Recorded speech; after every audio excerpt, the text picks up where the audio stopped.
Good evening. Good evening, sir. Good evening, Dr. Bhatt. Hi, Hi, sir. Kashish. Hi, sir. How are Hope you? you're doing well, sir. All Yes, good, yes, sir. yes. All All good, well, sir. all well. Good. I thought Okay. I'll just log in a bit early. Thank you so much, Just sir. wanted to put the virtual background on. So Uh, so I'll just request, sir. Have you downloaded the image, sir? yes, yes, yes. I've downloaded it. Oh, okay, perfect. Yeah, So, sir, now, so you'll be able to see an option which says stop video, and on the right hand side there's an upward arrow. yeah, So once you click that, you will be able to get an option that says choose virtual background. yeah. After clicking on that, you'll be able to get a plus sign on the Yes. right hand side. Yeah. Now you add the image that you've chosen. Okay, got it. Uh, so you'll have to keep your video on, sir. Yeah, yeah. I'll just Yeah, do it yeah, one yeah. second. Rahul, can you guide, sir? Yeah. Yeah, done, right?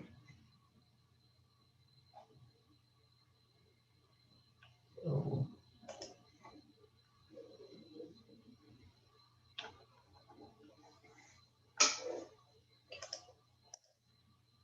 Perfect, sir. That was yeah. perfect. Okay. That's why I just logged in about 10 minutes early. I'm glad, sir. Thank you so much, sir. Okay, Kashish. Thank Thank you. I'll just mute myself. I'm Sure. audible, right? I'm not using a headphone, So but I this have is a, ideal, sir. It's sir, yeah. you're audible and it's Okay. perfect, sir. Okay, fine. Thank you. Okay. Thank you so much, sir.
Good afternoon, Dr. Jain. Hope you're doing well, sir. Uh, uh, sir, So would it be possible if you can use earphones? I couldn't hear that exactly. Sorry, I can't hear. Please. Yes, sir.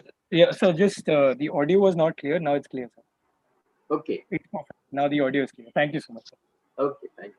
Sir, hope you're doing well and things are improving at your part of the world, sir.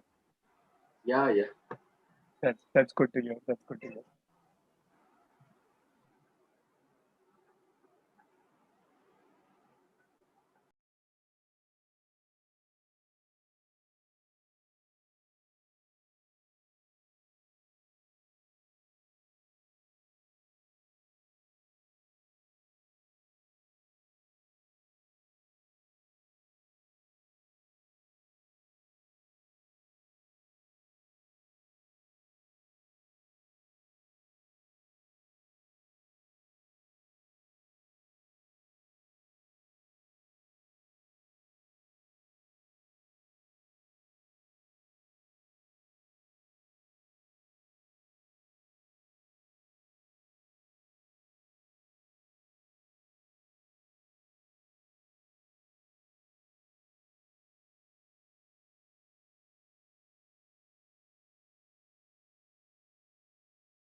Good afternoon, sir.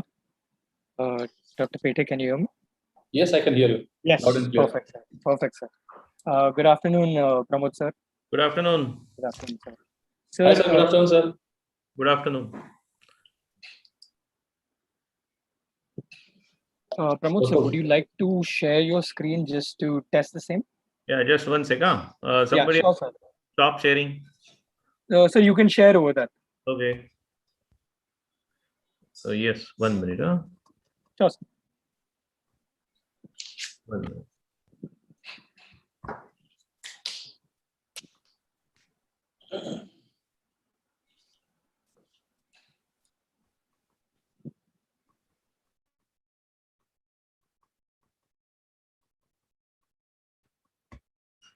I think it is not yet possible. So you can try now. Try now. So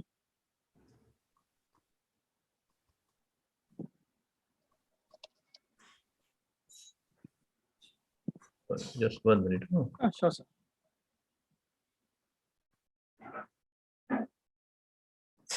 one minute. I will just join again one.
Pramod sir. Yeah. Now I Any will, luck? 1 minute. Huh? Yeah, sure, sir. Yeah. Now I think I can. Yeah. Perfect, sir. Yes, we can see your slides as well, sir. Very good. Thank you. Thank you so much, sir.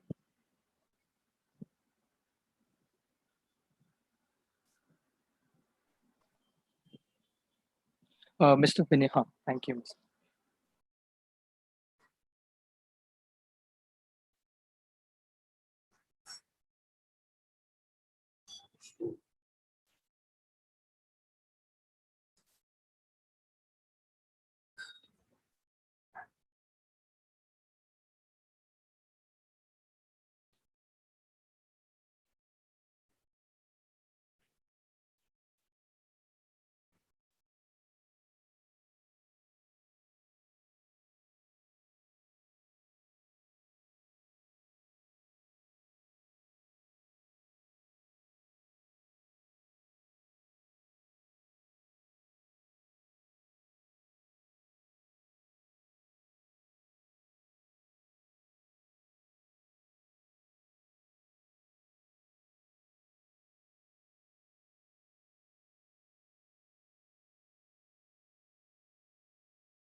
Good afternoon, Ramakant sir.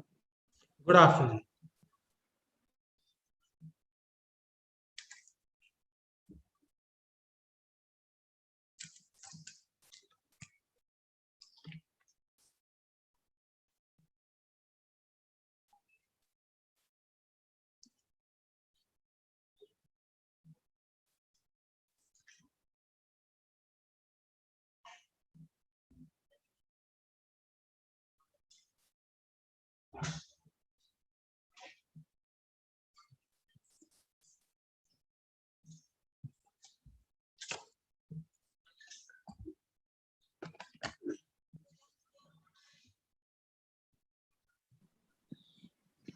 Good afternoon, Kshitij sir. Good afternoon, Kashish. Hi, everyone. Good afternoon, everyone.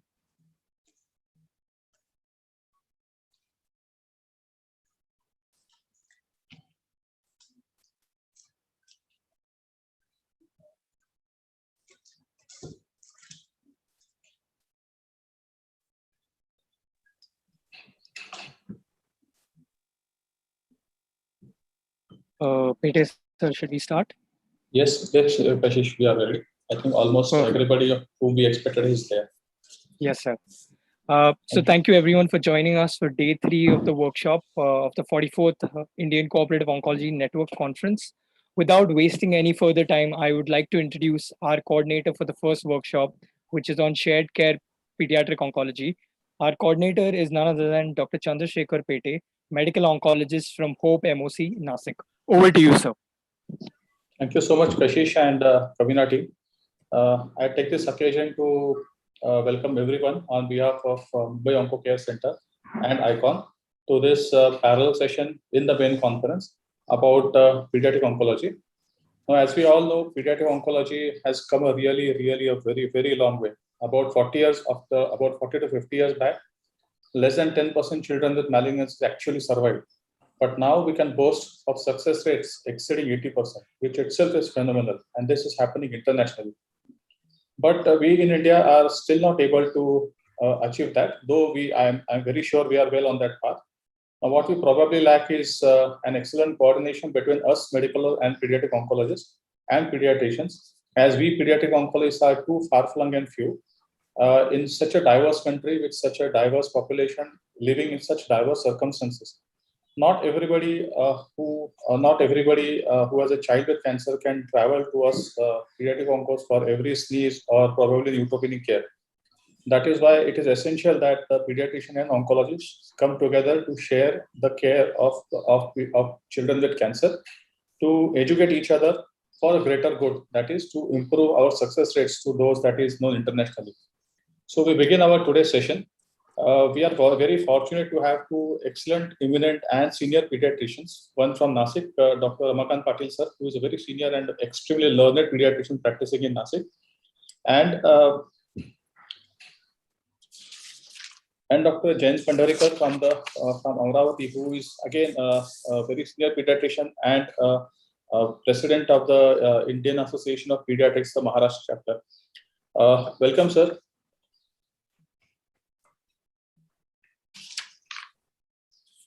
Today, our first speaker for this particular joint session between pediatricians and oncologists will be Dr. Pramod Zag, sir. Zog sir is a very senior and eminent pediatrician from Pune, who is a professor, Department of Pediatrics in Pune, in D.Y. Patil Medical College, Pune. With this short review, I leave the mic to our chairpersons. Dr. Pandrikar, will you like to say something, few words? Yes, thank you, Dr. Ramakant. At outset, very good afternoon to one and all. So today we have come together, oncologists and pediatricians. I'm very much thankful to the Oncology Association and organizers for bringing IIP together with this oncologists. So I welcome you all in this third day workshop of 44th ICON. So today we have first speaker, none other than our past national president of Central IIP, Dr. Pramod Zog sir, and he's going to tell us about what all the pediatricians' views are regarding the care, supportive care, and oncology. So without taking much of time, I request straight away Dr. Pramod Jog sir to begin with his talk on shared care, pediatrician's view. Before that, I would like to say a few words about shared care. As Dr. Chandrakant Pete has said, that nearly more than 80% of children are becoming all right and having long-term survival.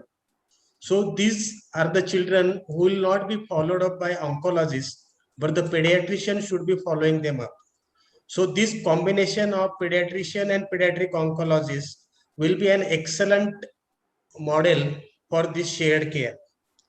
And secondly, for excessive frontalization and frontal cortex use by a pediatric oncologist, we pediatrician can add some dose of limbic system in form of some empathy, managing their economics and managing their care. So we pediatrician are going to contribute our small contribution by doing in this shared care. And also I would like to congratulate this MOC for their excellent spoke and hub model. And there are different 6 hubs are there. 1 hub is there, and there are 5 spokes are there. So I congratulate MOC for excellent spoke and hub model in this. And there is a kudos to this genre of pediatric oncologists and oncologists for their never ever give up attitude. And this never ever give up attitude has made many children to survive from this malignancy and malignant diseases. And we practitioners and primary generalists are having primum non nocere, that we don't want to do any harm first. This good combination of never ever give up attitude and primum non nocere will go in a long way in treating these children. So I congratulate MOC for this icon and their excellent spoken hub model and a shared care management, and our ever opening batsman and excellent master blaster Dr. Pramod Jog sir will tell us about the shared care. With this, I hand over to Dr. Pramod Jog sir. Thank you, Ramakant. Actually, you yourself can continue and finish my talk also. Anyway, now I must say that Dr. Pete has the lion's share in the shared care management. Okay, and I agreed to be a speaker because out of the non-COVID areas, malignancy is one of them. And I thought, everybody must be bored of listening to the same talks related to COVID-19. And that's why, I thought that our pediatric colleagues would listen a bit about shared care. Now, shared care, as Ramakant already told you, is nothing but where a patient takes treatment at one center for therapy of cancer, for example, Tata Hospital, and comes back to Nasik or to Amravati or Pune to either to Ramakant or to Jayant or Pramod. And then how these 3 chaps are going to handle this fellow and how they are going to share the care with the cortex, as Ramakant said, using the limbic system. But of course, I must tell you that pediatricians also have cortex, Ramakant. Otherwise, people will feel that only oncologists have a cerebral cortex. Anyway, and as I can understand, this is being attended by oncologists as well as IAP members. And IAP, I always say, are the intelligence-wise average pediatricians. So let us be down to earth. And as I can see, during the COVID-19 pandemic, there have been many challenges, and particularly for children who had malignancy, the immunosuppressive nature of the anti-neoplastic therapy has been a challenge. Secondly, there was a limitation of the resources, and that's why the blood products, for example, were not available. Then people were afraid of handling, the COVID patients and, going out, and the manpower was diverted in the healthcare services. People were working more for COVID-19. And because of the lockdown, parents had a difficulty in accessing the timely care. So all these were challenges during the pandemic. And what did we do? Now I go to 2 to 3 institutes where I do, look after some of these children with malignancy. And then we had a dictum that first, telephonically also, you triage, classify, and decide the intent of treatment as to why this particular parent is approaching. Then have low threshold for testing any symptomatic patient of COVID-19 and isolate any positive case at the earliest. And all the cancer survivors are to be followed up telephonically. and advised to undergo investigation as per the protocol locally. This is important.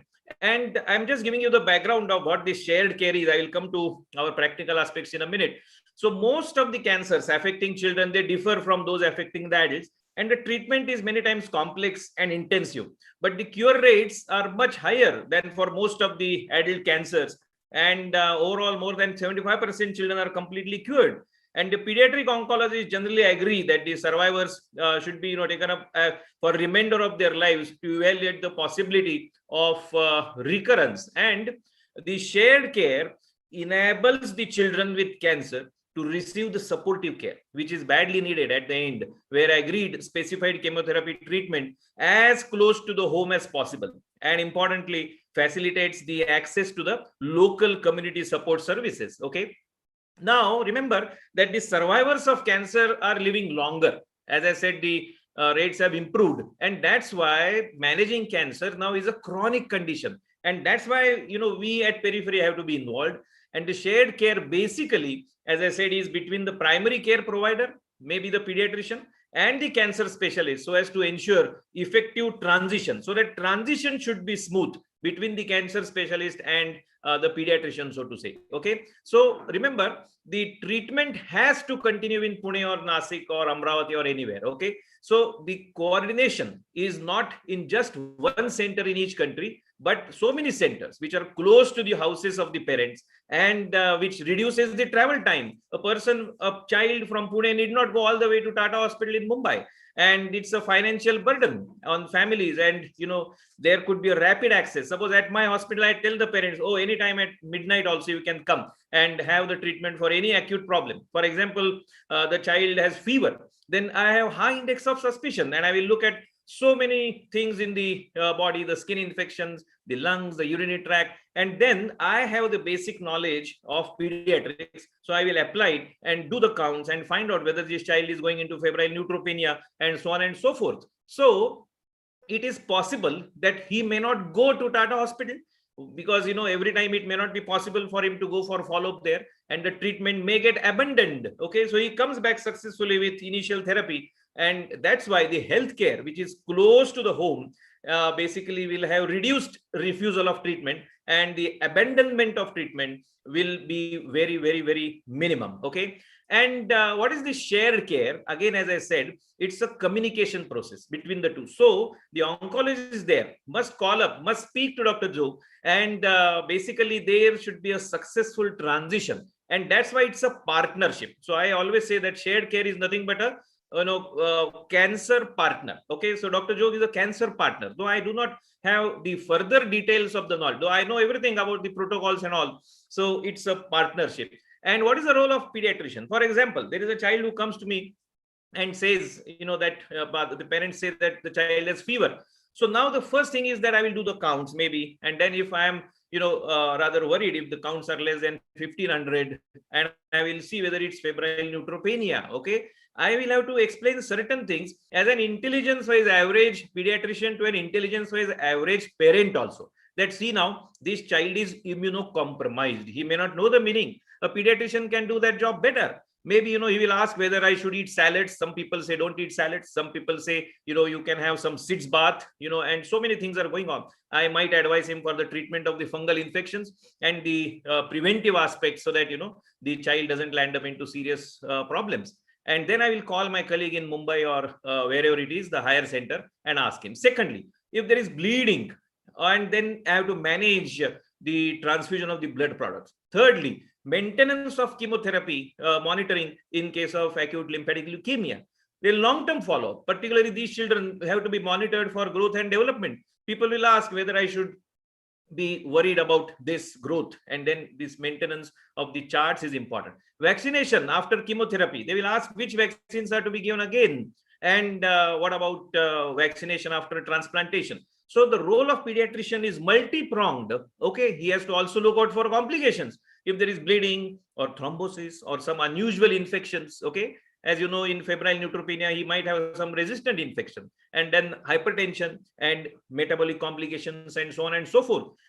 Sometimes the local oncologist may require Dr. Jog's help for putting IV line, deciding the dose of medicines like ceftazidime and so on and so forth. Okay, and that's why you need a committed pediatrician with interest, or maybe who has little bit of training or a course done in pediatric oncology, which is not a must, but if he has an interest, it's more than enough. And there has to be a strong communication. Okay, he has to follow the protocol. In Western countries, basically, there are shared care networks with the hub center. As Ramakant said about the hub and the spoke model, these are traditionally the single center childhood centers created in developing countries to optimize the access for all children networks of a hub center. And there the setup is a bit different. It may take little time. And that's why basically remember that you have to have some important steps to build a shared care network. Okay. In India too, there is a National Childhood Care Comprehensive Management Policy by the RBSK, that is Rashtriya Bala Suraksha Karyakram. So basically the shared care aims to improve the integration, have a follow-up, and assess the risk of treatment related complications and increase participation in clinical trials too. Okay. So in conclusion, creation of a shared care network is how the high income countries have developed their services over the last few decades. And a busy oncology practice, which focuses on the patients undergoing active treatment, are not appropriate for the lifelong follow-up, and collaboration with the community centers is a shared care model. Thank you very much. Thank you, Dr. Pramod Jog, sir. You have very nicely elaborated what shared care means. Basically, we pediatricians are the general physicians specifically for the pediatric age group. We are truly speaking general family physicians for them. And definitely we are supposed to take the care of the nutrition, care of the immunization, care of growth and development of a child. And that's why our role is very important when we are treating this child with the cancer. So once again, I thank you. And over to Dr. Chandrasekhar. Thank you so much, Jog sir. Indeed, an excellent choice of words for explaining a difficult topic in such a short nutshell. Now that was about the pediatrician's view about shared care. Now we have our own views as medical and pediatric oncologists. We have our own views of what should be our each other's role. To elaborate on that, we have none other than Dr. Vasudev Bhatt, who is a pediatric oncologist practicing in Manipal Comprehensive Cancer Center in Udupi. Over to you, Dr. Vasudev. Very good afternoon. And thank you at the outset. Thank you to the organizers for inviting me for this. I think this is a very important and relevant topic. So I hope my slide is being seen. Yes, sir. We can see that. Yeah, thank you. So again, it is very difficult to talk after a great speaker, Dr. Joe. Thank you, sir, so much for bringing out this concept so nicely. So as we all discussed, we know that the survival has jumped from say 4% survival somewhere in 1960s to more than 90% survival in the West, but we are there somewhere between 70 to 80% in our country. So the important thing is that the cure rates have strikingly improved over the last few decades. That is mainly due to the supportive care that is improved in the past few years. So we all know that the approximate incidence is about 60,000 new pediatric cancers per year in our country, but only about 20 to 30% of them actually reach the hospital and are registered in the ICMR registry. A lot of it is again because of lack of awareness that childhood cancers can be treated, or there is inability to reach or probably to sustain at a tertiary care hospitals. So as a pediatric oncologist, we depend a lot on a lot of our colleagues, not only from the cancer center like radiation oncologists, the surgical oncologists, the palliative care team, but we rely a lot on pediatricians and pediatric cardiologists. We give a lot of anthracyclines, that medicines that could potentially be cardiotoxic. We require a lot of inputs from our nephrology colleagues, endocrine, not only during the therapy, but also after the therapy is done. So like sir mentioned, the shared care basically involves the pediatricians for care of children with cancer. Most of the diagnostics still have to be done at probably a tertiary care center. But along with the pediatricians, the common goal is the best possible cure for children with cancers. So there are a huge list of issues that can occur during the chemotherapy. So for example, I can just say that chemotherapy induced nausea and vomiting. So these are symptoms which actually a child does not have to come back to the cancer center and get a particular therapy for it. It can be easily done somewhere close to where the child is living. Similarly, there may be issues with fevers, which could be neutropenic fevers, non-neutropenic fevers, where again there is a lot of expenditure in traveling from their homes to a hospital. Again, nutritional issues are very common, especially in children with cancer, and they require a uh, lot of counseling in terms of the diet to be taken, as Sir had mentioned. Also, sometimes we require to give growth factors for a duration of 3 to 5 days, where it may not be possible for the child to come again to a tertiary care to get it. Most of the antibiotics that are given now for neutropenic or febrile or non-neutropenic fevers are given on the outpatient basis. So for probably for the completion of it could be done somewhere close to the house. Again, for maintenance therapy, like Sir mentioned, there is no need actually for a patient to travel across about 200, 300 kilometers to reach a big center. The blood test could be done there, it could be conveyed, and the plan could be made along with the treating oncologist.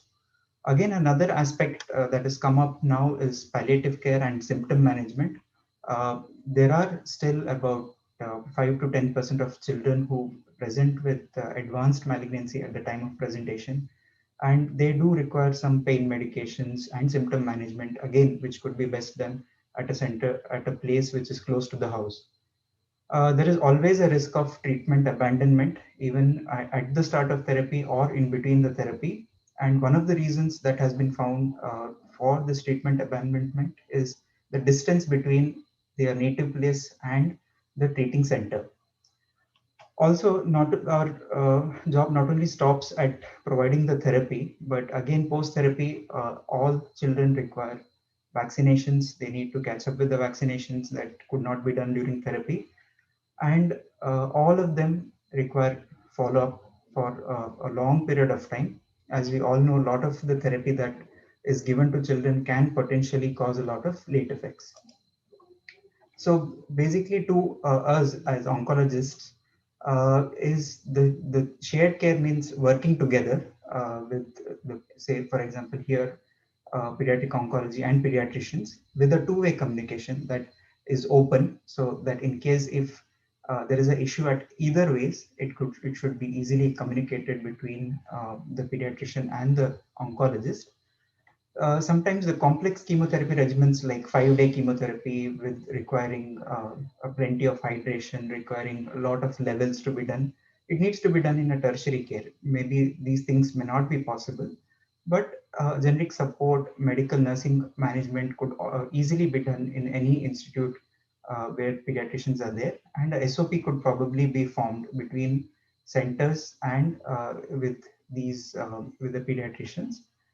The main aim is basically to reduce the burden in the high volume centers. Again, it is difficult for a lot of patients traveling, long wait list for chemotherapy, long waiting list in the OPDs, which could be reduced if all of that could be done in near the native place itself. And as we all know, there are very limited centers with expertise for treating children with cancer. And also the shared care provides a scope for educating. It is again both ways, because uh, for vaccinations, for growth monitoring, we all require pediatricians' help. So there are existing shared care model. The best one is actually the UK model from NHS, where there are levels like level 1, 2, 3, and a specialist hospital. So level 1 is where there are no specialist cancer services, but they can manage children with fever or minor side effects of chemotherapy. Level 2 offers level 1, but can also probably give daycare chemotherapy. Level 3 can do the same as level 2, but also can do a 24-hour infusion chemotherapy that way. And the specialist hospital is where generally the diagnosis is done, and maybe some children, if they're eligible, are enrolled onto the trials. But here in NHS, each level is probably covered under insurance. But in India, there are recognized models like Dr. Jog had mentioned. There are certain trial models also being set up in certain areas in Mumbai. The main problem I feel from the patient perspective is, again, there is no medical insurance. There is a lot of cost variations, because of which they tend towards going to tertiary cares, expecting a lot of financial assistance. But a lot has changed post the pandemic, that we did a lot of teleconsultations over the past 1.5 years. And we have interacted actually with a lot of pediatricians close to the patient's native place, where we have advised what blood tests have to be done. We So ourselves have got the investigations sent through to us through email or through WhatsApp. And I feel IAP plays a very vital role. And I think pediatricians are, again, to lead the way for this. And I just end my talk again with the International Childhood Cancer Day 2021 slogan, that is, this is tree of hand. Actually, it means that we need so many hands to actually treat a child with cancer, and better survival is achievable through our hands. Thank you.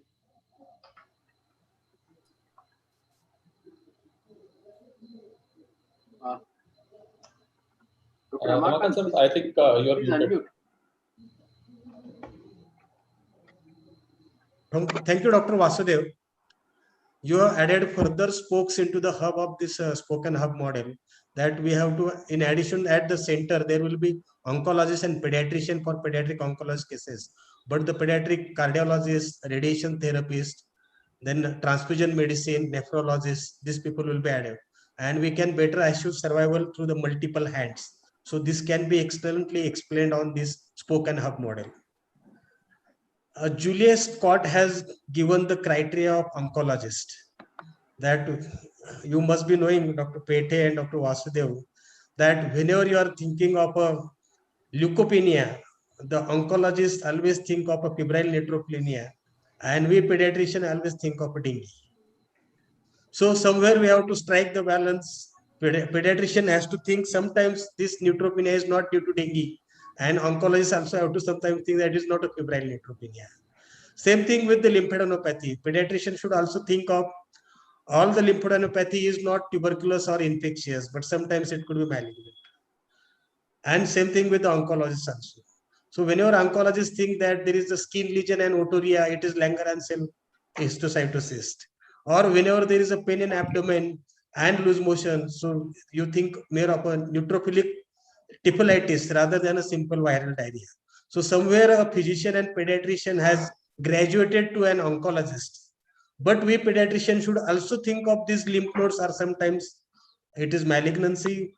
This sometimes pain in abdomen is neutrophilic typhlitis, or this ear and discharge and skin is LGH, Langerhans cell histiocytosis, and neutropenia, febrile neutropenia. First dose of antibiotic has to be given. If we learn this, then this will definitely serve as a share and care model.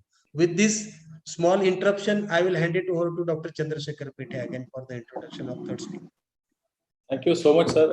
I think you have summarized and set the stage for my dear friend, Dr. Abhijit Ganpole, who is a senior hematologist practicing in Kolhapur. And what better disease to talk of while in shared care than acute lymphoblastic leukemia, which is probably one of the most common malignancies in the childhood. Over to you, Abhijit. Yeah, Shekhar, my slides are seen? Yes, Abhijit. Not yet, sir. Sir, I can't see this. Okay, 1 second. Just a minute. Okay. Yes. So I can see you, Abhijit, not your slides. Okay, just a minute. I will share my slides.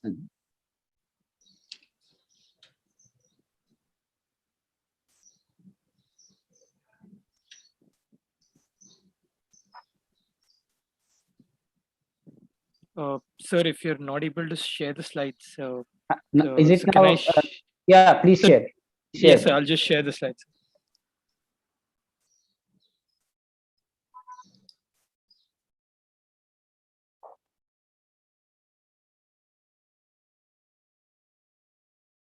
Sir, I hope the slides are visible, sir. 1 second. Visible, slides are visible. Just a minute. 1 second.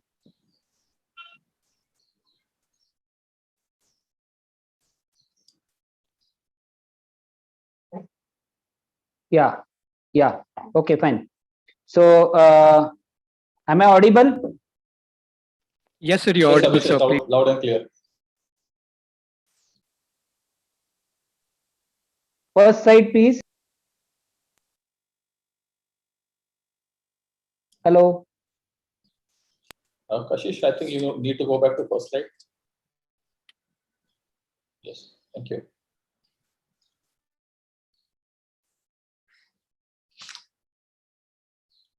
I'm not able to see the slides.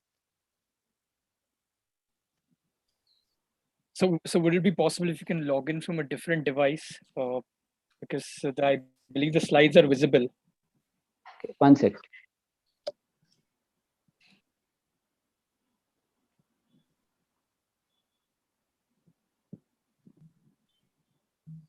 Exchange this thing. Yes, sir. If we, sir, can we go to the panel discussion, Pete, sir, and then come back to sir's talk due to want of time? Yeah, yes, no problem. We can, yeah, yes, we can definitely do that. Thank you, sir. Abhijit, please excuse us for this small change in program. Please be ready with your net connection. We'll be talking about acute lymphoblastic leukemia after this panel discussion. For this panel discussion, we are extremely fortunate to have my dear friend, Dr. Venkataraman Radhakrishnan, who has done a huge amount of work in supportive care in oncology. He's an associate professor in Adyar Cancer Center, which I would say is the Tata of South. Welcome, Dr. Venkat. Till you set your stage, can I call on the your panelists? Thank you, Dr. Chandrakant. Yes, please. Yes. Okay. I didn't know you were promoted as professor. Please excuse me for this major defect. Right. Thank you. For today's panel discussion, we have got a few pediatricians who are extremely well renowned in their areas of practice in Nasik. We have Dr. Nilesh Ahire and Dr. Sadachar Uzaramkar. From Mumbai, we have Dr. Mangai Sinha. I would definitely love to pronounce your name as Mangyar Karshi Sundaram. Please welcome. We have from Tata Memorial Hospital, Dr. Badira, Dr. Chetan. I hope both of them are here. And we have got Dr. Revati Raj. Yes, Dr. Venkat, over to you. Thank you for this opportunity, and I have an excellent panel today. And what is important is that, as presented before, shared care between pediatrics and pediatric oncologists is very important. And the best part is that the supportive care is a platform where the shared care can start. I wouldn't even call this supportive care. I would call it as important care or essential care, because the symptoms which we are going to discuss are very distressing for the patients. So they are not actually bothered with the chemotherapy much. It's not the cancer which distresses them. It is the side effects of treatment which causes a lot of distress. And supportive care in children, I feel, is not given much attention because many children don't complain. The pharma companies are not interested in doing trials in children. And the comorbidities and the problems in children are different from adults. And the supportive care needs in LMICs is different from high-income countries. So we cannot blindly follow the US and European guidelines. And as I said, supportive care includes your nausea, vomiting, fatigue, febrile neutropenia, fertility preservation, mucositis, pain, anything which can basically disturb a human. Is a part of the supportive care. So moving on to the panelists, let's discuss chemotherapy-induced nausea and vomiting. And I can start off with the general pediatricians in the group. You know, nausea and vomiting is quite common in children. So what is your go-to drug in a non-cancer patient who presents to you with, say, an acute gastroenteritis? What would be the drug of choice for treating nausea and vomiting in children? Any of them, Dr. Mangai or Dr. Nilesh? Yeah, thank you, sir. For a patient presenting with vomiting, which is not because of chemotherapy or cancer related, it could be because of any normal diarrhea, gastritis. Our first drug of choice that we use is ondansetron, which is very acceptable for, in the syrup, available in the syrup form, and gives immediate effect and relief to the child. So we use it in a short course of a day or two because we don't really want to suppress the vomiting. Vomiting, we would assume, like Sir said, for a pediatrician who comes, any patient who comes in with vomiting, gastro, we would think of the common symptoms like viral diarrhea diagnosis rather than anything related to cancer. But at the same time, we are very cognitive that this vomiting should not be because of raised ICT or should have any secondary reasons why the child is vomiting. So we don't suppress it for a long time. We give it either as a stat dose or 3 times a day for a day or two till the child accepts orally and does not get dehydrated. Thank you, Doctor. Thank you, Dr. Mange. So, any experience of using the aprepitant or fosaprepitant in the general pediatric population, like with oncologists which we use? I don't have experience. Yeah. So, moving on to the oncologist here, pediatric oncologist. So, you know that nausea and vomiting is probably the most common supportive care we deal in our practice.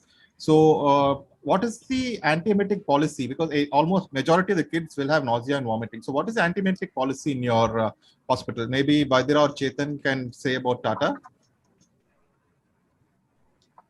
Yeah. Hi, Dr. Vangat. Yes. In our hospital, so as you know, we have the drugs divided into highly emetogenic, moderately, and low. So what we do for the highly emetogenic is we have aprepitant. Though in those who do not have aprepitant with other drugs which interact, and we add a steroid and a 5-HT3 receptor antagonist. Mostly it is granisetron. So for moderately, we have again 5-HT3, mostly granisetron and dexamethasone. Steroid is what we add.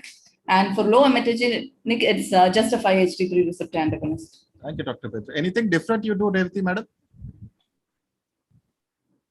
I think, thanks, Venkat, for this question. I think you're the king of antiemetics. You've made presentations in international forums, and you should be sharing your experience. And we now know that palanosatron, which is a long-acting antiemetic, can be used in babies as young as 6 months. And it makes such a big difference, especially in the solid tumor protocols. And fosaprepitant IV is something we use quite a bit.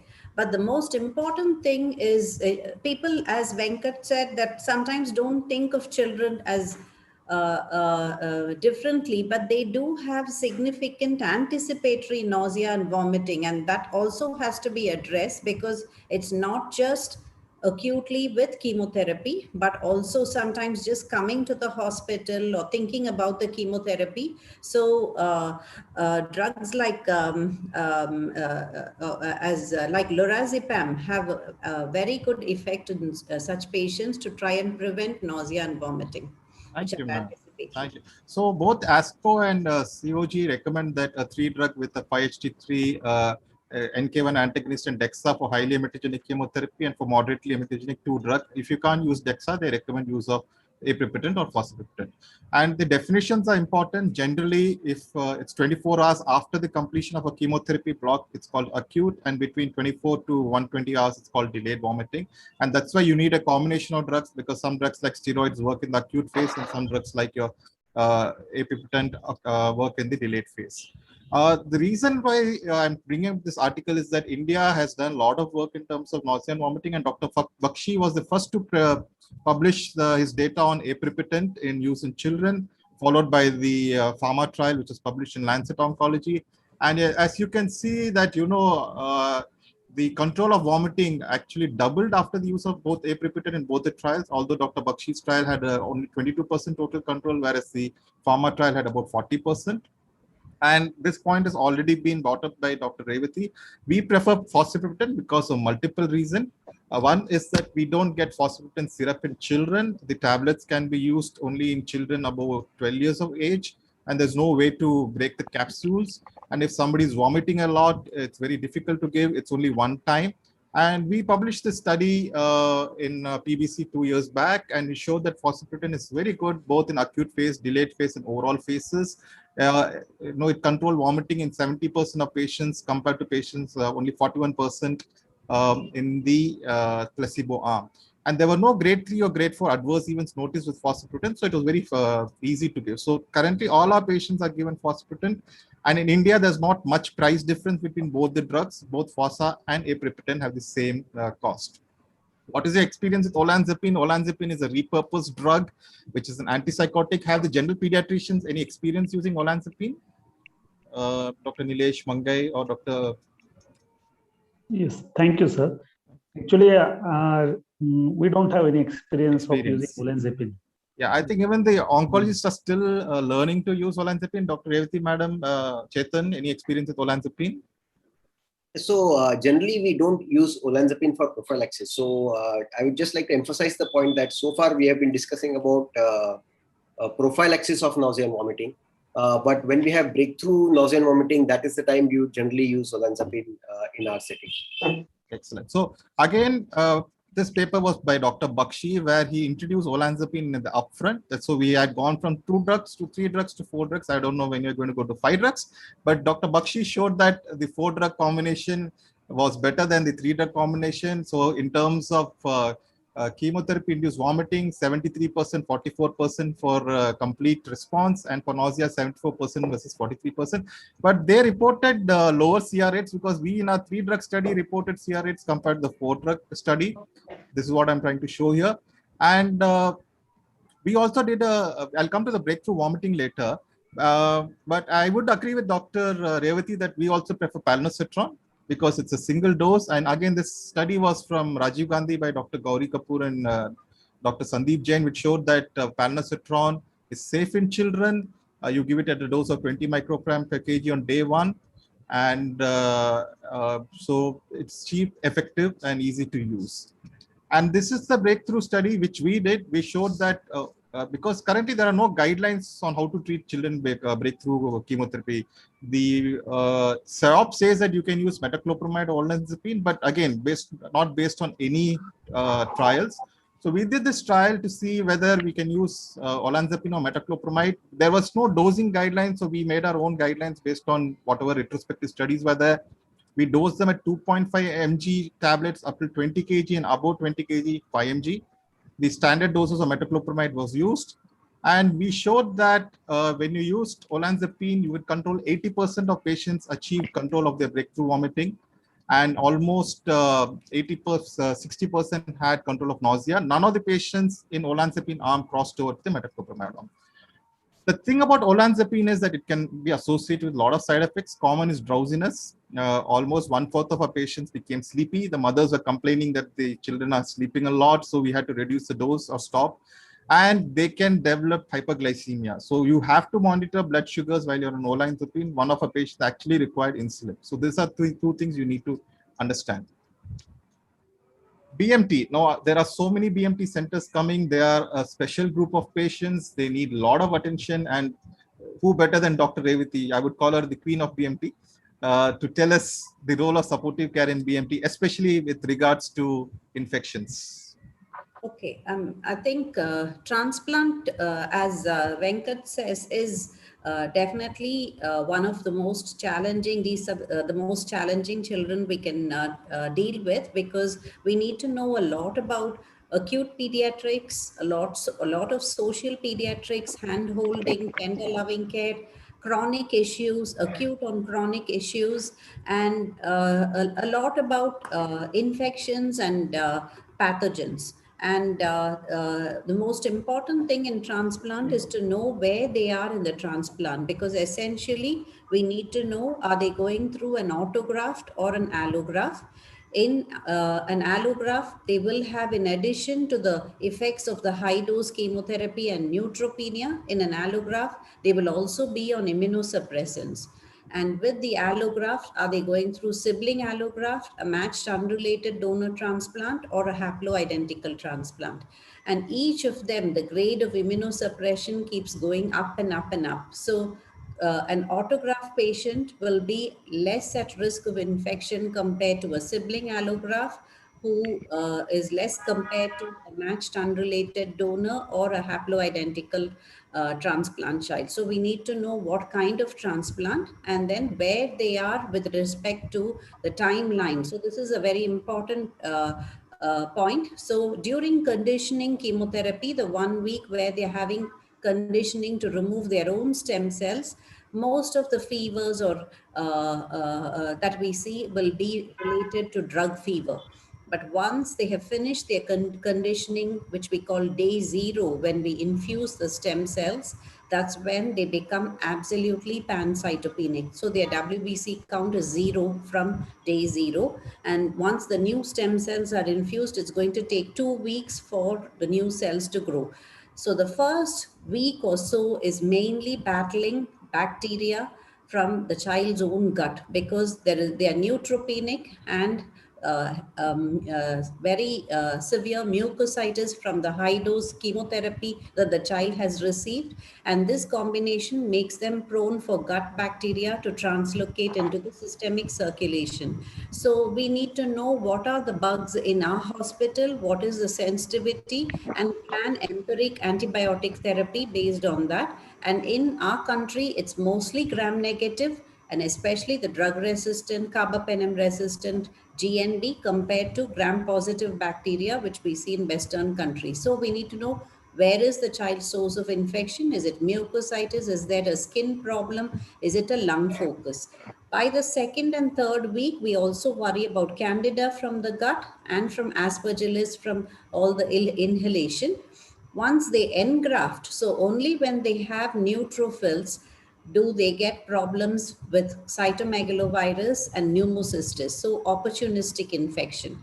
And viruses like cytomegalovirus. CMV is a very peculiar virus. It stays within our system, and 95% of our population, we are CMV positive. The virus cohabits with us, doesn't cause a problem, but when our immune system is low, it reactivates and causes problems. And if they get graft versus host disease and the immunosuppression is stepped up, then there are more problems with aspergillus, CMV, and adenovirus. So the timeline tells us what infection we are dealing with and what we need to cover. There is also this immune reconstitution post-chemotherapy. There is not just neutropenia, but there's lymphopenia, because the new cells from the donor have to get into the child, make lymphocytes, and these lymphocytes have to go into the thymus and get educated to become helper and cytotoxic T lymphocytes. So this process is called immune reconstitution. That's why we have these day 100 mortality and day 100 statistics, because the first cells to come are natural killer cells, monocytes, natural killer cells by 28 days, which are good. And then after that, the T lymphocytes, and finally B lymphocytes. So we have to give them prophylaxis as per each of these cells: neutropenia, lymphopenia, B cells, T cells, and natural killer cells, and for the monocytes. Thank you, madam, for this wonderful masterclass on managing infections in BMT patients. Majority of our patients not majority, many patients do present with advanced disease or some relapse, and many of them cannot afford immunotherapy or big transplants. So we are also pioneers in the field of oral metronomic chemotherapy, and especially Tata Memorial Hospital. Chetan, can you say something about the OMC protocols, any specific drugs and schedules you use? Yes, Venkat. So generally in the palliative setting, we use 6-MP and etoposide in combination with steroids for AMLs. And we have used that upfront for our AML patients. For solid tumors, cyclophosphamide and etoposide is something that we have used.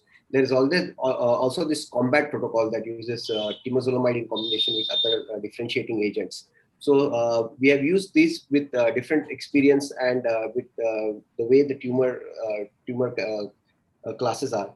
And so I think that is something that we have found to be very useful. But there is no published data. I think we need to publish our data to really get that. We have published our data, as you see. It doesn't cure patients, but it does give them some quality of life. And it's easy to manage if they're coming from far off places. They are on oral treatment. They can be shared care with the pediatricians. Although Dr. Sameer Bakshi did a randomized trial and did not show a survival benefit, but here it's more of control of symptoms and reducing the tumor bulk. Nutrition. This is something which I have learned over the last decade. It's very important. Before I jump into the general pediatrician, because this is their field, our field as well, Badira, why is nutrition important in cancer care? Why is it important in pediatric oncology? Yeah, so if you look at it, nutrition, because as we know, most of the nutritional problems that we encounter in our country is the malnutrition. The spectrum is undernutrition again, and it not only studies have shown it to affect outcomes, impact outcomes, but also in terms of because whenever there is a high burden of disease, especially when they come with advanced disease in the initial period, the nutrition is important for the appropriate delivery of treatment. There is a lot of treatment delays, treatment interruptions, toxicities when you're severely undernourished. And hence, this is going to affect again your overall outcome and add to the mortality and the morbidity during this period when you're giving highly intensive chemotherapy. Absolutely right. Undernourished children are unable to tolerate full doses, so higher dose increased chance of relapse. They already have underlying infections, treatment delays, more toxicities. So, overall outcome becomes worse. I'll just put it across to the general pediatrician, Dr. Sadachar, Nilesh, and Dr. Mangai. What is the gold standard for, nutritional assessment in a child? Because I have never found out one. Is it tricep skin fold thickness, mid-arm circumference, weight for height, height for weight? In your practice, what do you use to, define undernutrition?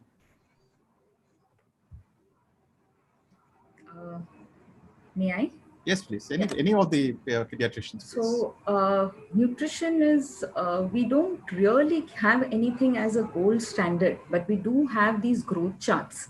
And over the last decade, due to a lot of work which is being done in the growth charts also, we have growth charts which are very specific to the Indian children and the Indian population. Unlike a few years back, we used to follow the CDC growth charts, which we had to correlate according to our children. And so the growth charts, which has the height, the weight for height, the growth velocity, which is very important.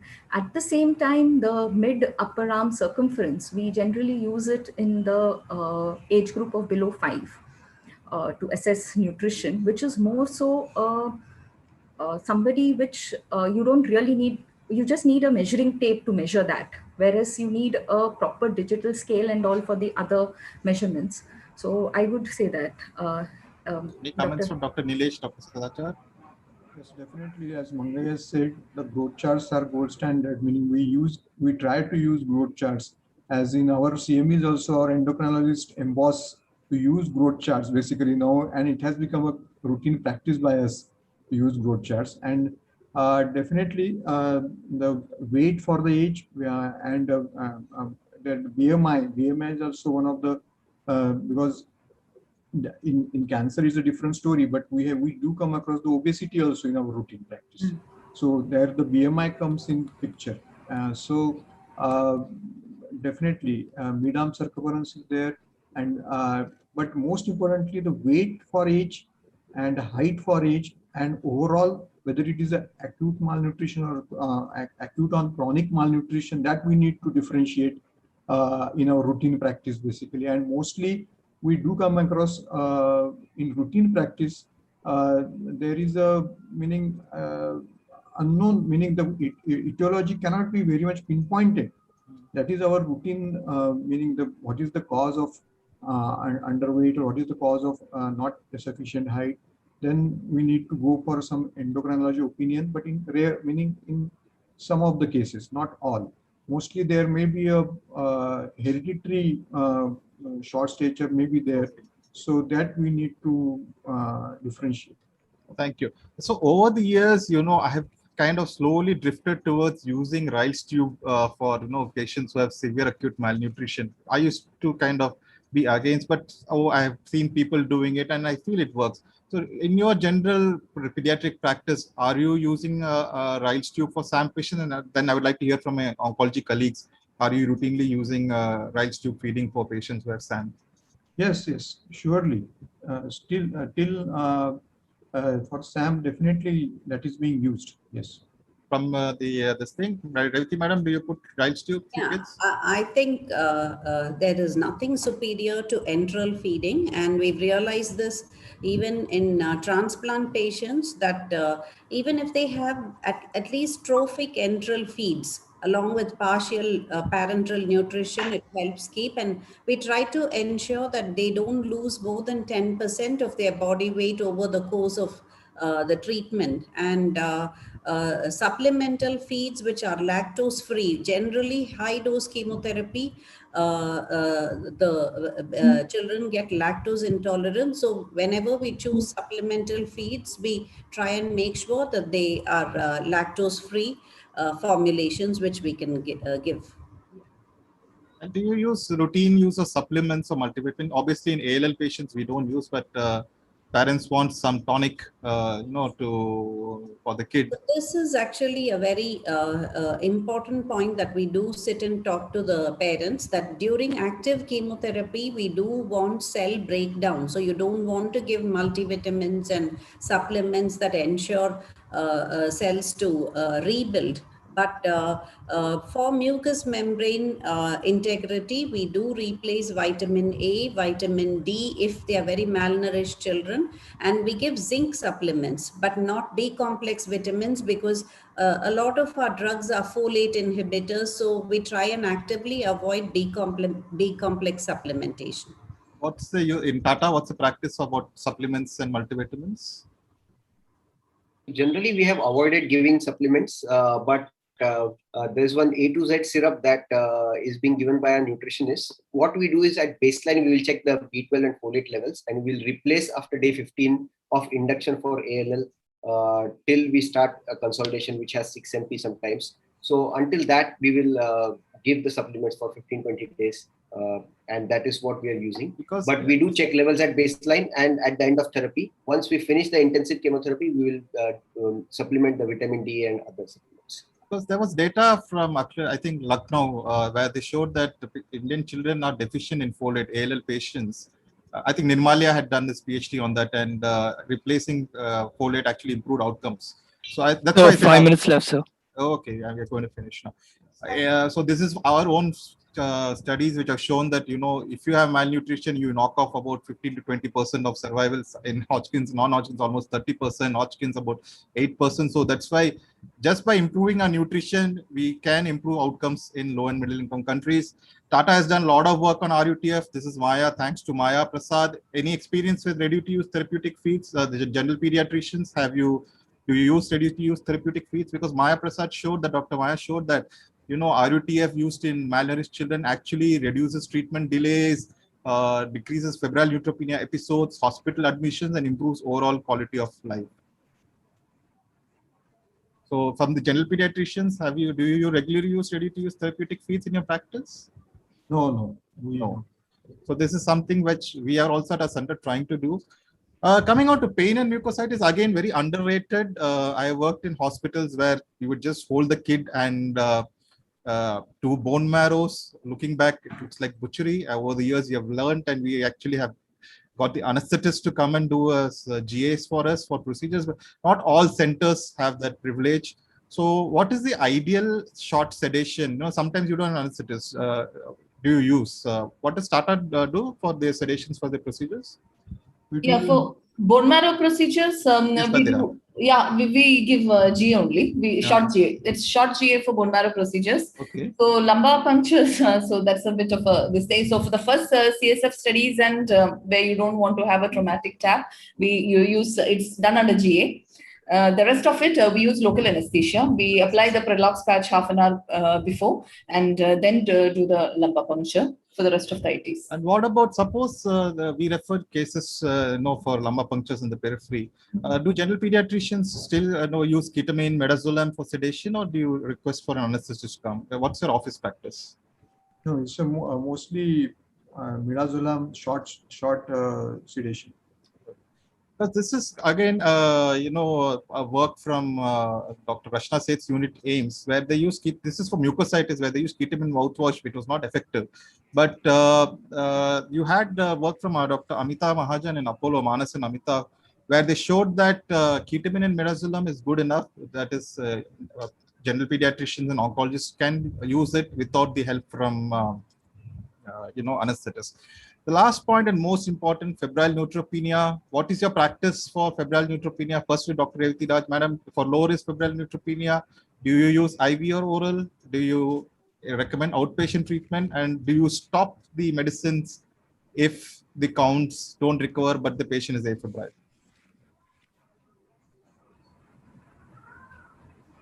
I think Dr. Revati is not there. Chetan, Tata's practice, febrile neutropenia, low risk, oral versus IV.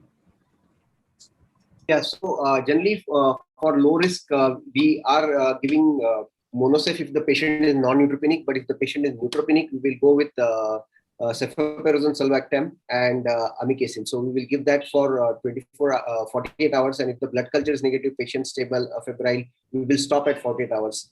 If the patient continues to be febrile, then we will monitor.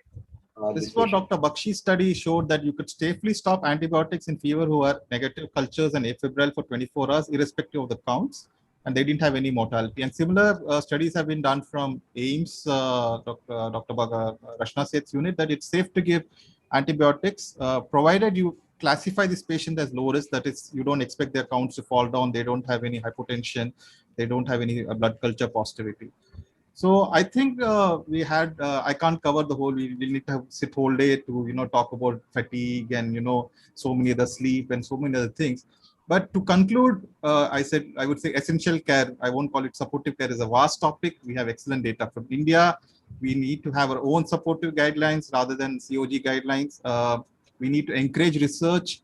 And as I said, pediatricians have a vital role because we are moving towards shared care. Thank you very much for this wonderful faculty, for this excellent discussion. I hand it over to the organizers. Thank you. Thank you. Thank you. Dr. Venkat, that I was literally lost in this entire session. Superb. I think that this is the level of discussion that we had today was really good. Thank you so much. I think you managed the show extremely well. Thank you, sir. Thank you so much. Thank you so much. We now move on to our last session for the day. We had to switch presentations between Abhijit and Venkat for acute lymphoblastic leukemia and supportive care. What better this is to talk of than ALL, which I think teaches us the entire medicine, whatever we know about it. Over to you, Abhijit. Yeah, am I audible? Am I visible?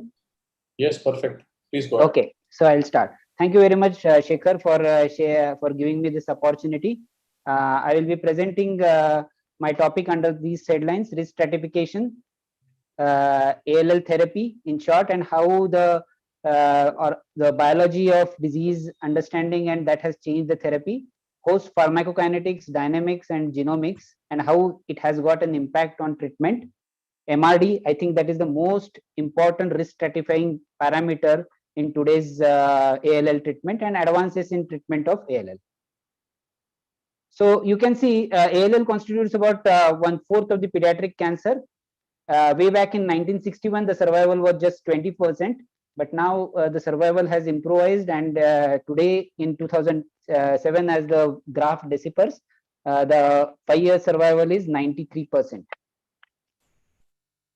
So pediatric ALL is definitely different from adult ALL. In pediatric ALL, you have more of hyperdiploidy, you have less of BCR-ABL positivity, you have translocation 1221 in almost 25% of the patients. So they have better biological factors, and so they do well than adult ALL. So the same thing is deciphered in this figure also. You can see in pediatric age group, the hyperdiploidy incidence is more compared to adult. The pH-like ALL is also common in adolescents, and pH positivity is 25% in adult, whereas in pediatric it is just 2%. Oh, something problem. Can you share my slides? Sir, I've shared your slides, sir. My slides are on the screen, sir. So Okay. you can just say next slide and I'll move to the next slide, sir. Yes, yes. So we discussed, so 50 years of therapeutic advances. Way back in 1948, we had transient remissions induced by aminopterin. And later on in 1961, antimetabolites were used, and we had mercaptopurine and methotrexate. In 1983, intermediate dose methotrexate with leucovorin rescue was used. This was basically helpful for CNS relapses and testicular relapses. And in 2009, effective systemic and intrathecal chemotherapy could eliminate or we could discard cranial irradiation. Same year, imatinib also came into picture, and Philadelphia chromosome positive ALLs could be treated nicely with a targeted therapy. In 2013, the first trial of CAR T cell came in picture. Next slide, please. Yeah. So this advances in therapy would not have been possible unless we had the detailed knowledge of biology of ALL. And the first cytogenetic study for ALL was done in 1958. The first Ph positive ALL was diagnosed in 1970. The minimal residual monitoring was started in 1981. In 2009, the recognition of Ph-like ALL came into picture, and use of next generation sequencing to enhance the detection of minimal residual disease was in 2012. Next slide, please. Standard risk ALL we defined as age more than 1 and less than 10 years, WBC count less than 50,000, and no medullary involvement. This is clinical with some amount of laboratory investigation. Now, low risk ALLs, for BALL, we have hyperdiploidy, more than 50 chromosomes, translocation 1221, trisomies 4 and 10. And for TALLs, we have Notch and FBXW7 mutation. Now, why this is very important? Next slide, please. So, hyperdiploidy blast have 3 or more copies of chromosome number 21. And chromosome number 21 harbors gene for encoding transporter for methotrexate into the cells. That leads to excess accumulation of methotrexate in blast, which is the most important drug in consolidation phase of ALL. And that leads to clearance of blast in a better manner. LAML blasts are highly sensitive to asparginase. Reason we don't know. Next slide, please. Intermediate risk ALLs could be translocation BALLs with translocation 119 or ZNF 384 related gene fusion. For TALLs, it is PTN inactivation and MLL gene rearrangement. For TLL, MLL gene rearrangement is in intermediate risk, whereas for BLL, it is in high risk. Next slide, please. ALL with translocation 119 was initially classified as high risk when antimetabolite methotrexate was used at a dose of 2 grams.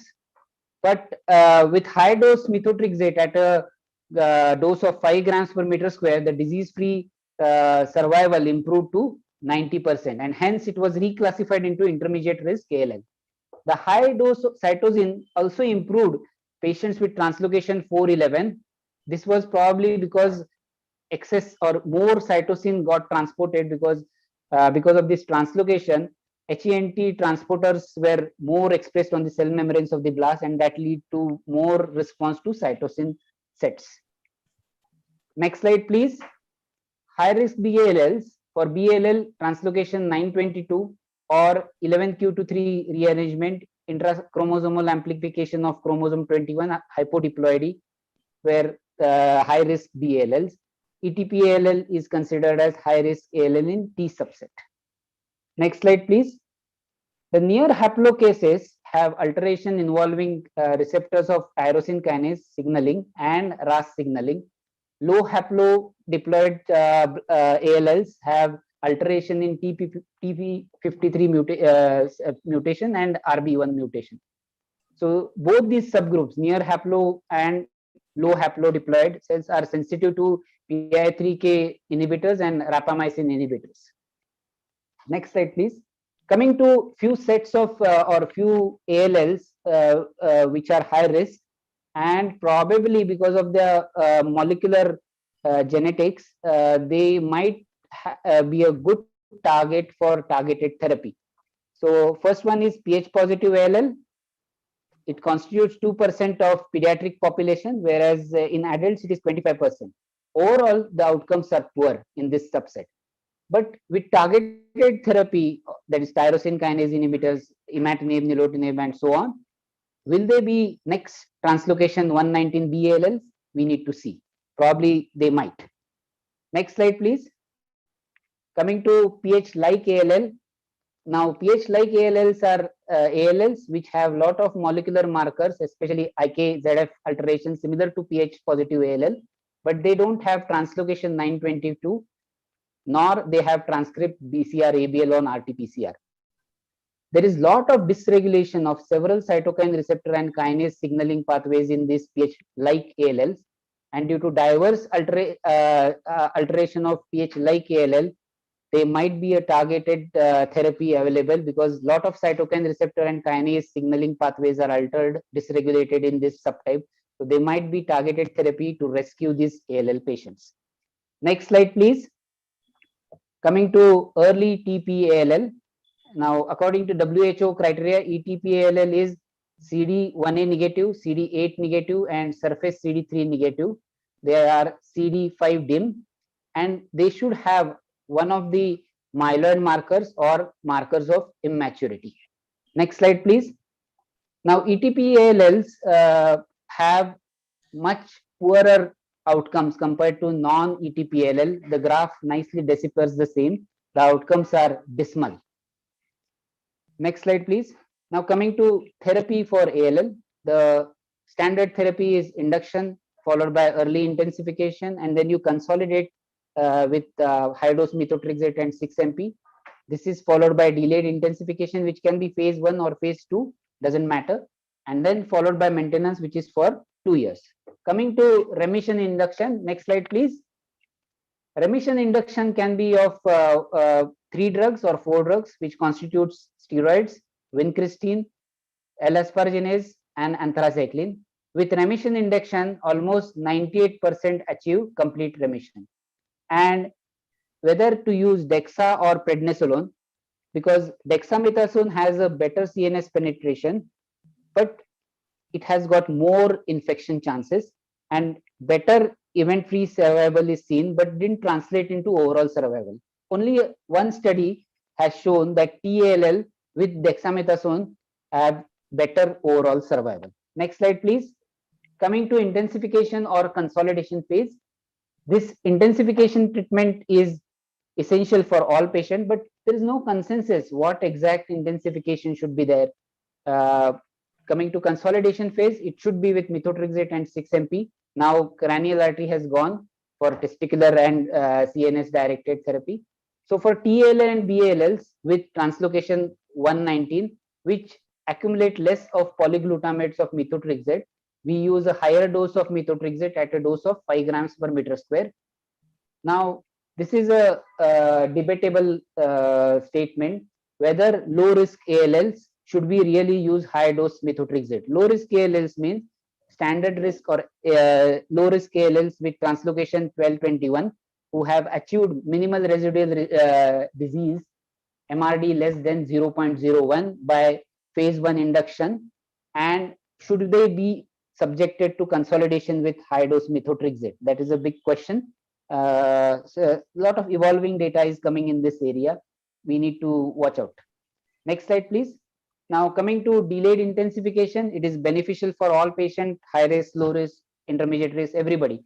It constitutes 3 drugs, dexamethasone, vincristine, and asparginase. And these 3 drugs act synergistically. In certain protocols, there is also addition of methotrexate, 6-MP, and anthracycline. Now, intensity of reinduction is more important than duration because randomized control trials have shown that reinduction 1 or 2 doesn't make much of difference. Next slide, please. Coming to continuation phase, maintenance phase, 2 to 3 years, 6-MP and methotrexate is tailored to limit tolerance. Whether we do preemptive TPMT status to reduce hematopoietic toxicity and late 6-MP induced myeloid malignancy, that is an open question. We are not doing in clinical practice, but it has shown that that will help us in long run. Methotrexate, whether we give orally in most of the trials and most of the studies. Even all of us are using oral methotrexate. But COG had conducted a trial which showed that IV methotrexate partially circumvents the bioavailability issue and also helps in better adherence to the maintenance therapy, and thus probably it will translate into better overall survival. Next slide, please. Pharmacokinetics, dynamics of the host, and how does it impact the treatment. So if you have TPMT mutation or NUD-T15 mutation, then you will have more of myelosuppression with thiopurines. If you have mutation of CEP72, then you will have more of peripheral neuropathy secondary to vincristine. You will have more glucocorticoid toxicity if you have BMP7 mutation, and methotrexate induced cytopenia and mucositis might be severe if you have DHFR mutation. Next slide, please. So 2 minutes left, sir.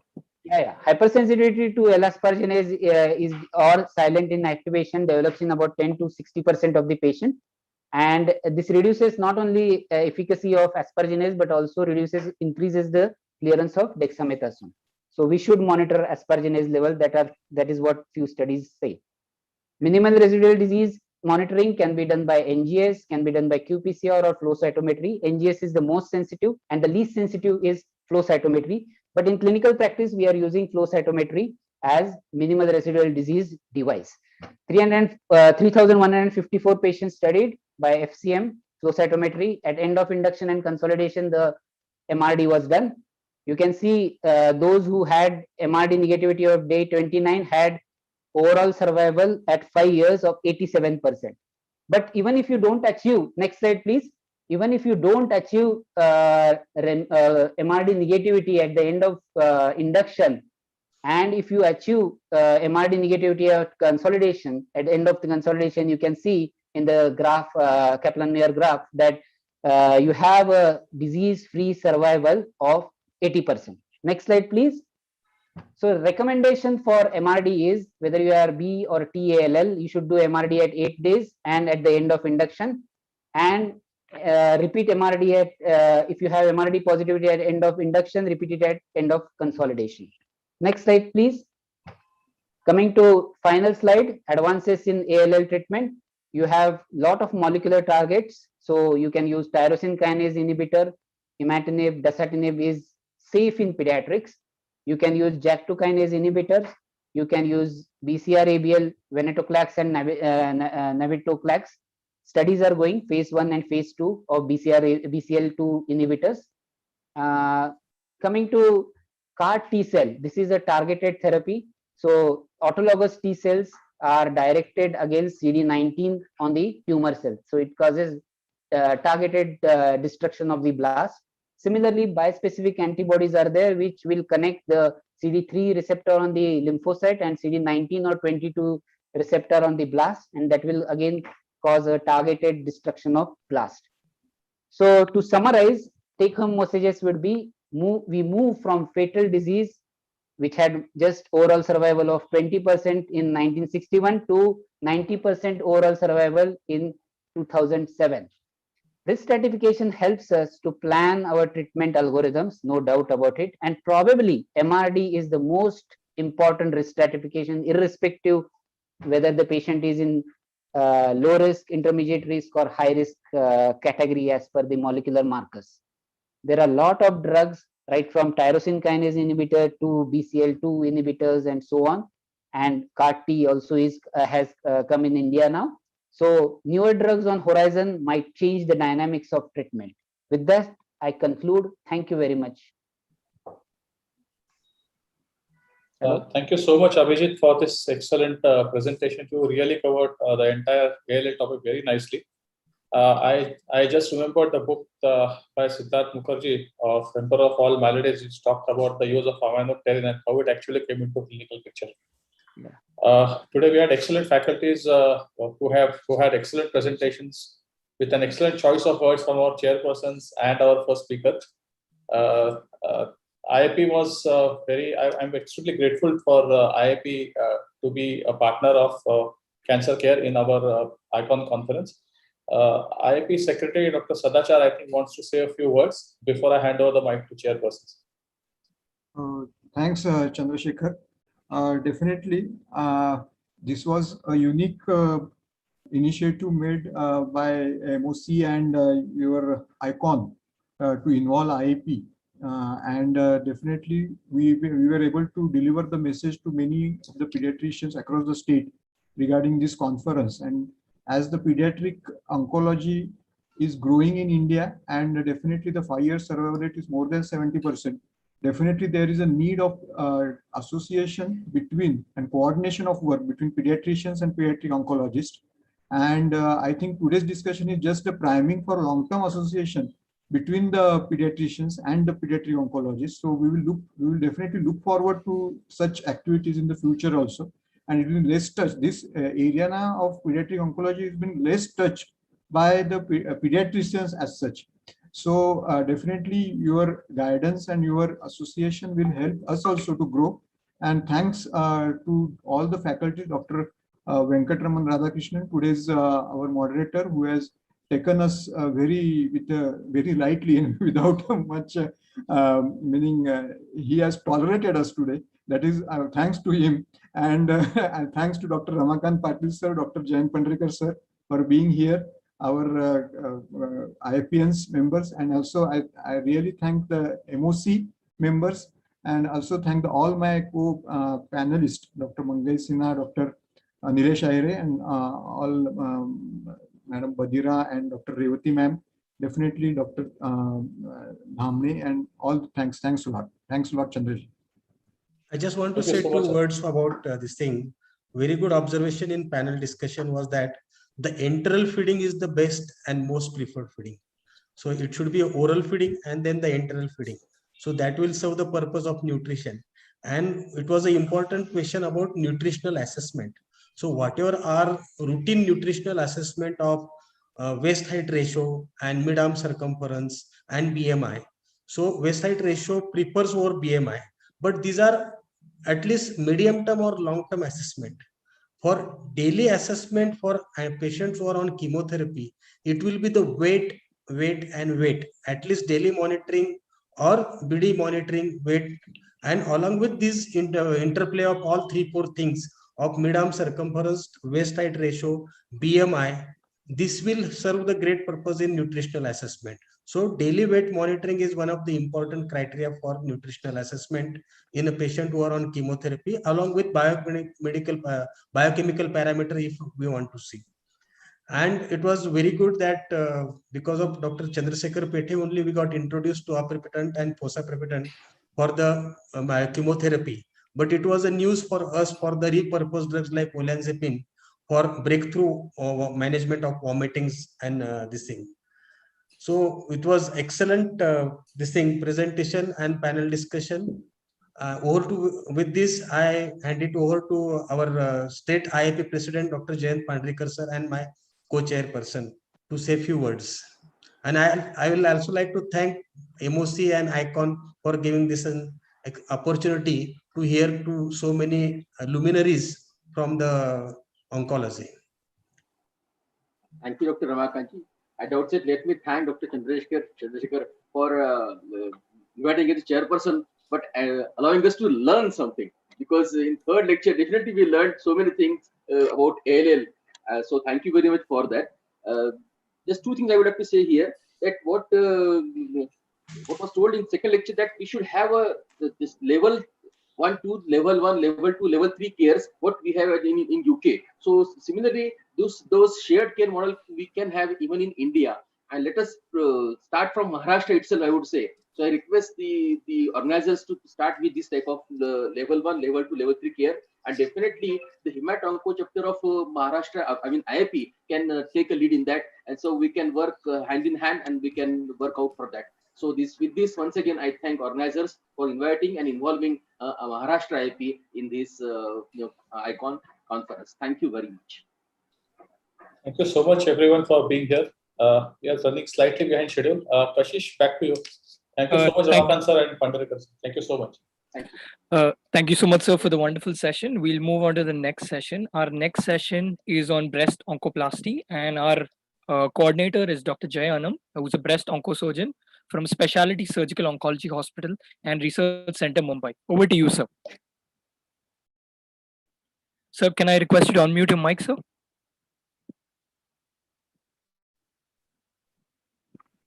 Yeah. Hi, friends. A very good evening to all. I, Dr. J. Anand, welcome you all on behalf of the 44th ICON conference. Thank you for joining us today. We present to you the breast oncoplasty workshop. This workshop is about the paradigm shift from breast conservation surgery to oncoplasty. So since we are behind schedule, let's just start with it. So I'm glad to introduce my friend and colleague, Dr. Kirti. She's a young, beautiful, and dynamic breast surgeon. She's practicing in various reputed hospitals in Mumbai and Navi Mumbai. She's a moderator for the first session. And she'll take the show ahead. Over to you, Dr. Karishma Kirti. Thank you, Jay, for this very kind introduction. I will start with introducing the chairpersons for this session. We have some very well-respected and renowned surgeons with us today. It is my honor to introduce my teacher and mentor, Dr. Neeta Nair. Dr. Neeta Nair is a professor of surgical oncology and senior consultant in the breast DMG at Tata Memorial Center, Mumbai. Our next chairperson is Dr. Geeta K. Dr. Geeta is an eminent breast oncologist from Max Hospital, New Delhi. And last but not the least, we have Dr. Prabha Yadav. Dr. Prabha Yadav was the head of plastic and recon department at Tata Memorial Center for many years, and she is now a consultant plastic surgeon at HN Reliance Hospital in Mumbai. I welcome all the chairpersons to the virtual stage. Before I introduce the speakers, I would request the audience to enter any and all questions in the chat box, and they will be addressed at the end of the two talks. The first speaker today is my long-term colleague and friend, Dr. Garvit Chitkara. Dr. Garvit will be talking about the basics of oncoplastic breast surgery. Over to you, Garvit. You have 10 minutes, and we'll warn you at the end of 9. Thank you. Thank you, Karishma. And can you hear me? Yes. Okay. At the onset, let me begin by thanking Jay and the organizers for having invited me to do this. And I'll be talking about basics of oncoplastic breast surgery. Now, what is oncoplastic breast surgery? Krishna Klau has defined it as the third pathway. When we do a breast conservation surgery, what are we looking at? We are looking at adequate margins and acceptable cosmesis. Now, if either of these is not achieved, we prefer to do a mastectomy. Oncoplastic surgery has allowed a path between breast conservation surgery and mastectomy. It assures oncological safety by wide excisions of the tumor and utilizes plastic surgery principles to retain the natural shape of the breast. Now, when we talk about the principles of patient selection for oncoplastic surgery, these are three: volume of excision, location of the tumor, and the glandular density of the breast. Volume of excision is the single most predictive factor for surgical outcome and potential for breast deformity. Based on the volume of excision, the oncoplastic techniques have been classified by Krishna Klau et al. Into type 1, up to 20% of breast volume excised, and type 2, where the breast volume excised is 20 to 50%. The second important principle for patient selection is location of the tumor. It is, as we know, that the breast allows, certain areas of the breast allow larger excisions, like the upper outer quadrant, and certain areas are less forgiving, like the lower pole or the lower central region of the breast and the upper inner quadrant. If you see the pictures below, on the left is a lady with the volume loss in the upper inner quadrant, where the nipple has moved towards the loss. And on the right is the picture of a classical deformity called the bird beak deformity, which is happened because of the loss of the lower pole of the breast. Similarly, glandular density is also an important principle to select the patient for oncoplasty.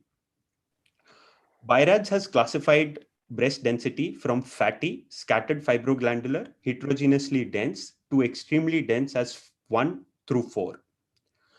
Whenever a patient is being selected for oncoplastic surgery, it is important that we note that the amount of mobilization required for the parenchyma should be less when a fatty breast is being chosen and can be more when a dense breast has been chosen. How do you classify oncoplasty? As I said earlier, type 1 and type 2 are volume displacement oncoplasties, where type 1 allows up to 20% of breast volume excision, and there can be a repositioning of the nipple. While type 2 allows 20 to 50% of breast volume excision and requires excision of excess skin to reshape the breast. And these are based upon various mammoplasty techniques and require specific training for oncoplastic surgery. Now, if the volume is not adequate, then volume replacement techniques are used, like the perforator flaps, LD, or the tram. Now, the table shown below shows the criteria for deciding whether to do a level 1 or a level 2 oncoplasty. What is a type 1 oncoplasty? Type 1 oncoplasty is when you do a biplanar dissection in subcutaneous plane as well as the plane above the pectoralis muscle to mobilize the parenchyma and bring it together to obliterate the cavity which has been created because of the tumor excision. Now, as I said earlier, it is better when you choose a Biarritz 3 or 4 breast for this kind of mobilization, because you are devascularizing certain amount of, there is the chances of potential devascularization of parenchyma are much higher in Biarritz 1 and 2. Now, the type 2 oncoplasties are based on various mammoplasty techniques. And depending on where the tumor location is, the mammoplasty techniques like the inferior pedicle or the superior pedicle or J-plasty or the round block can be chosen based on where the tumor is located and how much volume the lady has in the other quadrants to be able to reshape the breast and bring it to a normal shape. Now, what if when we are doing a type 2 oncoplasty, it is important that you have adequate volume within the breast to be able to displace the volume. But what if the volume is not enough within the breast? Then a contralateral reduction procedure can be planned, which are based on dermoglandular pedicles, or volume replacement techniques can be used. These techniques actually use the fat around the breast, beyond the inframammary crease or beyond the lateral mammary crease. And this fat is vascularized by local perforators or pedicles, or sometimes even random pattern flaps can be taken to replace the volume lost. Most commonly used local perforator flaps are the intercostal artery perforators. The figure shown above shows the most commonly used LICAP, ICAP, and the MICAPs. And these are the reach of these perforator flaps. And based on where the tumor is located, either of these can be used to do the volume replacement. Similar in the same area, there are lateral thoracic artery perforator or the thoracodorsal artery perforators also. Thoracoepigastric artery perforators can be used for the lower inner quadrant of the breast. Now, if the volume around the breast is also not enough, the next step is to do a pedicled flap. Latissimus dorsi myocutaneous flap has been the workhorse for breast reconstruction for a very long time. It can be used for a partial breast reconstruction or a whole breast reconstruction with or without implant. Similarly, other pedicle flaps like the tram flap can be used for breast reconstructions. There's a concept of extreme oncoplasty. Basically, extreme oncoplasty expands the indication of breast conservation. It allows for larger tumor excisions and multifocal and even localized multicentric disease. Later during the evening, Dr. Kopikar would be explaining in detail about extreme oncoplasty, and we'll be looking forward for it. Now, what are the complications of oncoplasty? Now that we are talking about larger excisions, we are talking about mobilization of skin and bringing it together, obviously it entails larger incisions. Delayed wound healing has been reported, but more literature is now available which shows that wound healing is as good as any other breast surgery when it is being done by a trained hand. Fat necrosis, if you do not choose your patient well, the chances of fat necrosis are higher. The last thing that I have mentioned is not really a complication, but it's a problem for the radiation oncologist where the boost planning becomes an issue. As we know, in breast conservation surgery, a boost of radiation is given to the tumor bed. And when these mobilization of the pillars happen, it is difficult to plan the boost. Hence, it is important at the time of oncoplastic surgery, both the cavity and the base of the tumor is marked with clips. And this is what we practice. Is there safety for oncoplasty as in the oncological safety? Yes, there are several studies which have been published, and the follow-up in them ranges from 46 months to 74 months. And all of them show that the local failure rates are as good as breast conservation surgery. There has been a meta-analysis published by Loskin et al., which includes 41 trials and 3,000 and odd patients with oncoplasty and 5,000 and odd patients with only breast conservation. And that has shown that the tumor excised in the oncoplasty group was larger as compared to the BCT group, and the positive margin rate was significantly lower in the oncoplasty group. Similarly, the recurrence was significantly less in the oncoplasty group. However, it must be noted that the follow-up is only 34.9 months reported in this meta-analysis, and a longer follow-up is awaited. Now, what are the take-home messages from this? That oncoplasty allows for an oncological, aesthetic, functional, individualized surgical approach. It allows for larger resection. It has to be tailored as per the body habitus and individual needs of the patient. It obviously has a small learning curve. And the most important point is it should be done only when it is required. As most of our breast conservation surgeries, we are able to do without doing any oncoplastic procedures, just by either closing the cavity or approximating the parenchyma. Thank you.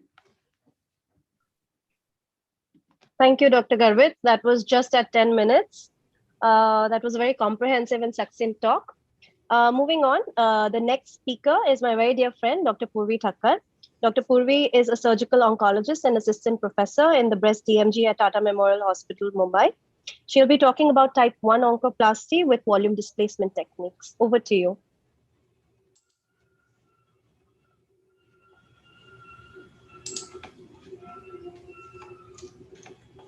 Is my screen visible? Not yet, ma'am.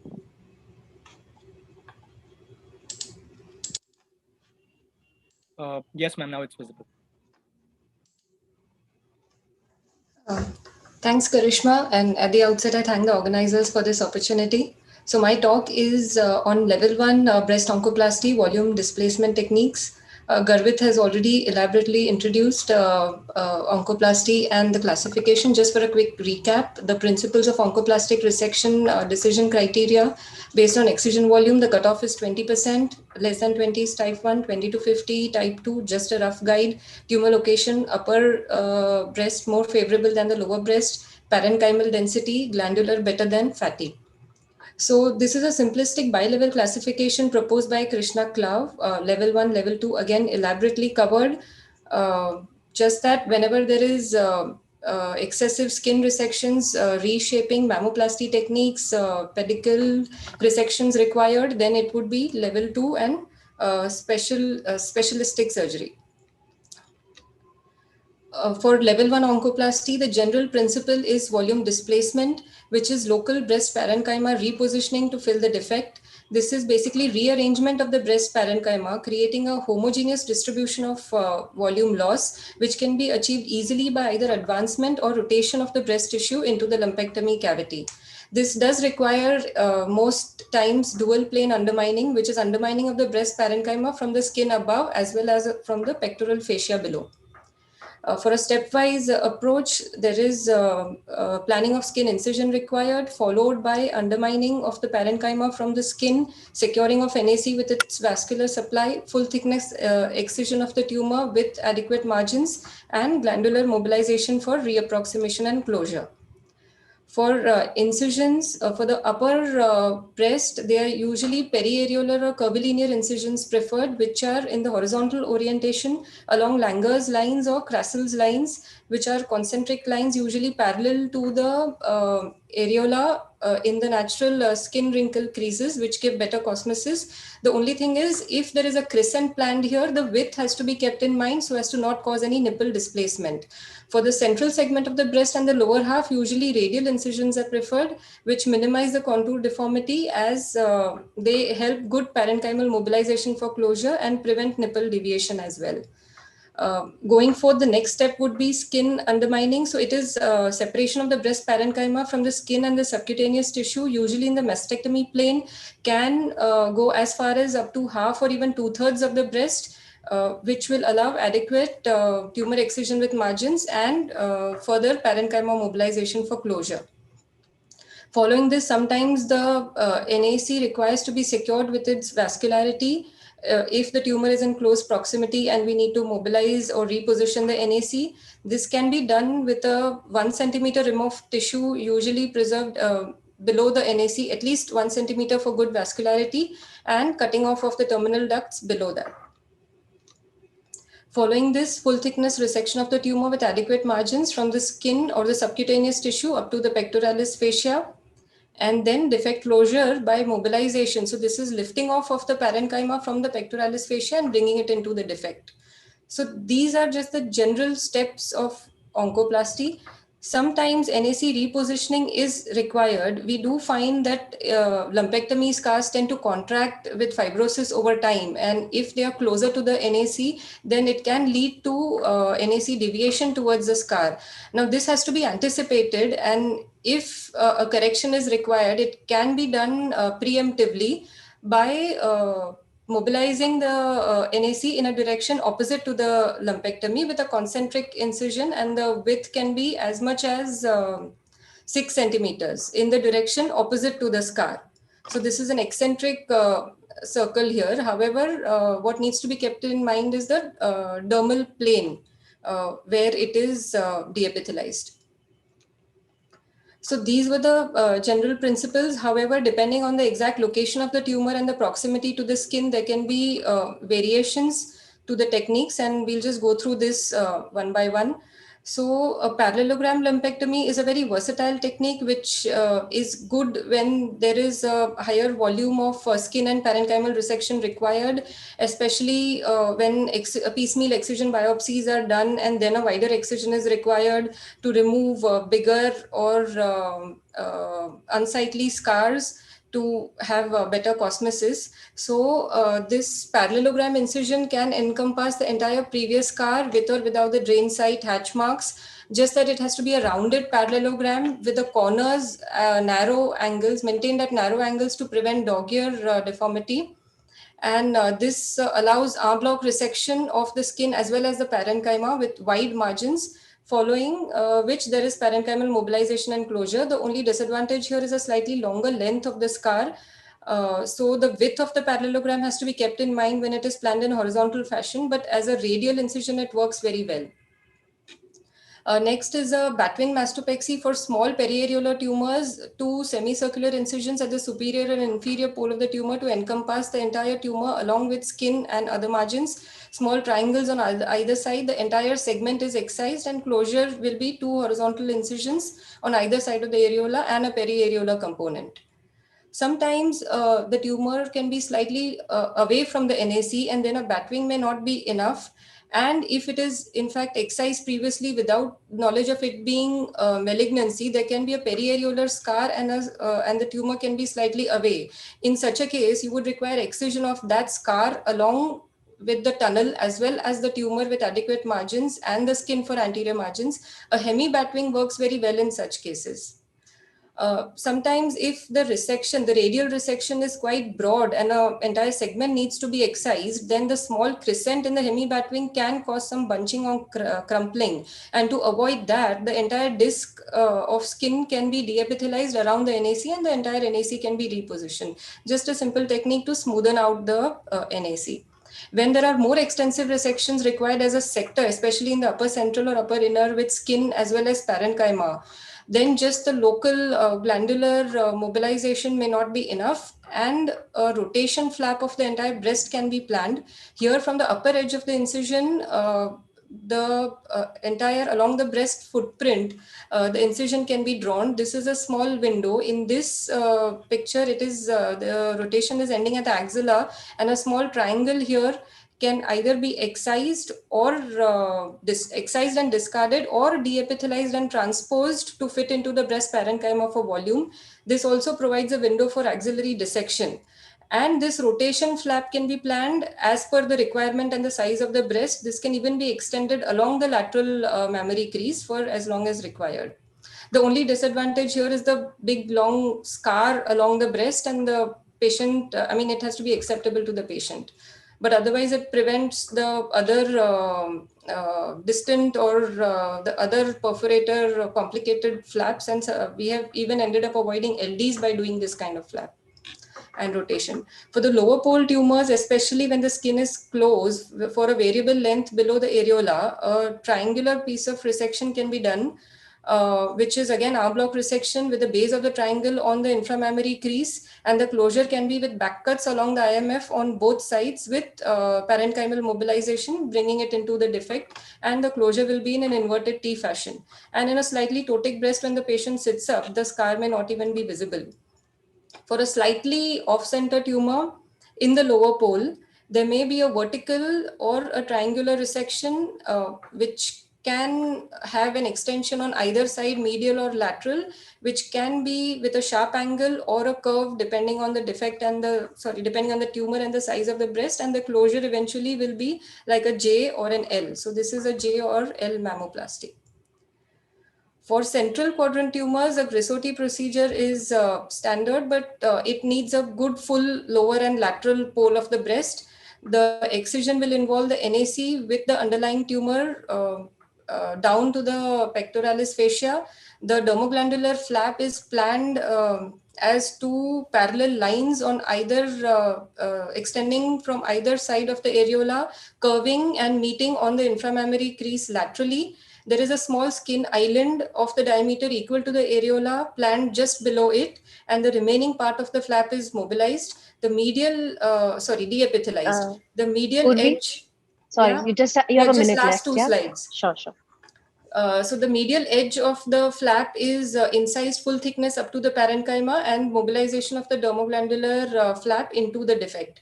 This is a donut mastopexy for small periareolar tumors, entire donut ring deepithelized, the part of the ring with the tumor excised, and purse string closure. Extension of that is a round block technique, where after the deepithelization, there is parenchymal undermining and mobilization, tumor excised, full thickness, again parenchyma lifted off the fascia, brought into the defect and closure, and the scar that you see is just a periareolar scar.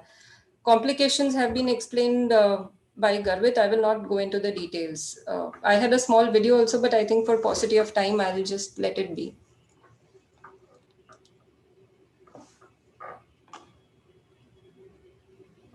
Thank you so much, ma'am. Karish, ma'am, am I there? Yeah, I'm here. Sorry. So we have a few questions from the audience. Dr. Neeta, there's a question which says, do you think there is an age limit to oncoplasty? And a little bit about your experience with level 1 oncoplasty. Hi, thank you, Karishma. At the outset, Jay, very well planned program. Thank you for the invitation. I wouldn't think that there's an age limit, but I think exactly what Dr. Garvit did suggest earlier is that you'd want to look at the mammogram, you'd want to have parenchyma and dense glandular tissue rather than just fatty tissue that you're mobilizing, so as to prevent any complications. I think excellent talk by both Garvit and Purvi, not that one would expect any different from either of them. But I think our experience in terms of our approach to level 1 oncoplasties is not to make it the norm. One would want to do an oncoplasty for a patient that, or I would say one would want to keep it as simple as possible. So if you can do a straightforward resection by placing your scar directly over the tumor, move the gland locally, keep it simple, that might be the best way forward. There are some quadrants like the lower central, which Garvit showed you with the bird beaking, or the upper inner where you're going to have scars that can be very unforgiving, that you'd want to probably bring in oncoplastic techniques. Thank you, Karishma. Thank you, ma'am. Dr. Prabha, ma'am. Ma'am, there was one question for you. If there are any tips and tricks that you would suggest for reducing rates of fat necrosis in oncoplasty? Prabha, ma'am, you'll have to unmute your mic, ma'am. What is the question? Please repeat. Ma'am, any tips for reducing the fat necrosis rates in oncoplasty? Yeah. You need to be really aware of the blood supply of the breast anatomy very well. You just can't mobilize the tissue and shift it. Part of the breast tissue fat will necrose, and that will cause an so handling of the tissue, proper planning and mobilization. You just can't mobilize and bring it and close it. So you need to know the blood supply of the breast very well for mobilizing the tissues to reduce the fat necrosis. And less handling of that breast tissue, and don't take too many sutures in that. So fat will necrose with those many sutures. So just few anchoring sutures. The skin becomes an envelope to hold it in place, not the breast tissue as such. Thank you, ma'am. Thank you so much. I will now introduce the moderator for the next talks, Dr. Shalaka Joshi, under whom I've had the privilege of training for a few years. Dr. Shalaka is a professor and consultant surgical oncologist in the breast EMG at Tata Memorial Center, Mumbai. Over to you, ma'am. Thank you, Karishma. So I'll introduce the first presenter for the next session. That is Dr. Jay Anand. He passed out MCH from the Tata Memorial Hospital a few years ago, I would say, and pursued breast surgery at the Oncoplastic Center in France. He has been a practicing oncoplastic breast surgeon since then and currently working at the Specialty Surgical Oncology Clinic. Jay, over to you, and you may start your presentation.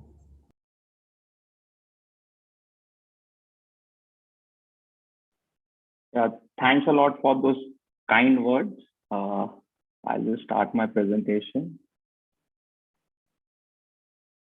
Is my presentation seen? Am I audible? Sir. Yes, sir, you're audible, sir. Yeah. So I'm going to present on local flaps for partial breast reconstruction. So breast conservation surgery has been done in this manner. We do wide excision of the breast lump. Axillary clearance is done. A drain is put in the axilla. No drain is put in the breast. This is because the next day we want to see a good symmetry due to seroma formation. Everyone is happy right now. But what happens when the patient comes back at 1 year follow-up? This is what happens when the seroma dries up and the scar gets puckered. So we have a problem. So what is the solution? Solution is oncoplastic breast surgery, which involves robust oncologic principles and aesthetic plastic surgery principles. Thus, it gives a better cosmetic outcome, and it also helps in early psychosocial rehabilitation and healthy body image, leading to a better quality of life. So let's see why breast cancer is unique in India. We see younger patients, we see patients with larger tumors, we see more cases of locally advanced disease. Skin resections are unavoidable, and there is a reluctance for contralateral symmetrization procedures. So Patient-tailored treatment is the need of the hour, where we consider the site of the tumor, breast to tumor ratio, degree of ptosis, the contralateral breast size, available donor site, patient expectations, and also the cultural preferences. So broadly, oncoplastic surgery can be a volume displacement or a volume replacement. I'm not going to go back to the basics as it has been extensively covered. What I'm going to talk today is more of volume replacement methods where a local transposition or rotation flap size.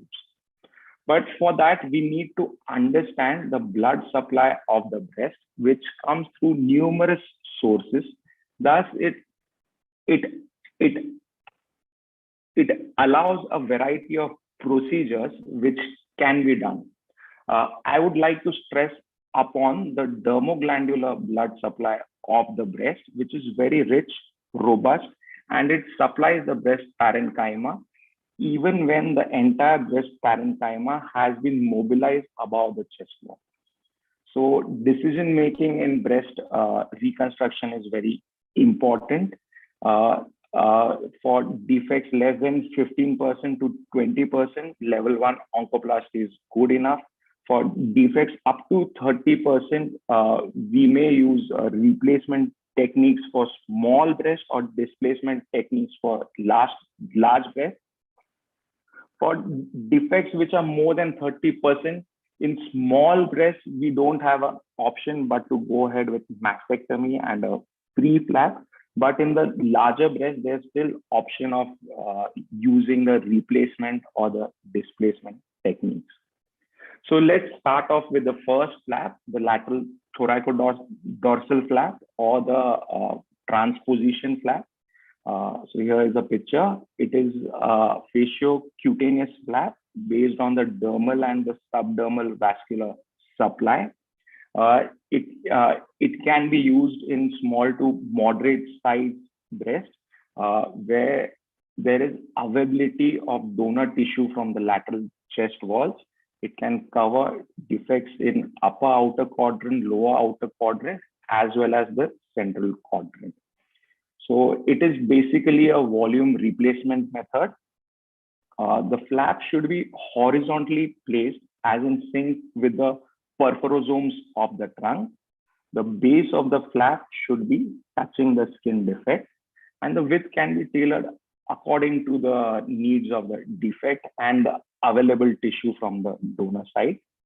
So let's see the flap being used for an outer quadrant tumor. This is the preoperative picture. This is the incision marking. Here, not much skin has been excised. Not much skin is involved, so less part of skin was excised and axillary clearance was done. The defect, the big defect is seen here. This is the flap planning. The flap is raised. A part of the flap is deepithelialized and inset is done. This is a closure line. So the scar is big. The scar is big, but actually it's a hidden scar.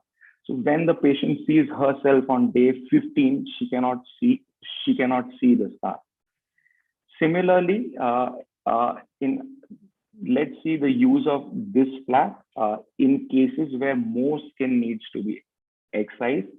She's a 32-year-old lady with a borderline phyllodes tumor in the upper outer quadrant. I had to excise a big part of the skin also. The breast size is also small. This is a defect. The flap is planned. The flap is raised, inset done, and this is her picture on post-op day 14. Now for central quadrant defects, this is the incision planning. The patient had nipple discharge and DCIS out there. A wide excision was done. If few years back, I would have operated this case, I would have gone ahead and done a LD flap for her. But now I planned transpositional flap. This is how the planning was done. A part of the flap was de-epithelialized. This is the inset. We can see that a good mount can be achieved. And this is the post-op day 1 picture. I have been inspired by the work done at Tata Memorial Hospital by Dr. Shalaka Joshi and her team. So they presented a case series which included 41 patients where this transposition flap was done. And they have shown it that this flap is safe, predictable. It does not need any kind of loops or any magnification. You need not change the position of the patient. There's no major learning curve involved, and it is possible to be done at a minimal extra cost. So let's see the flap being used for a lower outer quadrant tumor. So these are the pre-operative pictures. So this is the site mark. The patient has received NACT, but she still has a diffuse lump. So I have gone ahead and done a wide excision. So now the flap planning needs to be done in a different way. This is how the flap is planned. The flap is raised, inset done, and at 1 year follow-up, this is the picture. Now talking about inner quadrant tumors, a different method needs to be done. We can go ahead with breast advancement flaps, which is also called as the matrix rotation, or racket incision with dermoglandular mobilization can be done. One more option is the thoracoepigastric flap for the lower inner quadrant tumors. So let's see them.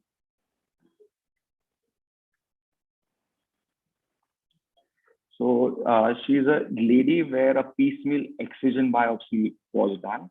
The breast size is really small. So a matrix rotation was planned. A wide excision is done.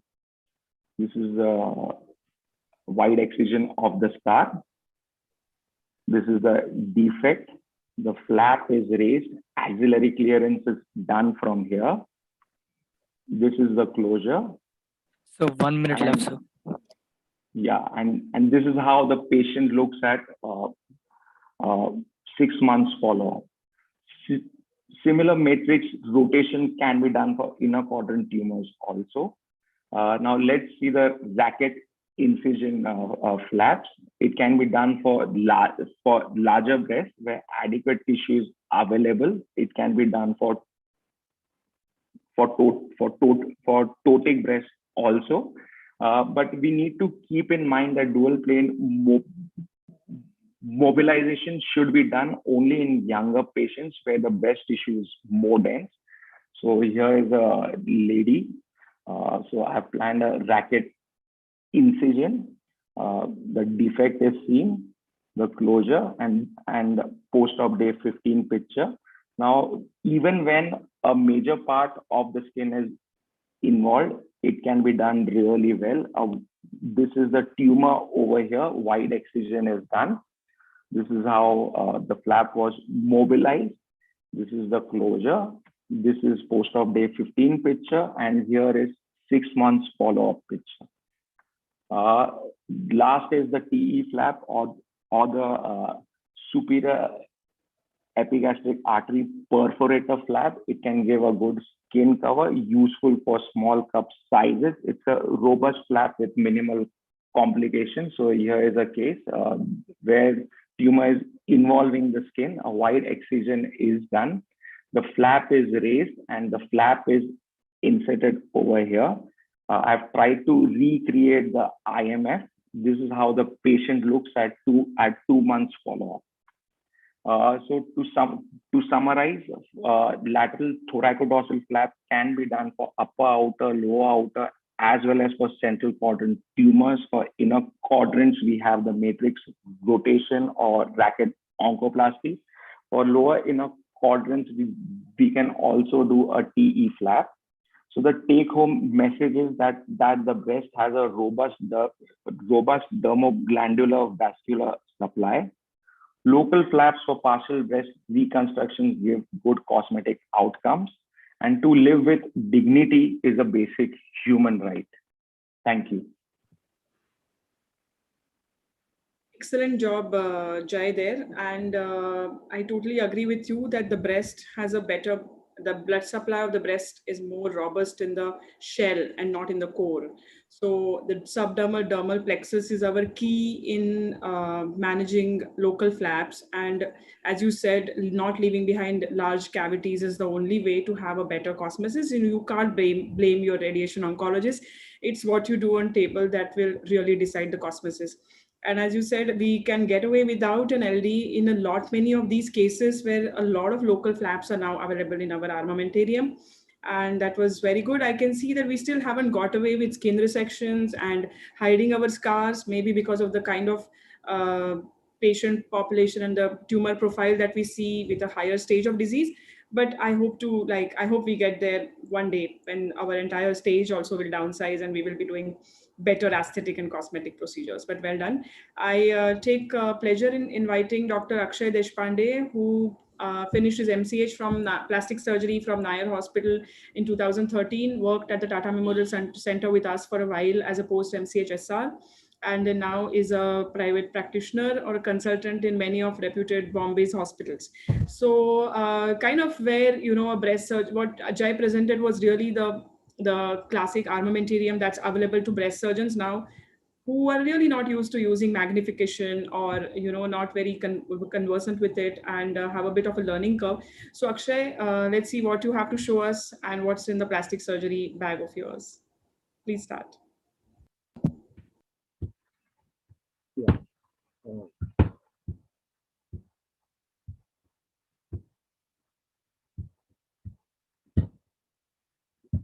So good evening, everybody. Is my screen visible? Is my screen visible? Yes. So your screen is visible. Okay. So now I'm going to present the breast reconstruction role of perforator flap and latissimus dorsi flap.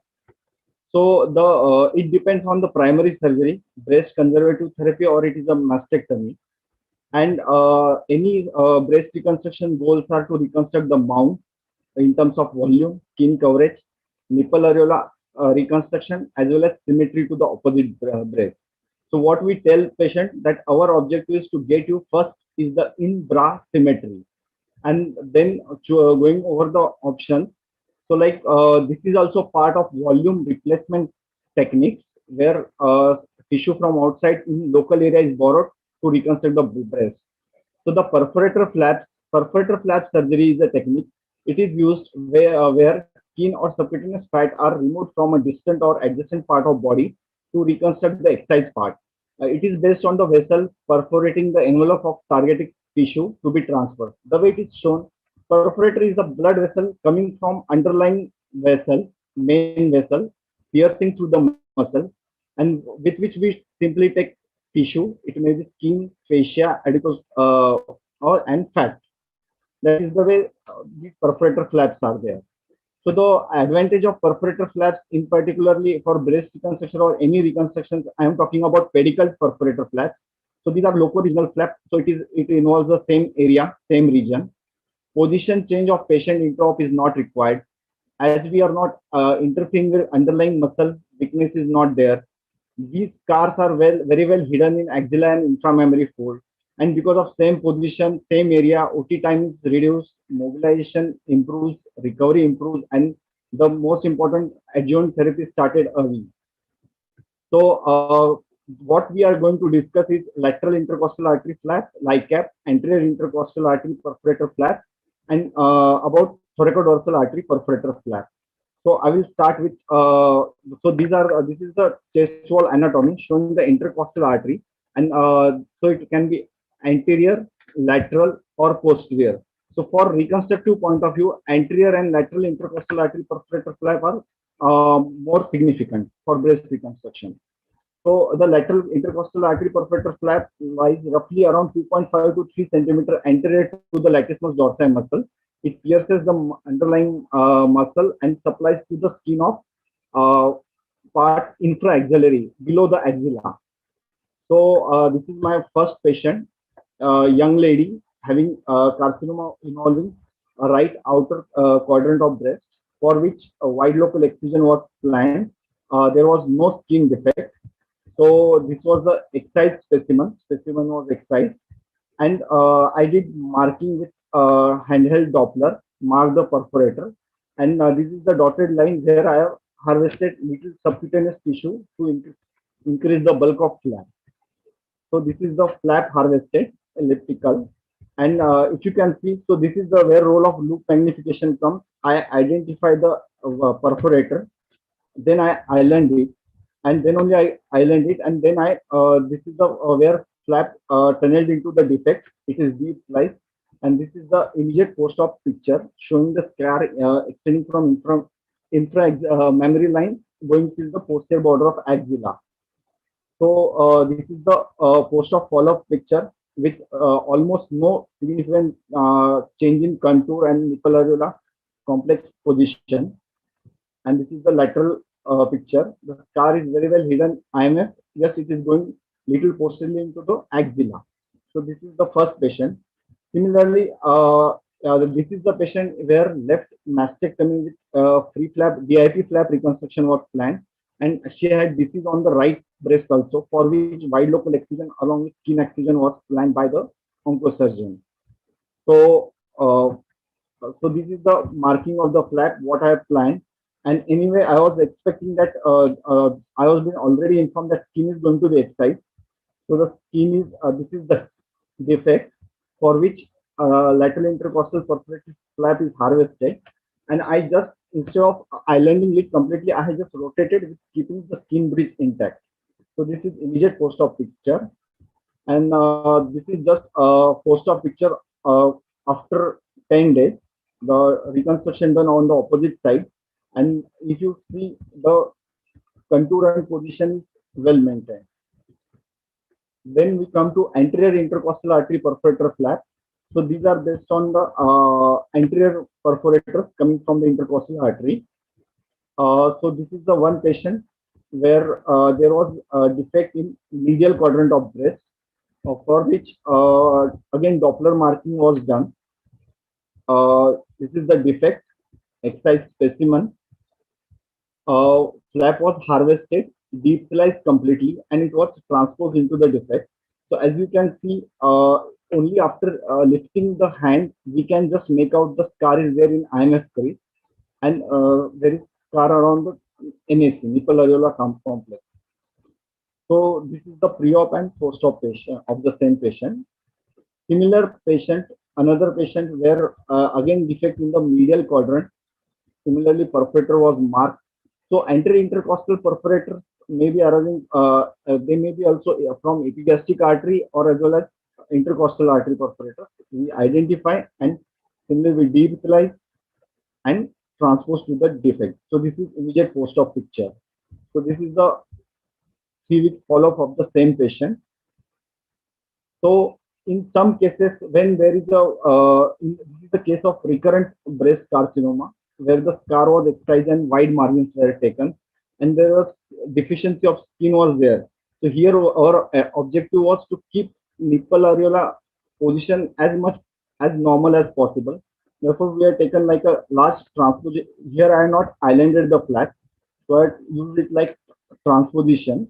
And this is the post-op picture where the nipples position is maintained.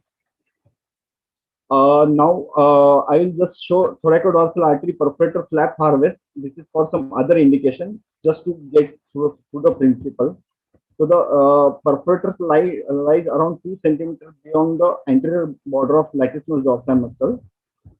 And so in this, I identified the perforator. So in this patient, 2 thoracodorsal artery perforators are found, and we have taken care to preserve the thoracodorsal nerve which supplies the latissimus dorsi. This is the way perforator flaps can be used.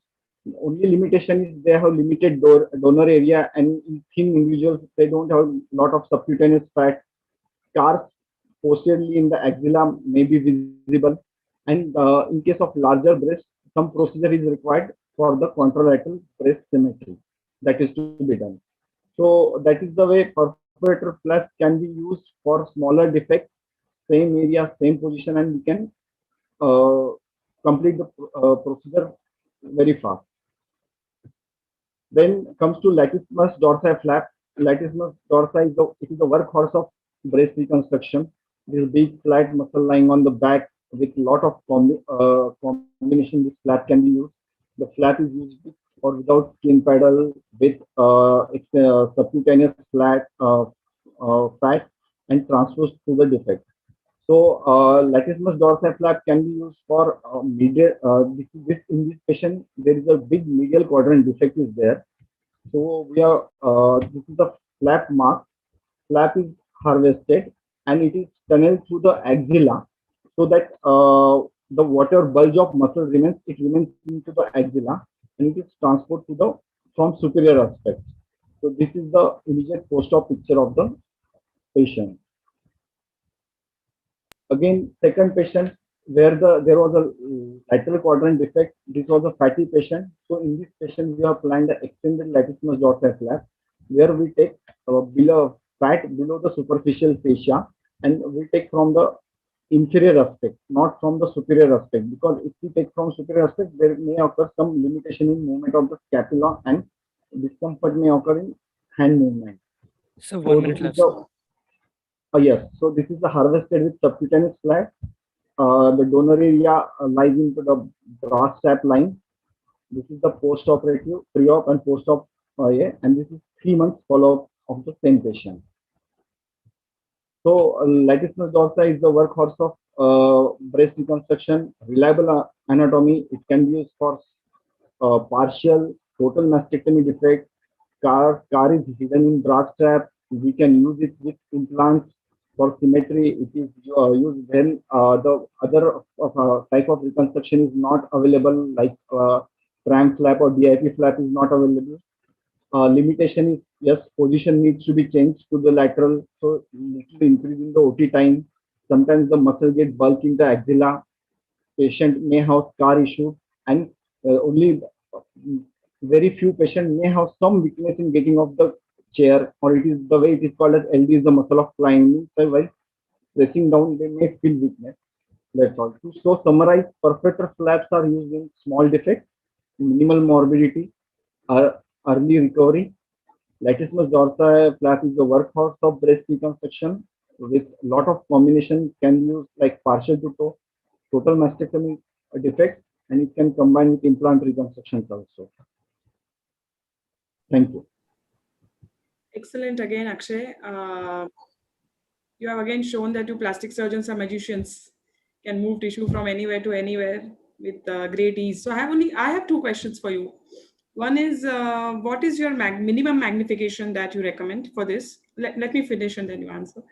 The second I have is, how much perforator length do you really mobilize? How much length do you get? Because from what I can imagine, probably these are like short lengths. So how much distance do you travel with a perforator? How much can you travel? And thirdly, how often have you had to really remove a part of the cartilage or part of the costal cartilage or something to get more length? Okay. So first, I am commonly trained in 4x magnification.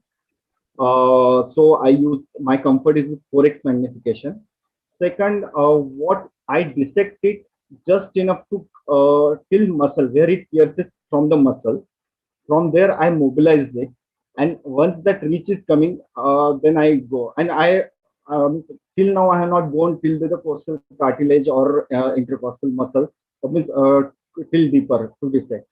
So it's like just maybe few millimeters into the muscle till that flap is mobile enough to transpose into the defect. That's what I use.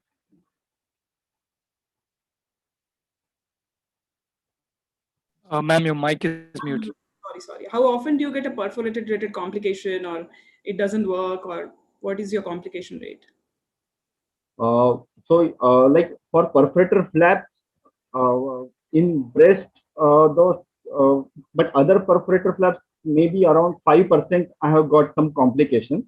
It goes into between 5%. So partial necrosis, edge necrosis, or maybe up to 1/3 of perforator getting some twisted. But that's why with loop magnification, I take care that I'm not twisting the vein. Artery is not a problem. The problem is vein. So we make sure that vein is not twisted. Okay, thank you very much. If there are no more questions, then I will hand over to my dear friend Tanmay Joshi to carry forward the next session and see some more magic. Thank you, Dr. Shalaka. Good evening, everyone. So moving on to the next part of the oncoplasty session, this related to reduction mammoplasty. I would like to introduce our next speaker, Dr. Dushyant Jaiswal sir, who is a professor and consultant at Tata Memorial Hospital in the plastic reconstructive services. He's an excellent teacher and extremely meticulous but fast surgeon, and he's a big proponent of perforator-based free flaps. He's one of my mentors when I was working at Tata Memorial Hospital. Over to you, sir.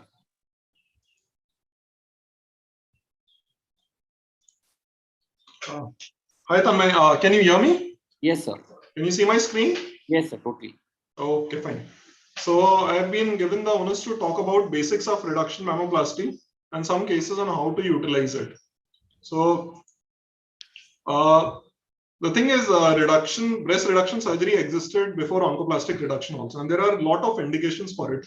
It's important for an oncosurgeon to know this because the awareness or knowledge to a patient that any of these symptoms might benefit from a reduction might convert an unwilling patient to a very willing one. Now, mastopexy and reduction mammoplasty are basically a continuum. You don't see them as different procedures. So both of them essentially involve aesthetic modulation of the breast shape and NAC, and reduction has a more reduction in the volume of size. Pexy doesn't have, minimal, depending on the breast size. Now, the next concept you need to realize before pursuing any reduction-based procedure is that breasts are heterogeneous. Each of them will need a different size, even the large ones. If you see on the top row from left to right, it's a moderately large breast, some ptosis, extremely large breast, less ptosis. And the third one is large and ptotic. And in the lower row, there are different sizes of breast with extreme amounts of ptosis. So, how do you evaluate the breast size? Basically, the bra size gives you an idea of it. So there are formulas to it, but they don't really help you in reduction that much the procedure per se. But yes, in communication, they do. You can use these formulas to actually calculate the estimated amount of resection which might happen when you reduce the size. But as I said, technically, it doesn't help much. Some pre-op measurements you need to get right. First is the nipple to suprasternal notch distance, second is nipple to IMF, and third is the areolar diameter. Most importantly, because the patient also needs to be aware of any asymmetries they already have. And though there are measurements suggested, there's nothing like a normal breast. Everyone has their personal idea. The surgeon might think something different. There are cultural variations. What is important is that the patient has to realize there is some size, shape, proportion, symmetry, some amount of ptosis, and the NAC size color. On all these variables, breasts vary, and the outcome of the breast surgery will also vary. Highly neglected and often underrated thing is the breast photography. It is important not just to show in conferences, but for the patient to realize the asymmetries or the deformities which existed prior to your oncoplasty, so that they are not blamed to it. Standard 5 views. The hands need not be on the hips or over the head, just by the side as they would naturally be. Another thing you need to counsel them about is the alteration in sensation, which might exist or be exaggerated. Apart from the asymmetry, interference with lactation, any reduction procedure you do, there will be some interference, apart from the central mount techniques. Now, how do you go about planning? I think it's a game of hours. You have to plan your skin resection, you have to plan your NAC repositioning, resizing, retaining, and the parenchymal removal, retention, and rearrangement, and finally closure. So let's look at each of these elements one by one. As reduction mammoplasty evolved, the earliest attempts were basically just attempts at moving an ellipse, either vertically or horizontally, irrespective of the NAC. So now we have evolved to a point today where we need minimum resection. We go through a circumarural approach. most of the PEGZs are that way, so that the scar is hidden in areola. Slightly more resection we need. We have a vertical short scar. A lot of cosmetic surgeons do a large amount of resections through a vertical short scar also. And extremely large breast, or preferred by a lot of surgeons again, is a vice pattern or an inverted T. So this essentially gives you an vertical ellipse for horizontal shortening and a transverse ellipse for vertical shortening, the vice pattern. So this is a comparison of a vertical short scar and a vice pattern inverted T. So if you thin the lower flaps, this can theoretically settle and patient might not see the dog ears, so be okay. But vice pattern gives you a one-shot correction. This is very important in oncology where you want to get the breast size down significantly for radiation also. And you don't want multiple procedures on patients who already have to deal with a lot more in life. So what you are trading is basically an additional scar, which is an IMF, which is essentially hidden for a lot of liberty in contouring. So the next element, my recommendation is to go vice pattern unless really indicated otherwise for larger reductions. The next element is handling the NAC. So before you decide where to put the NAC, you have to realize that how the breasts are set. Some breasts are very high in the chest in spite of the size and tosses. Some are set very low. The point is your NAC cannot come too close to it. The lower pole will always appear bulky and it will appear unnatural. So the most important marking is in standing position, the nipple position, because as much as you bend the table, this point gravity cannot be simulated in OT. You need to get this nipple position right. Rest everything can be managed around it without a marking also. So how do you decide the nipple position? There are a lot of calculation and recommendations. So basically you need to trace the mammary line. So this the most common recommendation is mid-clavicular to the mid-inguinal line. And where it intersects with the IMF, I prefer the mid-humeral point and equidistant from the both sides and from the center, so that it forms some sort of an equilateral triangle. This is, but apart from all these points, you need to take an aesthetic look. And I'll show in the video that it's not necessary to have a hard and fast nipple position early only. You can mark the meridian, but decide this position approximately now and fine tune it as you reduce and decide the mount. So now recommended NAC diameter is 38 to 45 mm, depending on the breast size. You can use cookie cutters or steel bangings or freehand drawings to make them. Now, second question is how to retain the nipple areola complex. Now, historically, free NAC grafts were done because they evolved from imputing them and throwing them off. So it made sense to harvest them and put them back as graft.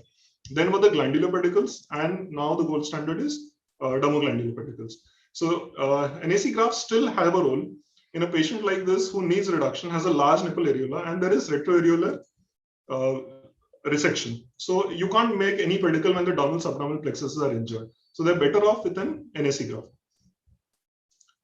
So in today's era, the choice of an NAC graft would be an extremely large pedicle, which in spite of thinning, will have a large obligate volume to distort the shape of the breast.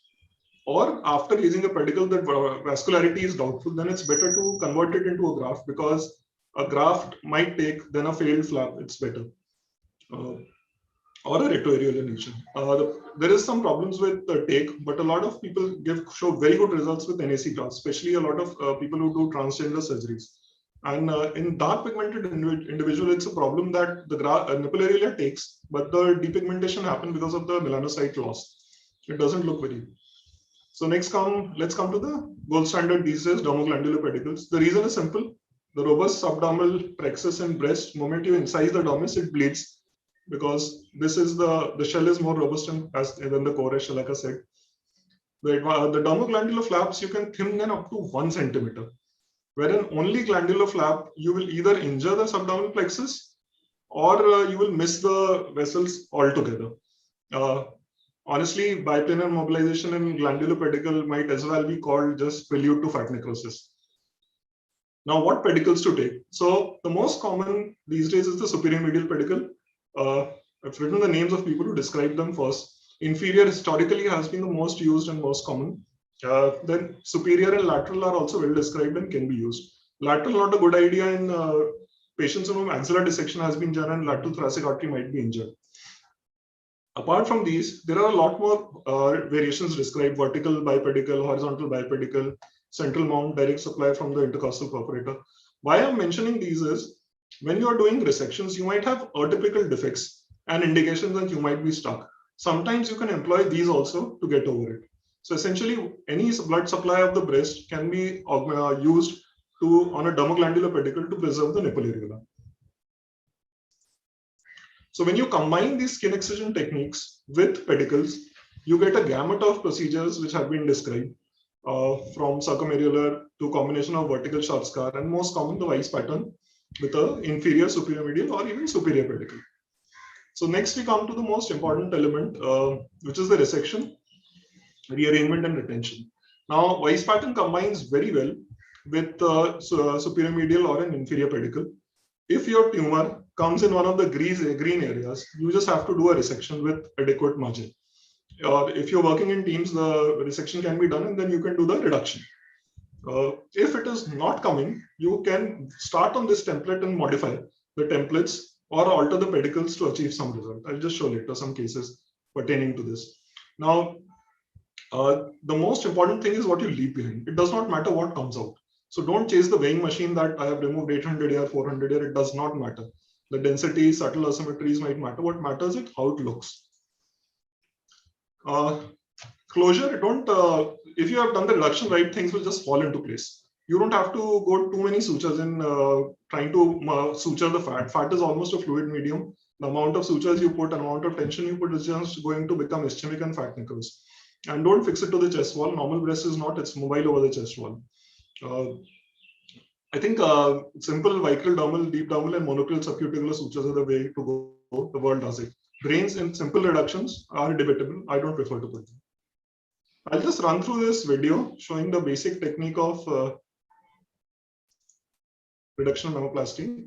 So this lady had moderate sized breast, slightly ptotic, disease on the left upper inner quadrant, planned for superior medial on one side, and due to the defect, inferior pedicle on one side.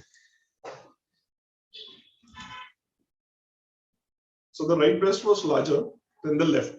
So post resection, the left breast didn't need much reduction, the right did.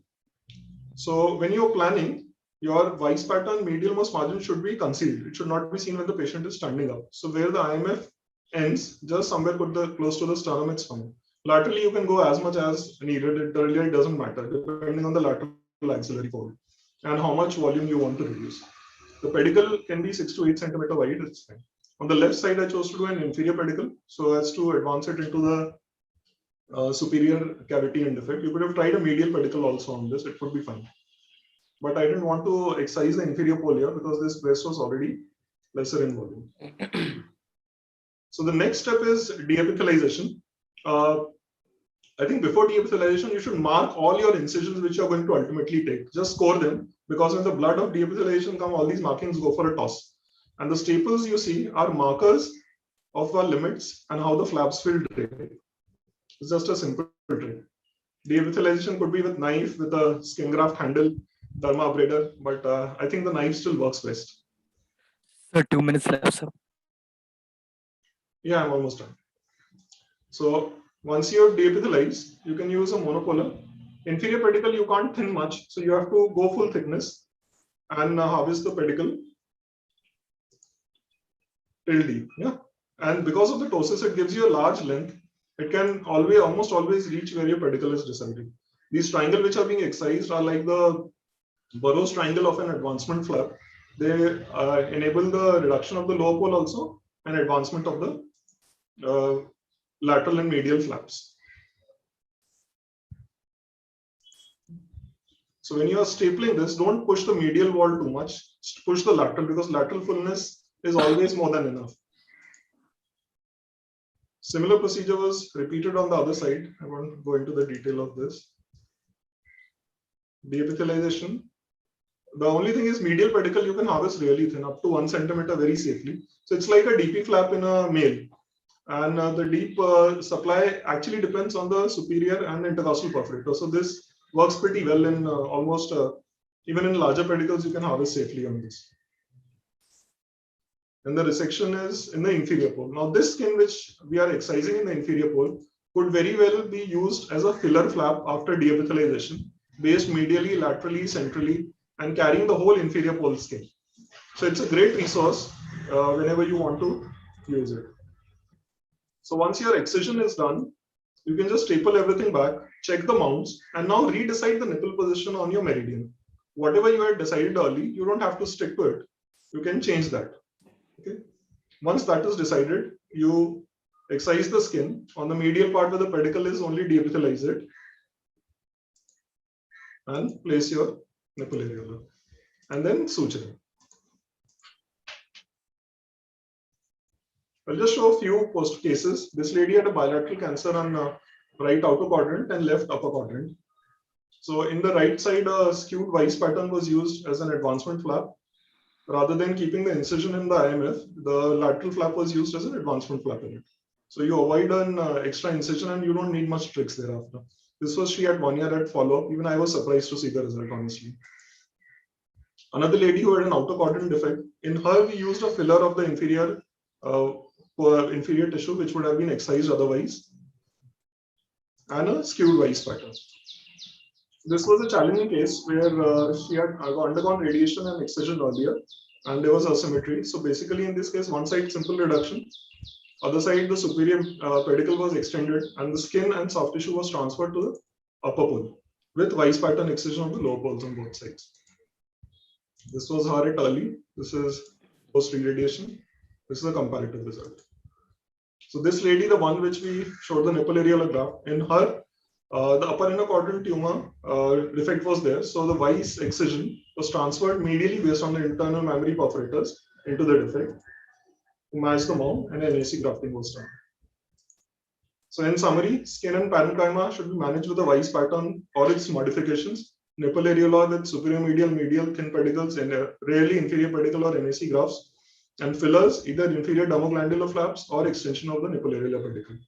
But I think after all this is done, the most important point is when you raise the patient and judge later, once all the closure is done, is if there are any minor discrepancies, you can adjust them.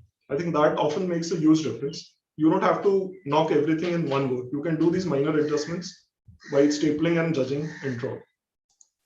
Thank you, and Jai Hind. Thank you, sir, for your excellent presentation and a lucid explanatory video. Doesn't leave too much room for questions, but I just want to comment that the difference between probably an oncoplastic reduction and a regular reduction mammoplasty for cosmetic procedures, you have to just remove in a cosmetic procedure equal on both sides. But in this case, you're reducing more volume in the cancer side. So probably you'll require to remove more skin to remove as much amount of parenchyma as well. So Weiss pattern might work much better. Fair. Right, sir. Thank you, sir. Our next speaker is Dr. Chaitanyanan Kopikar, sir. He is a pioneer breast oncosurgeon, and he has worked at Ruby Hall Cancer Center and headed the department, as well as Jahangir Hospital and headed the department there. And now he is a director at Orchid's Breast Care Cancer Center. He's an honorary faculty at the Oncoplasty Masters program at University of East Anglia. Over to you, Kopikar, sir.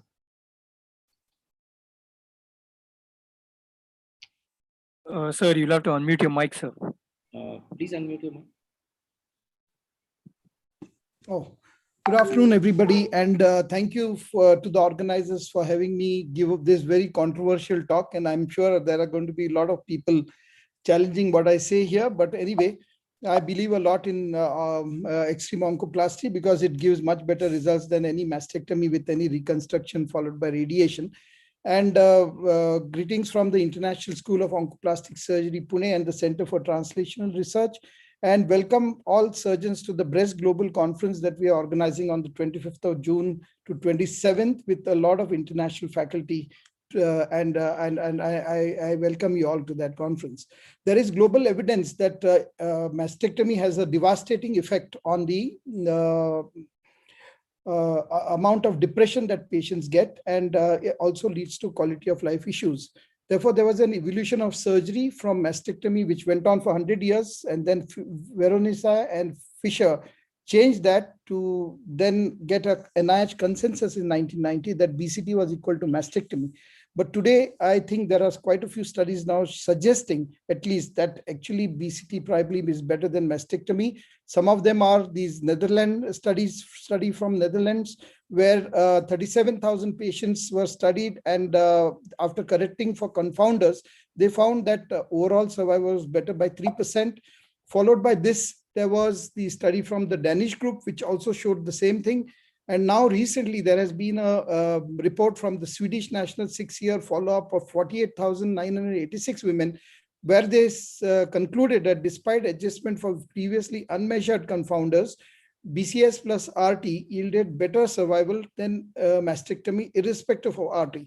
If both interventions are valid options, mastectomy should not be considered or regarded as equal to breast conservation. And then there were studies from Norway and a study from India, which also suggests that breast conservation is probably better than mastectomy in terms of even overall survival after correcting for confounders.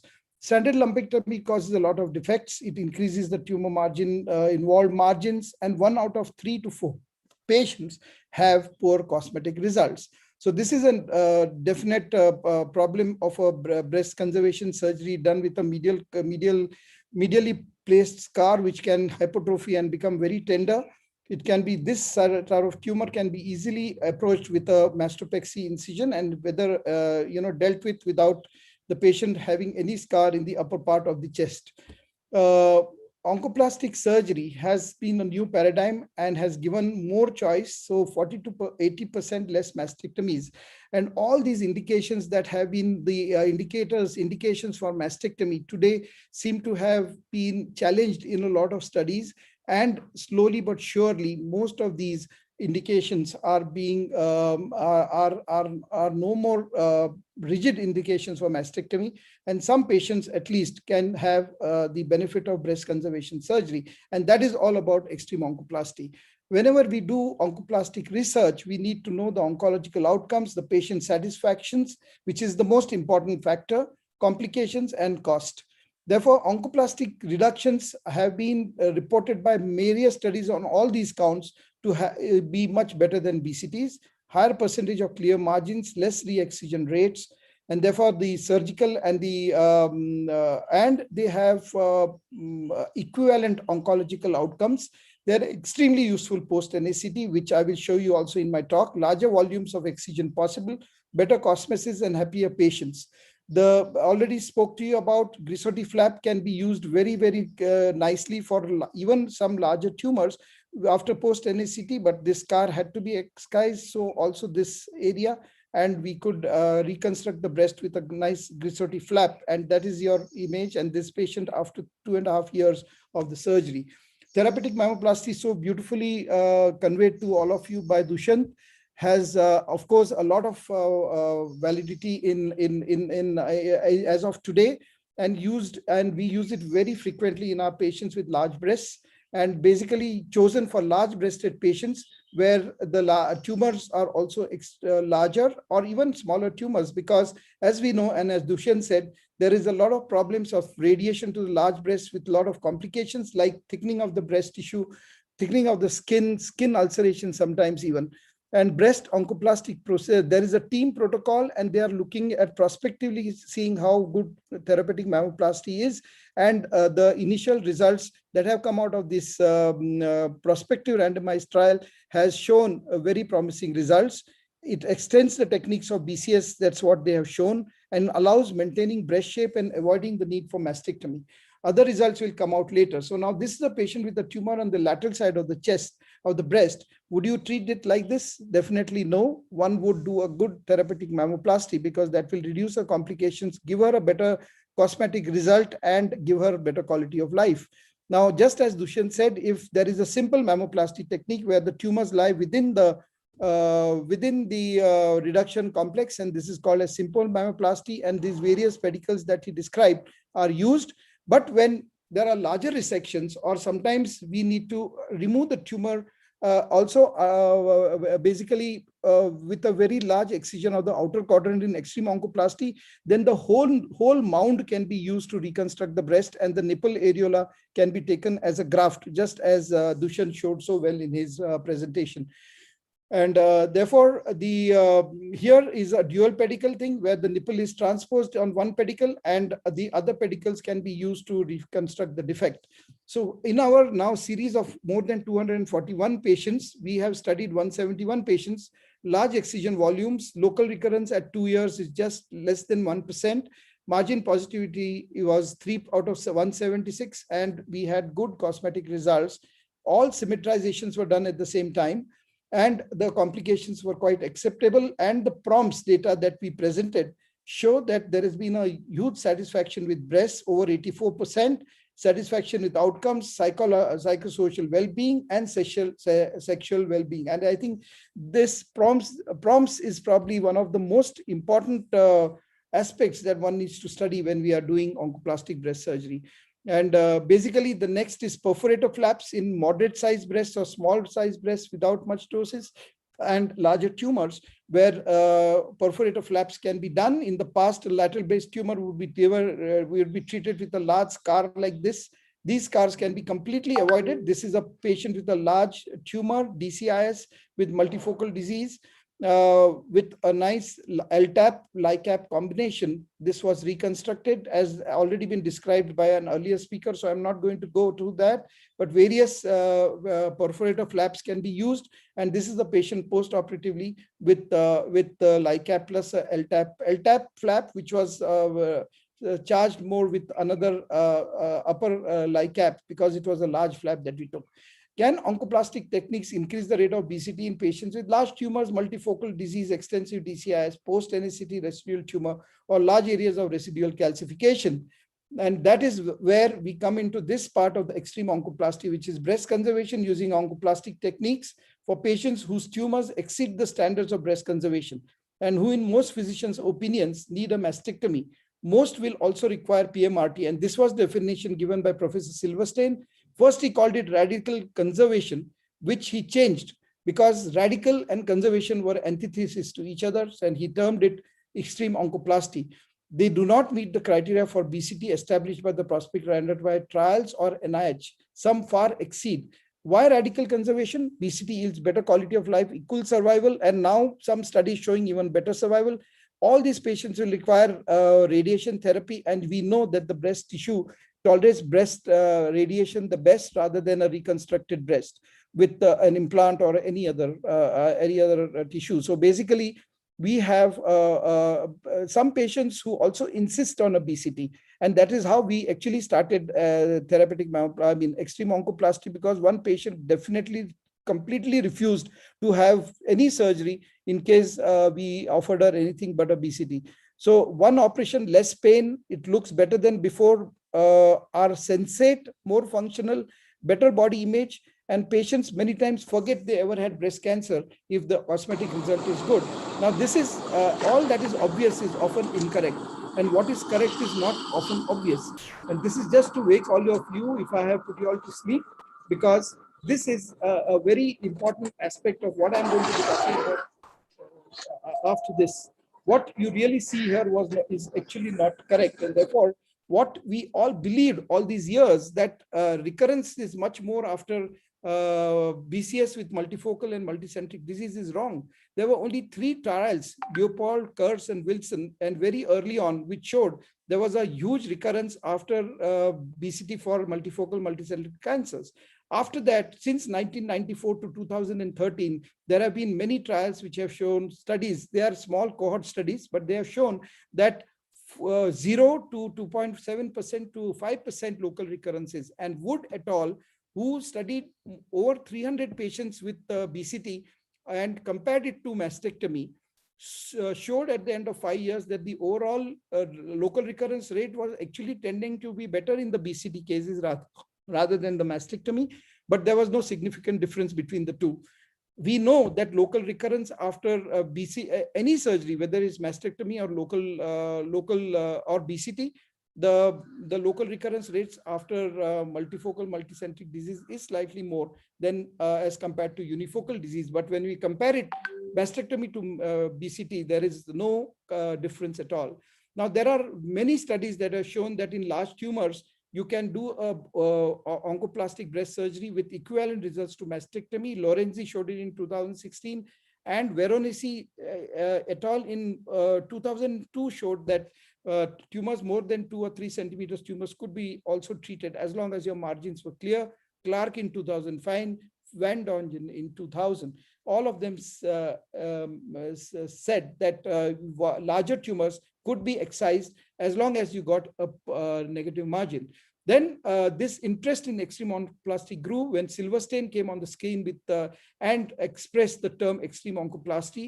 He published twice. After that, we published in 2019, and then we were followed by various studies, which I'll go through very quickly. Silverstein found that there was significantly higher mean weight and span in extreme cases. The margin negativity was acceptable at 83%, and the local recurrence rate at 24 months was comparable at 2.5%. So this was his first paper. He then presented in the ACS his extended study where extreme oncoplasty patients were 122. He compared it to the standard. You can see that 218 grams versus 140 grams. The mean extent was much larger, and the margin positivity, etc., was comparable, slightly higher in the extreme group, but the local recurrence rate at 5 years and the local recurrence mastectomy rate, re-excision rates were very similar. Then we came. 2 minutes left, sir. Pardon? Sorry? 2 minutes left, sir. Okay, no major post-operative complications, and we reported all of this. So I'm going to go through this. Crown and Nebril et al. And finally, we have the latest study coming in from some authors here, which have shown that extreme oncoplasty is quite safe. And then there was a randomized systematic review and meta-analysis which showed the same. Some limitations are that they are small cohort studies. They included patients with better prognostic indicators. Large-scale studies such as Miami are required. Variability in study design, dissimilarities in reporting outcome measures. And in India, acceptance is low. Mastectomy is virtually like a gold standard across the country. And we know even in small tumors, mastectomy is done. Future trend is that we need multicentric disease. This is our study where we included tumors more than 50 millimeters, multifocal, multicentric disease, and this large tumor, which we excised. And in this patient, I'll quickly show you the video of this, where this large tumor was excised with ultrasound guidance, and the tumor excised, and we took a nipple areolar shave margins under the nipple. They were negative.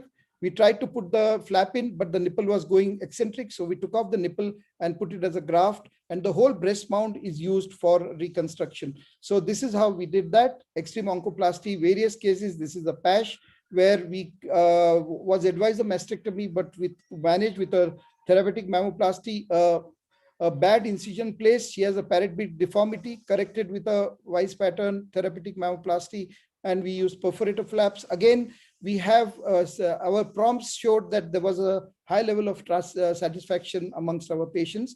BCT after NACT, I'm just going to take 2 more minutes, so please bear with me.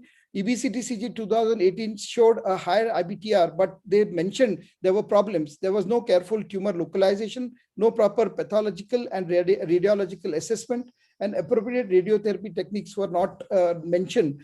BCT is safe irrespective of tumor size, and post-NACT, that is clinical tumor site before NACT, even T4 diseases were in, this is in MD Anderson study, and they showed that it was safe to, as long as there was a good response. Here we have 135 patients that we have now, it has gone for publication. We were able to downstage LABC, LOBCs, and 71% BCS rate with the help of oncoplastic surgery. Again, we reported a very good prompts amongst those patients having breast conservation surgery. And this is one case which I'll show you, complete response to chemotherapy. And this, of course, needed to be excised. We have excised that tumor and taken an extension of the medial pedicle to cover that defect. And this is at 3.5 years now. This is so we request you to please conclude, so we're running short of time. And basically, there were many other. I thought there were 15 minutes for me. So we've crossed 15 minutes. Okay. Apologies for the same. So we have also used the LTAP flap very. So you can see here that you can actually take a LTAP vessel there and take out a huge segment. And with that, I think I will conclude my talk because of the want of time. But more with the use of perforator flaps and therapeutic mammoplasty, we are able to actually give more patients the option of breast conservation as against a mastectomy. And I think with that, I will conclude. Thank you. Thank you, sir, for an excellent presentation. I would just like to ask, what are the contraindications for an extreme oncoplasty and we have to do a regular mastectomy? Well, if we have to do a regular mastectomy if you are not able to achieve a good resection of the tumor with adequate margins. So we have converted few of our patients into a mastectomy immediately on the table. And when we found that after excision of the tumor, we were not able to get a good cosmetic result, one thing, or the margin of excision was coming positive even after repeated shave margins. So we have had 2 or 3 patients of late whom we converted to a mastectomy. So basically, it's if you're not able to get a good excision margin, then you of course need to convert to a mastectomy. So in these converted mastectomy patients, do you go for a reconstruction by any means? Yes. So we always counsel our patients that we are going to, in the extreme cases, and we select our extreme cases very, very carefully, where we plan out that, well, perforator flap, and we never use an LD flap for local reconstruction as of today. We would take quite a large LTAP. And one of the last slides, which I didn't show you, actually, you could see that you can take as large a flap like an LD, pedicle flap with one of these perforator flaps, which was also shown very well by the earlier speakers. But, reconstruction can be done by these flaps very easily. Right. Thank you so much, sir. Due to want of time, can I request the chairpersons to please give brief comments and. Geeta ma'am there? Hi, good evening. Right here, Jay. Hi, Geeta ma'am. Hi. Just want to give a couple of closing comments before Geeta and Yadav madam take over. Excellent presentations as usual. I will just point a word of caution, and I say this every time Dr. Kopikar presents. Please understand the years of experience that goes behind that presentation. So before you try to do something like that, please learn the basics before you go to that step. Only when you reach that level of experience and expertise can you please try most of those extreme oncoplasties. I'm going to hand over to the next chairperson. Geeta ma'am, please, can you say? Yeah, so I will just endorse what Neeta just said. If you have a nail, it doesn't mean, everything, you don't have to hammer every nail that you see. So you just have to train yourself and keep your eyes and ears wide open when you're starting out. Start out with the simpler things and don't hesitate to take help of your plastic surgeons, because they give you a different perspective, and I'm sure they understand vessels, perforators, soft tissue, random flaps, axial pattern flaps, all those bits much better than we do. But it's a great opportunity to learn from them. And Dr. Kopikar is a different story. So you should not venture into those extensive surgeries at once. Just try, keep doing the basics. So the wonderful glandular displacement flaps that you showed, which Shalaka, I've seen Shalaka do it as well. So the transposition flap, the glandular advancement flap, that's a great place to start. And I think that is where you should start, graduate to perforator flaps, and then maybe you will get to what Dr. Kopikar does. So do it gradually. I'm sorry if I gave a wrong impression, but we do it really very, very rarely. And yes, I second what you all said, that it should only be done after some experience and some. Basically, I'm sorry I had to present this because I was asked to present on extreme oncoplasty. No, sir, it was amazing, sir. It's really wonderful. It gives us an aim so that we have to reach over there one day. Yes. You can find any other appropriate person to give that talk on extreme oncoplasty. Thank you. Thank you so much. Comments from Yadav madam, please. I must congratulate everybody for an excellent presentation. I think all is made quite clear by the initial presenters, then the perforator flaps, the importance of learning it stage wise. I mean, just don't go that this person has shifted it, so just take a tissue and just bury it inside. But I think this is the need of the hour with the earlier detection with good quality, long life. I think quality of life is the issue. So the whole philosophy, I think, oncoplasty is to, at the end of the surgery, to give a good cosmesis to the patient. And that too with symmetrization. And I think that is shown by everyone quite well. But you have to take it with caution, like Nita said. Just when you feel that the surgeon who is doing it, I mean, it's very easy to do it. That means the surgeon is very good at it. When the complicated, I mean, little complex surgery is made very simple. So that is with experience, you learn it. I think I should advise all people who are doing perforator flaps, those who are treating breast, I'll urge them to use loops, because that makes your dissection and your everything much easier. The complications will be much less. The only one question I have for all these, I mean, specifically to Dr. Kopikar, when you're removing extensive tumors or the BCS, do you all do a frozen section? Because when you shift the tissue so much and some margin is positive, what does happen to the patient? So if I have to answer that question, ma'am, yes, we use frozen section very, very meticulously. Yeah. We spend, and we have got the, we have a lot of time. We don't do 5 surgeries a day. So, at the most 2 surgeries or 3 surgeries. So we okay. 45 minutes. Because so basically we go through the frozen section very carefully. And if there are extended resections required, then we convert to a mastectomy, of course, whenever needed. Thank you. So sorry, excellent presentations and congratulations to all. I mean, that was really good, and that was an eye-opener for so many people. So they will offer it to most of the patients whenever they are operating, going to do a BCT. Thank you.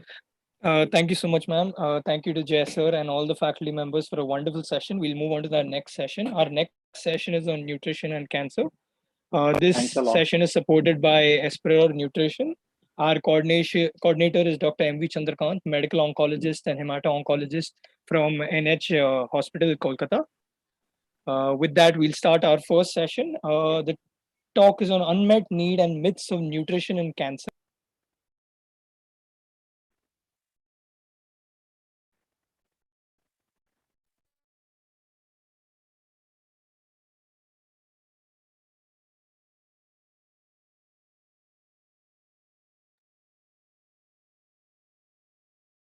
Good morning sir.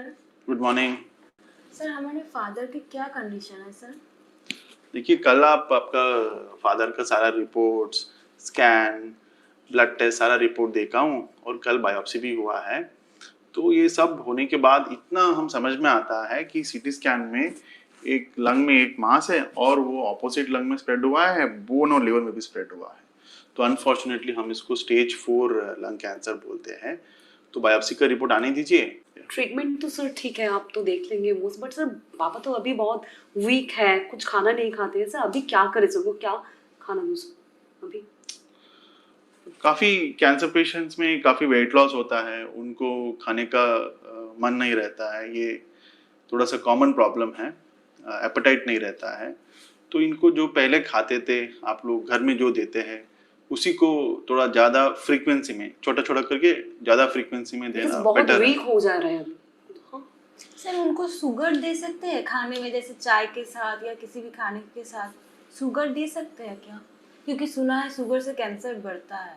पर extra sugar को हम control करना चाहिए, लेकिन चाय में sugar डालना ये सब खा ही सकते हैं, ऐसा कोई प्रॉब्लम नहीं है। और सर पापा ना एक्चुअली नॉनवेज बहुत पसंद करते हैं, ऐसा मीट, एग, फिंग, वो सब दे सकते हैं सर पापा को अभी?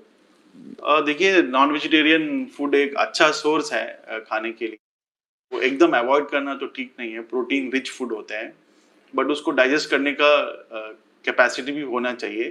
तो चिकन हो, एग हो, ये सब अच्छा सोर्स है खाने का, बट रेड मीट थोड़ा अवॉइड करना चाहिए।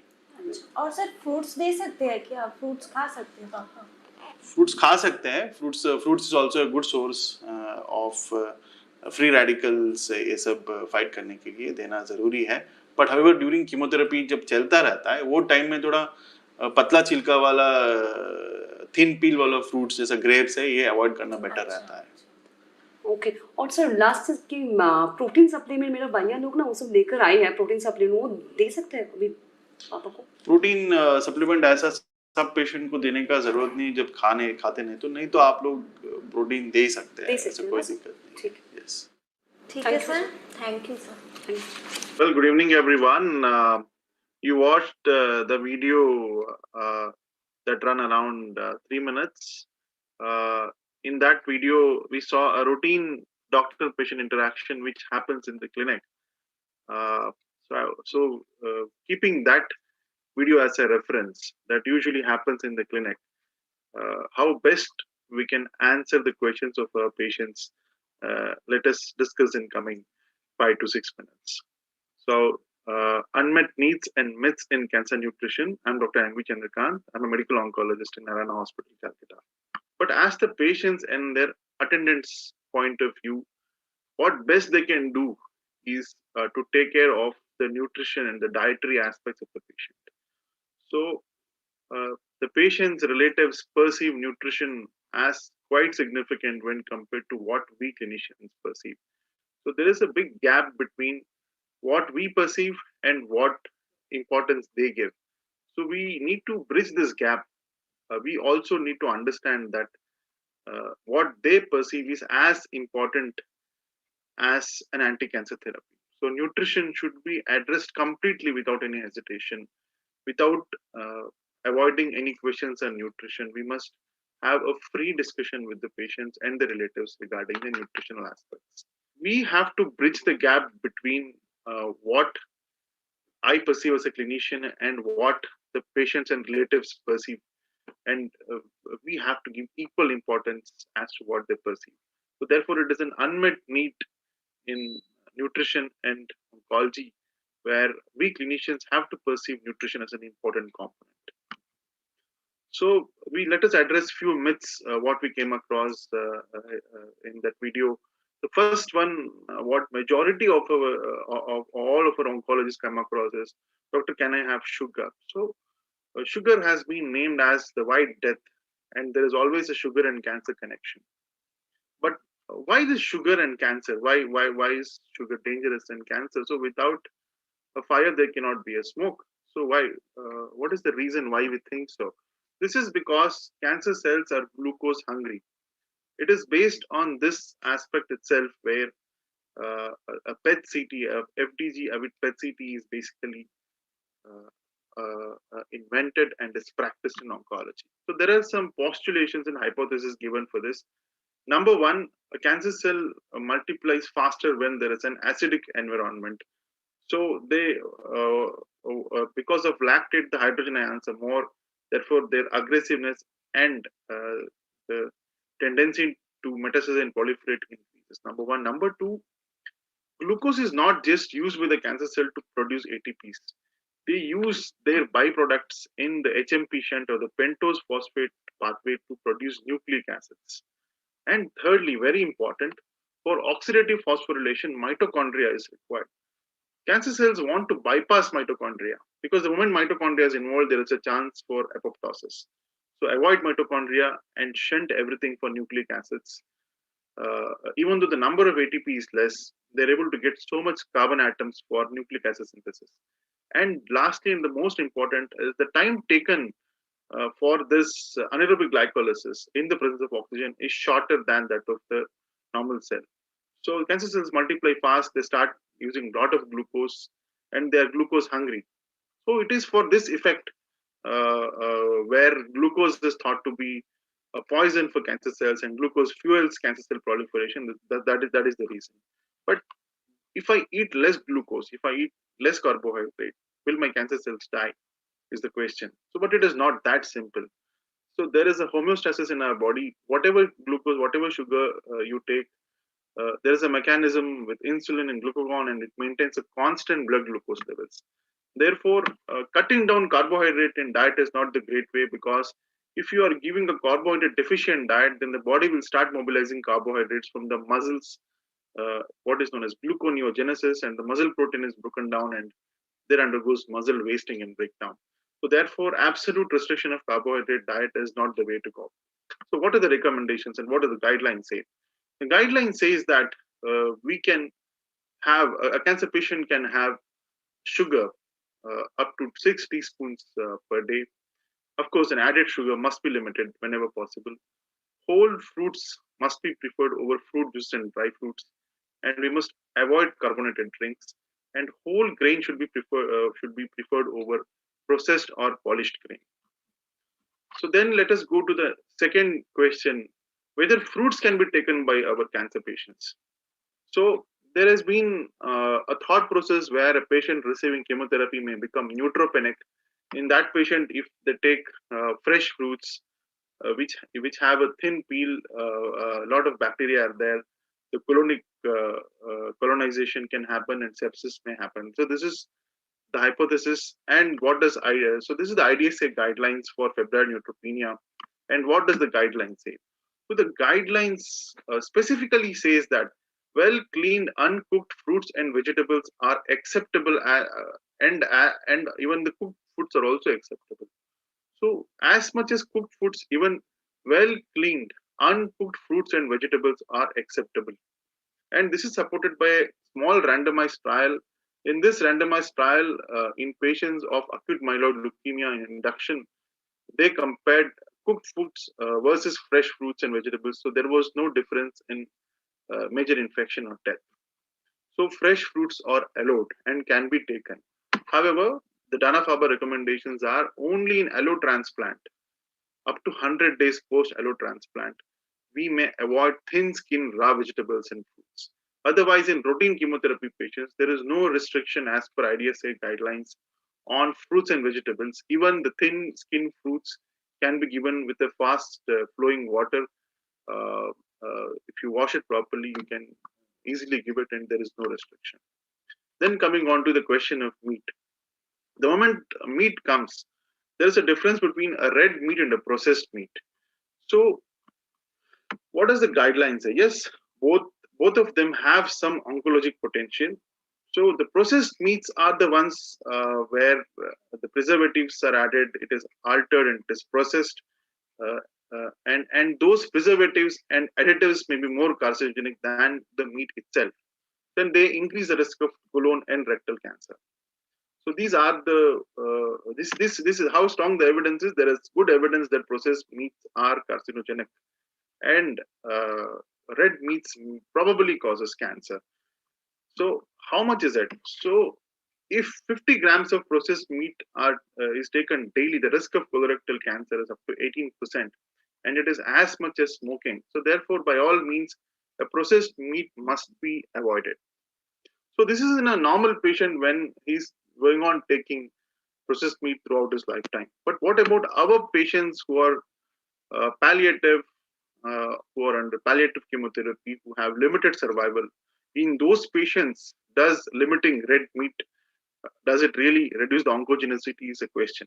But however, for practical purposes, red meat can be allowed to some extent, but a full no to a processed meat. So what does a healthy platter consist of in a cancer patient?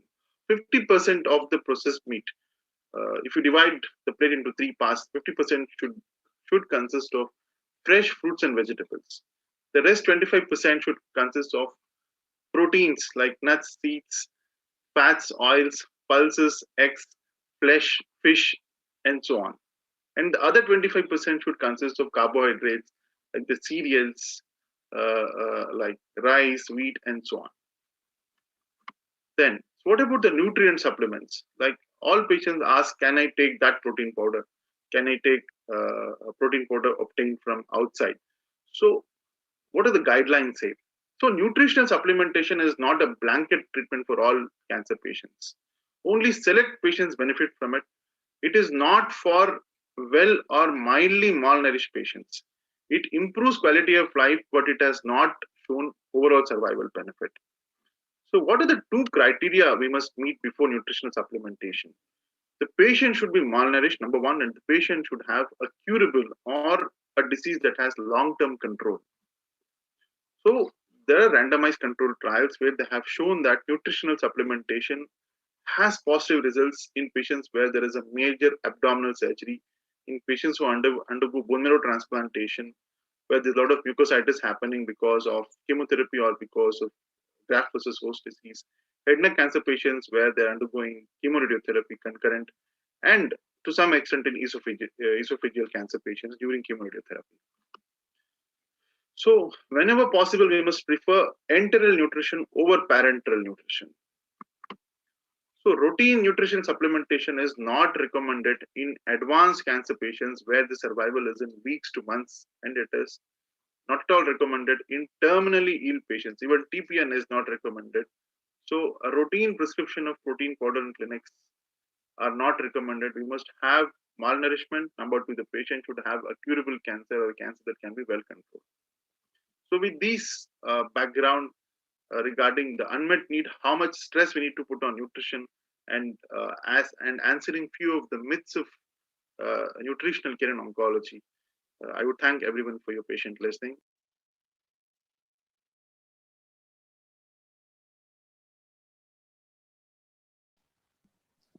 Thank you so much, sir. I now invite our next speaker, Dr. Vanita Naruna, medical oncologist from Tata Memorial Hospital, Mumbai, to please talk on the topic addressing nutrition in geriatric cancer patients. Over to you, ma'am. Thank you so much. Thanks, Chandrakant, and thanks, Dr. Parekh, for the opportunity. I will, in the next 8 minutes or so, I'll attempt to discuss nutrition in our geriatric patients with cancer. This will be the outline of my talk. So to start, India has almost 104 million older persons currently. That constitutes about 8.5% of the population. We know that 60% of new cancers and 70% of cancer deaths occur in older patients. In the next 4 to 5 years, there will be 4.5 lakh men and 3.7 lakh women with cancer in the older age cohort. And the proportion of patients over age of 60 with cancer is 56%. So more than half of the patients with cancer are older. Not all these patients do seek cancer care. So in our institution in the year 2019, we found that 26% of our patients were over the age of 60. About half of the patients who are hospitalized with cancer are malnourished, and the severity of weight loss is known to be an independent poor prognostic factor for survival. And more alarmingly, 10 to 20% of all cancer mortality is actually being found to be directly related to malnutrition rather than to the cancer or the treatment of cancer. We know that nowadays multimodality therapy has improved outcomes in almost all malignancies, but the tolerability of this multimodality therapy and the outcomes of the therapy depend on the nutrition of the patient, both in the curative and as well as in the palliative setting. And we need a multidisciplinary team approach to evaluate and treat malnutrition. So coming to a few definitions, so that builds into the etiology. So anorexia is limited food intake because of altered CNS appetite signals, either because of the disease itself or because of the treatment, or from various structural or functional limitations to food intake, for example, mucositis, obstruction, altered bowel transit, etc. Starvation is a loss of body fat as well as non-fat mass, and that's caused by poor protein energy or nutrient intake. Sarcopenia is specific loss of skeletal muscle mass, which results in loss of strength. And cancer cachexia is involuntary multifactorial wasting of protein or energy stores, as well as skeletal muscle mass, with or without fat mass. And cancer cachexia specifically is caused by the pro-inflammatory cytokines, which result in significant weight loss, an alteration of body composition, and a decline in physical function. So to put specific numbers to these terminologies, so malnutrition in an older person is if that person has at least 5% weight loss in 1 month or 10% weight loss in the prior 6 months. If on the mini nutritional assessment, their score is less than 17, if the albumin is less than 3.5 or the BMI is less than 21.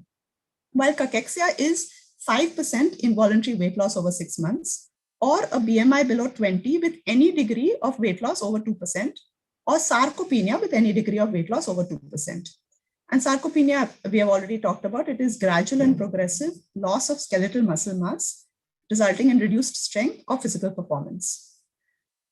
So how do you evaluate this? So this is the a schema of the flow that we do. So that you should have the nutritionist screening to perform an early identification of a nutritional deficit and look for any reversible cause of malnutrition. For example, nausea, vomiting, mucositis, treat that reversible cause, give brief and personalized advice to the patient, and provide optimal supportive care.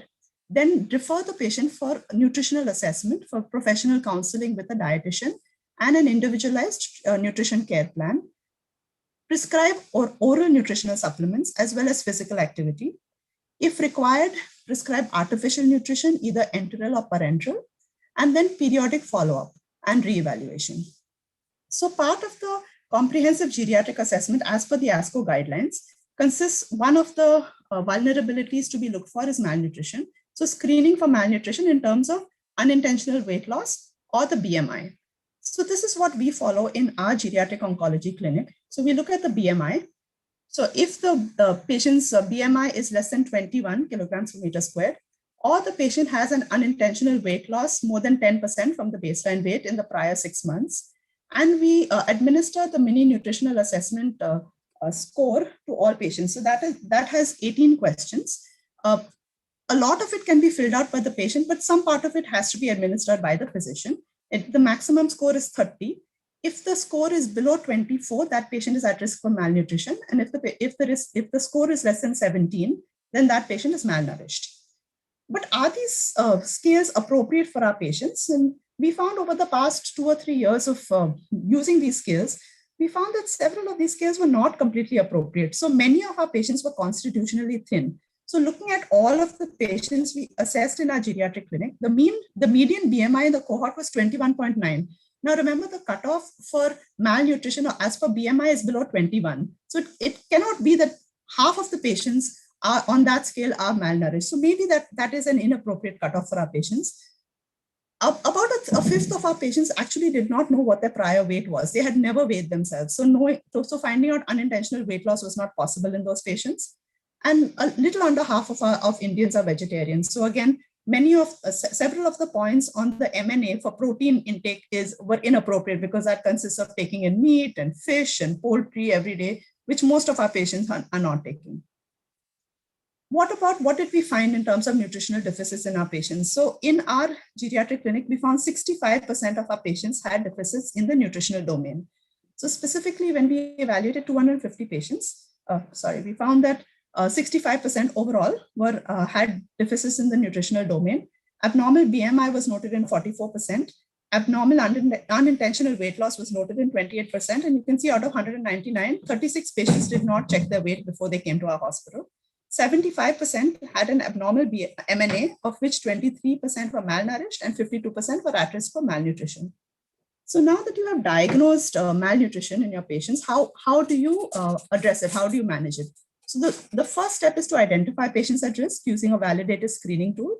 The second step is, when you identify a patient at risk, confirm the diagnosis of malnutrition, which would require at least one phenotypic criterion and one etiologic criterion. So phenotypic would be either weight loss, underweight, low muscle mass, and one etiologic criterion. So because of reduced food intake or malabsorption, high disease burden, or inflammation. And then grade the severity of the malnutrition. Then intervene. So intervention would require nutritional counseling, so refer to a dietitian, appropriate supportive care, supplementation, a personalized recommendation. It's important to involve the caregiver. You may require to place enteral feeding tubes or advise parenteral nutrition. And the nutritional target would be energy of intake of 25 to 30 kilocalories per kg per day, and 1 to 1.5 grams per kilogram per day of protein. And then regular monitoring and reassessment. So this is an algorithm. I don't know if I have time to go through the algorithm. No, ma'am.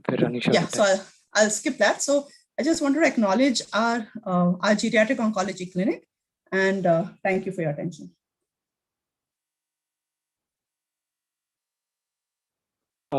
Thank you so much, ma'am. We'll move on to the panel discussion. I request ma'am to join the panel discussion as well. Our moderator is Dr. Parish Parekh. He's the advisor at MOC at Mumbai. Over to you, sir.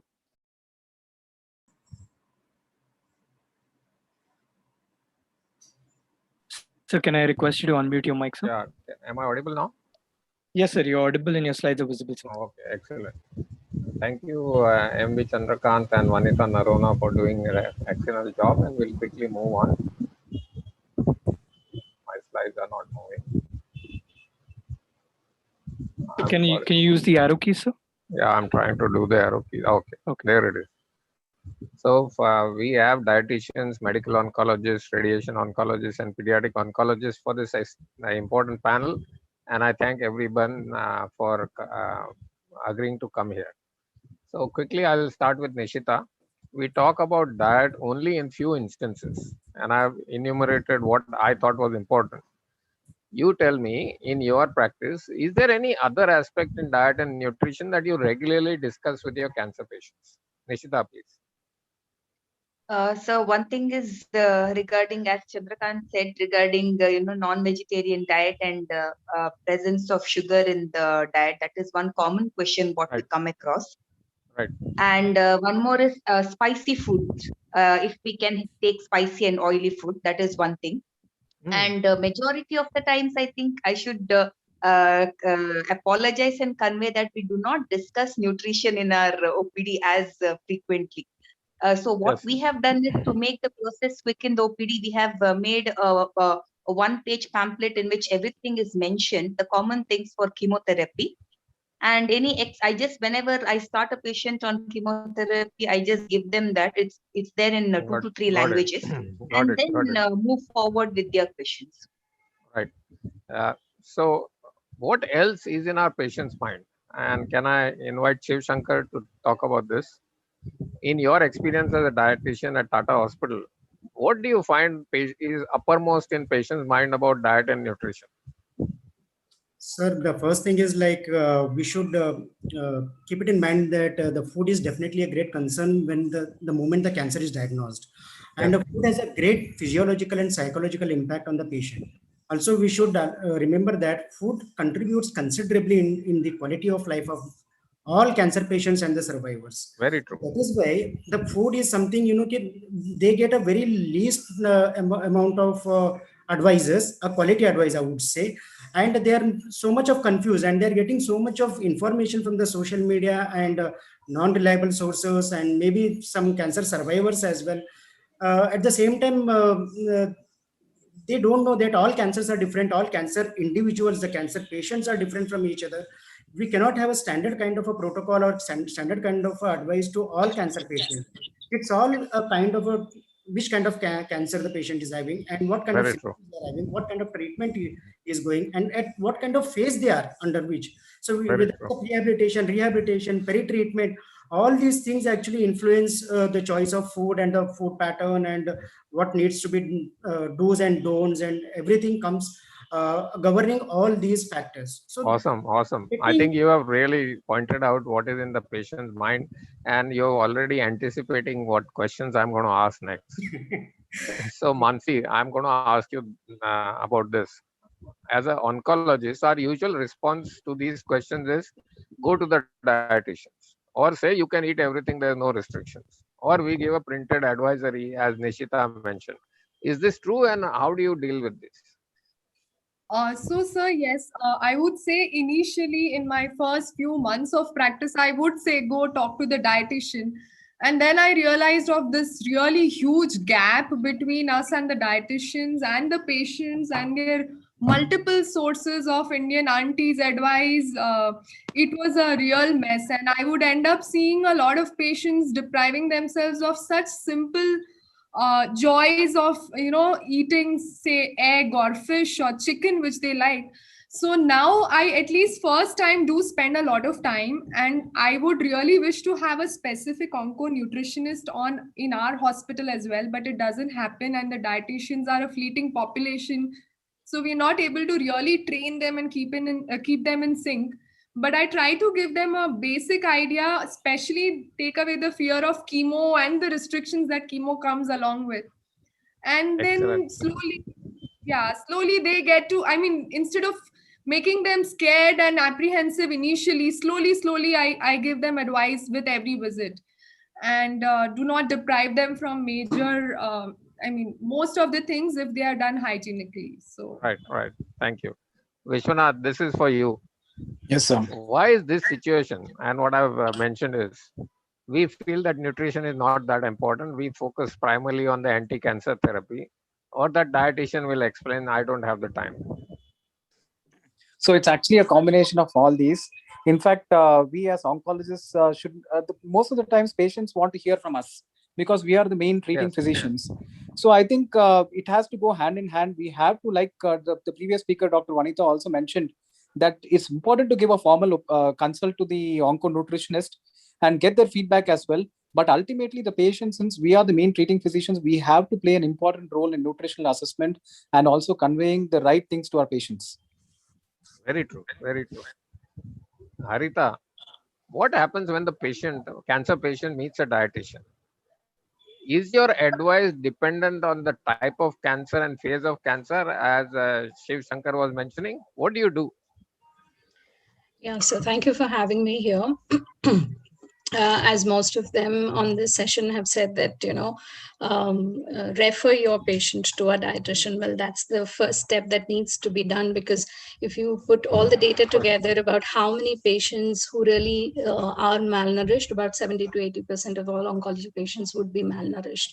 And we need to catch them early. So usually when we get them early and they have not yet deteriorated, that's a happy space for us, because we can educate them about the entire treatment process. During the treatment, how do they take care of themselves? But when they come to us very late, then that gets very difficult even for us to, in terms of helping them gain their weight back, in helping them gain muscle back, recover from the weakness that they are having, it becomes very, very difficult. Having said that, we certainly don't do any standard printed plans. That's totally a big no-no. Because whether a cancer patient or any other patient, you have to sit across, talk to the patient, understand their concerns, understand their current eating patterns, in the sense, take a recall and see where exactly do they stand in terms of intake. So that's exactly what me as a dietitian or any other dietitian would do, that understand the current intake of a patient. Once you understand whether they're at 50% of their intake or 30% of their intake, accordingly you can modify the diet, contribute and combine various things, whether it is additional liquids that you need to give an oral nutrition supplement. In the ONS also, there are multiple variants. So if you assess the diet or assess the nutritional intake of a patient, you will very clearly know whether the diet pattern which the patient is following is protein deficient only, or it is a carbohydrate and protein deficient. So accordingly, the choice of the oral nutrition supplement will also vary. The choice of recommending the different food items that they need to take in between, the type of liquids that they need to take in between, all this will completely vary from patient to patient. So what does a dietitian do, or what do I do? We try and understand we take a recall, a very detailed recall, assess the needs, assess what the patient is currently taking, and accordingly build a plan, just like Excellent. the way you would build a doctor would build a treatment plan, a dietitian would build a diet plan for the patient. So Aditya, is this a missed opportunity? How can we own the patient's diet experience? What would you do differently than we are doing right now? So definitely it's a missed opportunity, in the sense that some of the good things out of the Western practice that we should, and I in my practice have tried to inculcate, is that along with any patient, any new patient who comes to us for chemo, so by and large all of them go chemo counseling before starting chemo. They also undergo financial counseling. So along with all of this, we have an onco-nutritionist who also sits in the clinic with us. Everyone before chemo needs to get screened for nutritional deficiency. So that at the first stage is when we pick it up, how we own the whole experience. That's one. Second is we need to speak and be in sync with our onconutritionist, tell them what are the specific requirements that we need in our patients. So some patients will have some comorbidities, so we would want to avoid A or B set of things. In the other hand, as Dr. Vanita mentioned, many of our patients are vegetarian, so we need to convey that cultural influence as well. And from there, make sure that we build a patient specific plan, so it is never going to be one size which fits all. Perfect. Thank you very much. Unfortunately, Sayan Das is not here. So, Vishwanath, can I ask you, other than the chance of cure, lifespan, and cancer treatment, what is in the top of the mind of family members when they want to talk to doctors and what they want to do for their patient at home? Yes, sir, definitely. I think apart from the other things what you have mentioned, nutrition will definitely be at the top of their list. Like the previous speakers and panelists have also mentioned, most of the questions are related to nutrition. The patient is getting weak. Dr. Chandrakant gave the real example of how it happens in the clinic.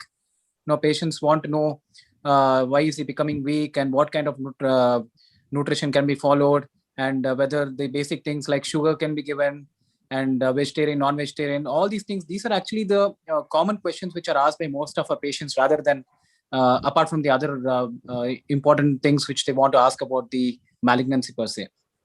Perfect. Perfect. Anand, what other diet and nutrition related aspects are important in the minds of parents for pediatric oncology? So, as we all know, around 1/3 of the children are with a diagnosis in all over India. 1/3 of the children are malnourished. Along with that, cancer-related cachexia and the treatment-related malnutrition, all those contributes to nearly 2/3 of the children who are will be having some kind of malnutrition, either underweight or obesity. So we all know that the outcomes in such children will be poor to the tune of 20 to 30% when compared to the normal weight children. So the parents, when we counsel them about all these things, and when the parents are, they have a different kind of, their perspective is much different. They are more concerned about the child's stay in the hospital and loss of appetite because of the admission. The child's preference, because child would like more colorful and tasty food, snacks, fried food, but all those things can't be provided in children in the hospitals. So their concerns are much different. And when we ask them to restrict the intake of milk or plain fruit juices, which have less nutritional value compared to the protein rich food, the kids usually they refuse to accept that kind of food. So we have at our hospital, we have a separate pediatric nutritionist who just counsels almost every day, alternate day, and take a tab on how kids are intake is there, and we try to provide supplements to them. And along with that, with the help of 1 or 2 NGOs like Cuddles, we are providing the ration baskets to the family, so that the same kind of right. My question was, what are the points in the minds of the patients? What we do, of course, I understand that. Yes. Ipsita, can I ask you regarding diet and nutrition? What is the single most important thing the oncologist should do from your point of view, from the nutritionist point of view? What are we not doing, and what should we do? This is for diet and nutrition. First of all, I would like to request all the oncologists to refer all the patients to us at the beginning only, because when patients come, patients are already either can't eat well, they are already malnourished, they have lost weight in past few months. So those are basic few things are there. And not only that, when a person is detected with cancer, so they have the psychologically very down, so automatically their, along with disease, their intake goes down. They are at the beginning only, they are basically malnourished. So before prescribing anything parallelly with the treatment, I would request all the oncologists to refer them to us, so that along with the treatment parallelly, we can also guide the patient what should be taken, because we need to, what Harika has already shared, we need to take a thorough recall what patient is having, what he is on losing out on, what nutrients. So accordingly, we have to make the dietary advice we have to give, and if needed, then only we can start with the ONS. So accordingly, so we have to refer to you the patient at the beginning. Is there anything else that we should do as oncologists? I guess reassure and insist that the patient meets. Some of them may not really meet, even if you passingly tell. We see a lot of that with the diabetic patients as well. Yes. When the diabetologist tells them to meet the dietitian first, said they don't meet. So there could be a whole lot of them who feel that they can manage it on their own and then land up deteriorating much later. Very So true. Very true. doctor And has to insist as well. and one more thing, please don't distribute any printed sort of a thing, because as previous speakers also said, one set, I mean, one size doesn't fit all. So it is not obvious that one particular set of diet chart is not applicable for everyone. So please do refer to us so that we can take care as Yes. an individual, and depending on the what type of disease, what type of cancer that patient is having. So accordingly, we need to assess and we need to Right. prescribe. Very true. Vanita, can I come to you now? This Yes, sir. point was discussed a little bit, but I think it needs a little more attention. Internet and social media is full of expert advice. And somebody, I think Vishwanath mentioned that. We have to also differentiate between old wives' tales and science fact. So, do you think that there are some pearls of wisdom in Indian culture and tradition that we should capitalize in relation to diet and nutrition? I'm not. I'm not really sure if there are real pearls. So I think most of the old wives' tales and expert advice is for avoidance of things. So avoid sugar and avoid uh, fried foods if this is the problem. Or there's so many myths that the patient comes with, and many times that is very inappropriate, especially for in our patients who are in the palliative setting. And having excessive restrictions is absolutely a no-no. It detracts from their quality of life and it doesn't help anybody. So usually what I tell my patients is try not to listen to anybody who's giving you this kind of an advice. Eat like a normal person. Please don't try to avoid things that you used to avoid before. Even I have to say that even patients who have diabetes really should not be focusing very strongly on their diet any longer, because when they have cancer and they are on chemotherapy, they develop anorexia, nausea and vomiting, and it is just inappropriate. They continue on their medicines, and that's really a no-no. So usually I tell them, eat what you want, and don't really look for restrictions. And the other thing I always tell them is, because they many times they get prescribed these nutritional supplements, do not substitute your food for a nutritional supplement for your food. So they're taking their protein powder and they're not eating regular food. So I always tell them, eat your regular food and then space it out. And if you have space, have your nutritional supplementation, but definitely eat your regular food. Right. I don't think I really directly answer the question, but this is what I tell patients all the time. Let me ask you a specific thing. One of the many questions that I get asked is, what should my patient eat to improve his immunity? And there are instances where turmeric or black pepper or ginger can help. So do you believe that is true or not true? I don't believe that's true. I think perhaps the amount of turmeric or curcumin that you would have to eat to actually increase your immunity you may not be able to eat that amount. So I don't think that can be modified in terms of your food. Okay, fine. Chandrakant, again, a question for you, whether this is true or not. Us oncologists look at nutritional products like a drug. We are, subconsciously tuned to look at evidence-based medicine and drug-related clinical trials. And then we forget that nutrition is not a drug. It is not regulated by DCGI. So we expect robust level 1 evidence and then look for data before doing something about nutrition. What is your thoughts on this? So that's correct, sir. We don't have that much data for medicine, but so we always say eat food as medicine and eat medicine as food. So in oncology, that happens quite often. So, but I agree, sir. But as it was very correctly pointed out, the routine use of protein powders, I think it should be discouraged. Yeah. Because there are so many brands and they come up with which brand is better, and it's very difficult to answer. So, as Madam said, we should have a nutritional assessment, and we need to really assess what is the actual protein requirement for that patient who is on chemotherapy or chemoradiation therapy. So I think we should be more evidence based than an empirical practice. I think we must move towards evidence based even in nutrition. So you think that nutrition should be treated like a drug, and even though DCGI doesn't come into the picture for that. So we must try and extract whatever evidence at least we Yeah. have to put Okay. into Okay. practice. So, Understood. Another question I have, which is not on the slide. You mentioned in your presentation that you would prescribe additional nutritional or diet supplements only if the patient had malnutrition. Whereas Vanita was saying that we should evaluate for risk or potential malnutrition and treat accordingly. So, what do you think? so correct, sir. Either the patient has developed malnutrition or he is going to develop malnutrition in some point of time. Yes. Yes. Both of them are candidates for nutritional intervention. Okay. Excellent. Thank you.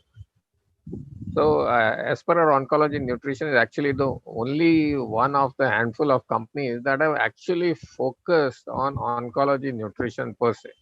And I'm really, when I first came to know, I was really surprised that they have different products for before start of treatment, during chemotherapy or radiotherapy, at the end of anti-cancer treatment, and then for specific cancers like GI cancers. So we must thank our sponsors for the same. Now, there is a need to change the perception about nutrition and cancer.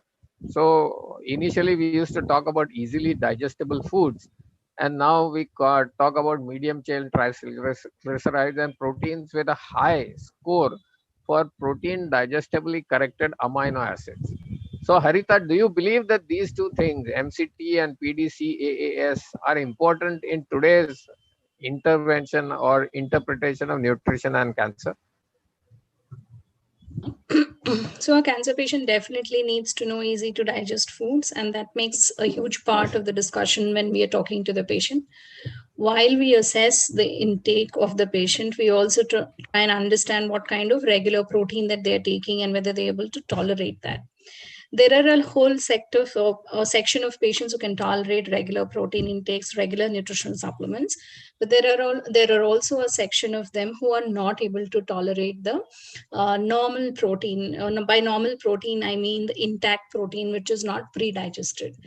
Those with sensitive GIs, those with GI cancers, will not be able to tolerate the intact protein, which has to undergo the normal process of digestion, breaking down into smaller components, and then assimilation.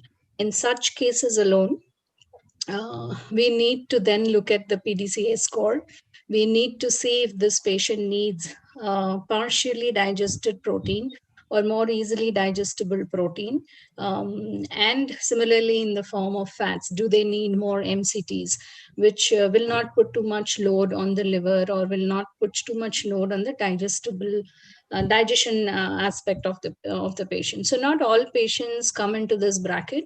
Those who have issues with ability to tolerate the regular protein, whether it is coming from the food or it is coming from an oral nutrition supplement, will fall into a category where we need to further look into the digestibility of the protein and see if we can give them peptide based, or in terms of protein, peptide based, in terms of fats, more of MCT based diets. And there are a clear section of patients who need that kind of attention and prescription. Right. Thank you. Ipsita, I can come back to you. This slide shows that for a vegetarian diet, the PDCAS score is always suboptimal. So when you have a person who is a vegetarian or a vegan, how you deal with that? How do you ensure that they will get adequate nutrition? It is This is for really, cancer patients, of course. yeah, it's really difficult for a vegetarian patient to meet the protein need. So there, like soya protein, which is almost the PDK score is almost like a non-veg first class protein. You have written in the slide also. So the few classes of class of people are there who are not ready to take soya because it looks like flesh and it tastes like mutton. So few Marwari class, pure veg, they are not interested in having soya, but whom we can motivate to have, so we always tell them to have soya. And along with that, we always tell them to have milk and milk protein. If any milk tolerance, any lactose intolerance is there, then we switch over to some OMS. Right. We have to. Otherwise, dal and dal products, but those are all second-class proteins. So much of dal, and which might cause flatulence if, as Harita was also saying, some digestive issues are there, some GI cancer is there. So the dal and dal products, lentils will be hard to digest for those cases. So in those cases, we prescribe some whey protein or some commercial protein formulations. Right. Shiv Shankar, can I come back to you? Yes, sir. This is about coconut oil. Traditionally, we know that coconut oil is good for health, but this is exact opposite of what we think in modern medicine. So coconut oil actually is rich in medium chain triglycerides, and it actually raises the level of beneficial HDL cholesterol. So in cancer patients, what do you think? Should we use coconut oil or we should not use? Definitely we should use, sir. Of course, the US has a different opinion regarding the coconut oil. But yes, coconut oil is really good. And not only that, coconut oil is rich in lauric acid. And it's almost 50% of the fatty acids come from lauric acid, and which is known to have antibacterial, antiviral, and even anti-inflammatory properties. So that's a really great boost for the cancer patients. So we regularly used to recommend coconut oil for the patients. Only those who are not able to really have the flavor of coconut oil once it is open with the pungent smell. So there we have problem. Or else it's really good. And secondly, it doesn't put on weight because it gets oxidized faster than the normal LCTs. So this MCT doesn't get deposited as a fat store in the body. So it gets utilized as an energy. So there is no question of, again, the patient or any individual gaining weight after consuming coconut oil or the MCT based one. Right. Sir, sorry to interrupt. Sir, request you to please conclude, sir. Okay, perfect. So this was a step to assess risk of malnutrition and management based on the risks. There are specific requirements for nutrition and chemoradiotherapy as well. And I would like to add by asking Dr. Chandrakant and Vanita to give a 30-second comment on this. There are more than 200 PubMed articles on link between diet, nutrition, infection, inflammation, and disease called the Dini axis. And gut microbiome we know is correlated with colorectal cancer.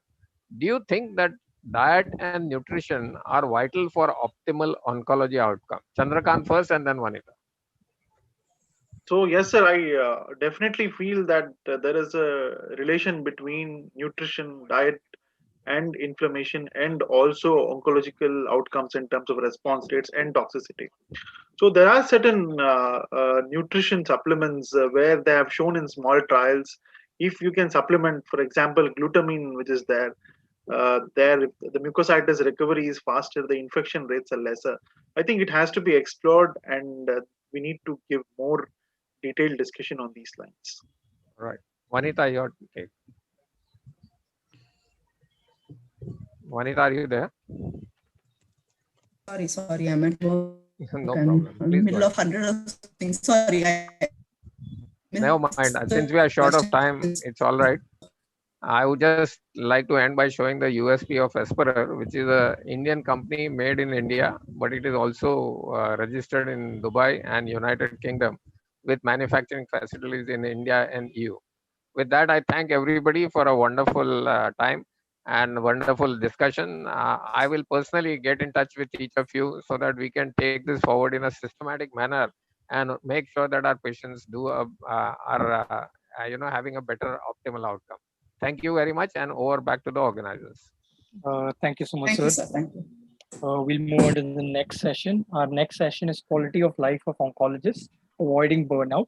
Our moderators are Dr. Ankur Bal, medical oncologist from Max Super Specialty Hospital, New Delhi, and Ms. Hiba Siddiqui, senior psycho-oncologist from Max Institute of Cancer Care, New Delhi. Over to you, sir and ma'am. Yeah. Thank you, Kashish, and thank you, organizers.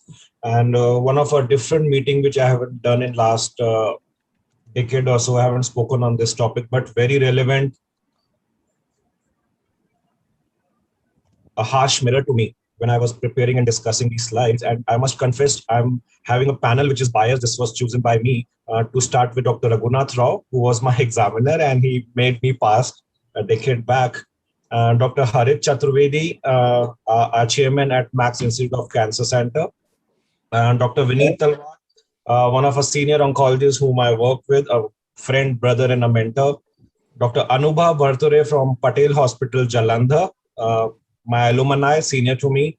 Prashant Mehta, a very dear colleague from Maulana Azad Medical College, and now as practicing oncologist and doing an amazing role, what we call it quality of life. And he sings so well that he soothes us many times. Dr. Geeta, who's a breast surgeon at Max Institute of Cancer Care, and Dr. Vinita Goel, senior radiation oncologist at Fortest Shalimar Bagh. So I think everybody is here. I can't see Dr. Harit Chaturvedi. He might be joining soon. And Dr. Harit has joined. I'm here. Yes, sir. Thank you. So, and just to introduce Hiba Siddiqui, Hiba is a senior psychologist, and what I call her is specialist in Man Ki Baat. I introduce my patients to Hiba and say that she will do Man Ki Baat with you and relieve you and feedback me, and then we'll do what all can be done. And so over to Hiba. Hiba has made some wonderful slides, and we'll be discussing next 30-40 minutes on this critical issue of quality of life, how to call burnt out, and a last minute change which we have done on the first slide is quality of life on oncologist. So many times we are just managers. It's nothing to do with my oncology. We are just chasing biopsy reports, calling our pathologists, midnight calls of patient on such petty issues which disturbs our sleep. We get tired in early morning, and morning and evenings are the two times which we say we are stressed out, because in the whole day we are busy with our patients. So when we get time, we say we are stressed out, and very casually we also utter words like burnt out. So here we will differentiate what is stressed out, what is burnt out, what are those telltale signs, and how to cope up, and how to identify, and how to take help of our fellow colleagues who specialized in this. And basically we have to be buffer of each other. And let's see how Hiba takes us to this, shows us mirror how we are bad or how we are good. Over to you, Hiba. Thank you. Can you hear me? Yes, we can. Okay, great. Hi, thank you, Dr. Ankur, and thank you, everyone. I'm really excited. And also, Dr. Ankur made sure I'm very, very scared of the panelists, so that I have performance anxiety, which I refuse to register who's who, but of course I did a background check. So I think, when, and of course I will try to keep track of the time. So we have till 7 o'clock. And I think that this is exactly what we were referring to in terms of our heading, that many times I see in our hospital and other spaces that I worked, everyone is just always on the run. If they want to order a birthday cake for people, they are the ones to be called. And I see our oncologists ordering birthday cakes. I see our oncologists ordering cabs for people, patient scans, calling. And so it's so interesting to see the kind of multiplicity of minds and hands they have all in one body. So honestly, hats off. But I want to probably start with Dr. Prashant, that, when we talk about the concept of burnout, I want to understand that not the bookish definition. What is your idea of burnout, and how do you see burnout for you or for people around you? Okay, so I'm not aware of any particular definition of burnout, but there have been days and there have been times when I'm just totally out of energy, and especially mental energies to channelize towards my work. And in the evening, Ankur sir mentioned that in the evening we feel that, and there have been days where I just totally can't think and stressed out, and also I have vague kind of pains in my body and vague symptoms, non-specific symptoms. I have dizziness sometimes. There are days when I get up from a chair and I feel dizzy. And they have been very bad days also, especially when I've had bad days in terms of treating my patients. I had bad outcomes. It really is very emotionally draining. I'm still learning to carry all the emotional baggage, because I am not able to detach, because whatever I have always felt that whatever energies are there in the world, so E is equal to MC square, or whatever energies are there, they you take away something, you're going to absorb it. It is not going to dissipate in the universe. If you're taking away pain, it is going to cause you pain. And that's very This is interesting. what I feel. That's very, very interesting what he said. Yeah. Prashant, you're talking about some relative days when you are busy. So if you spend Monday to Thursday seeing 50 patients in a day, then on Thursday evening or Friday evening, you are saying, I'm stressed out, I'm burnt out. But next 5 days, if you don't get any patient, then also you are stressed out. There are very few patients. It's a corporate stress which you take, which we all take. Yeah, I agree. There's a lot of emotional baggage we carry home every day, and So that is what. the relative feeling of burnt out. So what is stress for you, what is anxiety for you might be a casual burnt out statement for rest of the others. So it's so this is what slide says: stress versus burnt out. So stress, what you are saying is over engagement, stress which produces urgency and hyperactivity. You may feel anxious, may causes loss of energy and anxiety disorders. Go back to previous slides, Zariba. So this is a stressed Eric, with his spikes on, very anxious boy. So a burnt out is a disengagement, I would say, with your profession, with your family, with yourself, a helplessness or hopelessness which might come at the end of these multiple continuous stressed out lesion. And then you have finally which involves loss of motivation, loss of ideals, and loss of hope. So this might be a perfect definition of burnout, but it is relative. So I want Dr. Harit Chaturvedi and Dr. Raghunath Rao, who have spent 4 decades of their life as an oncologist, 3-4 decades. So what is stressed out? What is burnout? Is burnout a final ending leading to a depression or a pathological lack of insight thing? Or it may turn around? Dr. Raghunath and Dr. Harit sir. What Dr. Prashant has described is he's got an insight into what has happened to him. So he's stressed out. So he's basically physically and emotionally drained. But in a burnout, it enters a pathological state. So from a physiological reaction to a stress, if you enter a pathological state, that means there is a dichotomy as proposed by Freudberger in 70. If you have a dichotomy between the pressures of your life as well as work and your ability to cope with them, that means your coping strategies are completely exhausted, or you have no more coping strategies, then you enter the phase of burnout. So you can see from this cartoon that Eric was not willing to even pose for this burnout session at all. So it is something like a depersonalization. So completely flat emotionally. So there's absolutely no reaction to either good or bad happening. They neither get cheered up nor do they get depressed at all. So the flat emotion becomes completely flat, like a flat ECG. So their EEGs become flat. That is something what happens in a burnout. So they just move around like zombies. This is an important thing to recognize. Thank you, sir. Dr. Harit? Yeah, so I think as far as definition and all this is concerned, I think Dr. Raghuram has explained very well. I would say, and he said very well, that there's a dichotomy. In that case, you'll end up in constant contradictions. So this is where we need to fix. So I'll take an example of what you have mentioned in your first slide, on-call oncologists. So you are on call all the time, and so you are feeling 24/7. So why is it that you are on call all the time? What is missing there? If you are willing to address this as integrity and honesty, I think there'll be answers to that.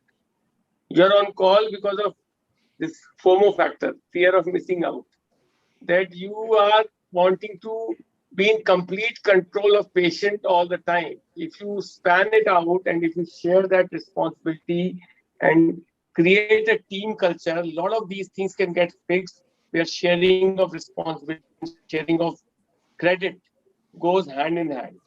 If there's sharing of responsibility without sharing of credit, that leads to a lot of contradictions, and that leads to even more frustration on all ends.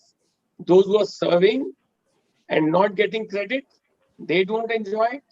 Those who are taking away the credit and don't want to take responsibility for everything going wrong, they're looking at somebody else, they're also not satisfied. So it is leading to a stress and burnout for both the subset of people. So classically, anybody, I don't think that. So I also believe I don't want to go the path of passion and all that, because I don't think that passionate people don't get burnt out. Even those people get burnt out. The whole challenge is that if you are willing to take the questions head on and find answers for them, you'll actually find a solution. And they all have solutions. There should be integrity and honesty, and that leads to a lot of solutions. We'll take it further. Yeah, but this is one example I want to give. Yes.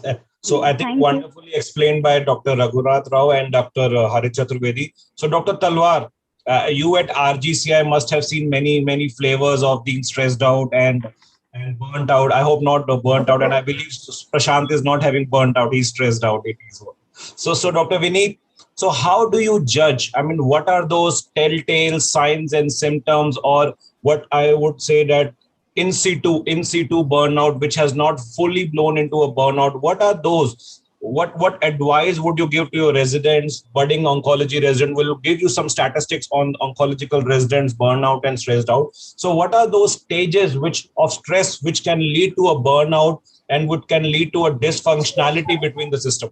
Dr. Talwar. There are two aspects. One is the physical aspect and the other is the mental aspect. When we say stress, majoritarily we mean the physical aspect. And when we say burnout, it is majoritarily the mental and the emotional aspect. You have an emotional exhaustion, you have depersonalization, and you have a sense of low personal accomplishment. So all these things go up when you have these false notions in your mind that the harder we work, the more tired we are, the better physicians we are. So along with that, as Dr. Raghunath Rao and Dr. Harit have nicely said, that not only does it depend on us, there are other factors which are surrounding us, like suppose you have inadequate staffing, you have inadequate secretarial manpower. These things also add a lot, because you cannot focus on your work. You have to relegate more of your time on this.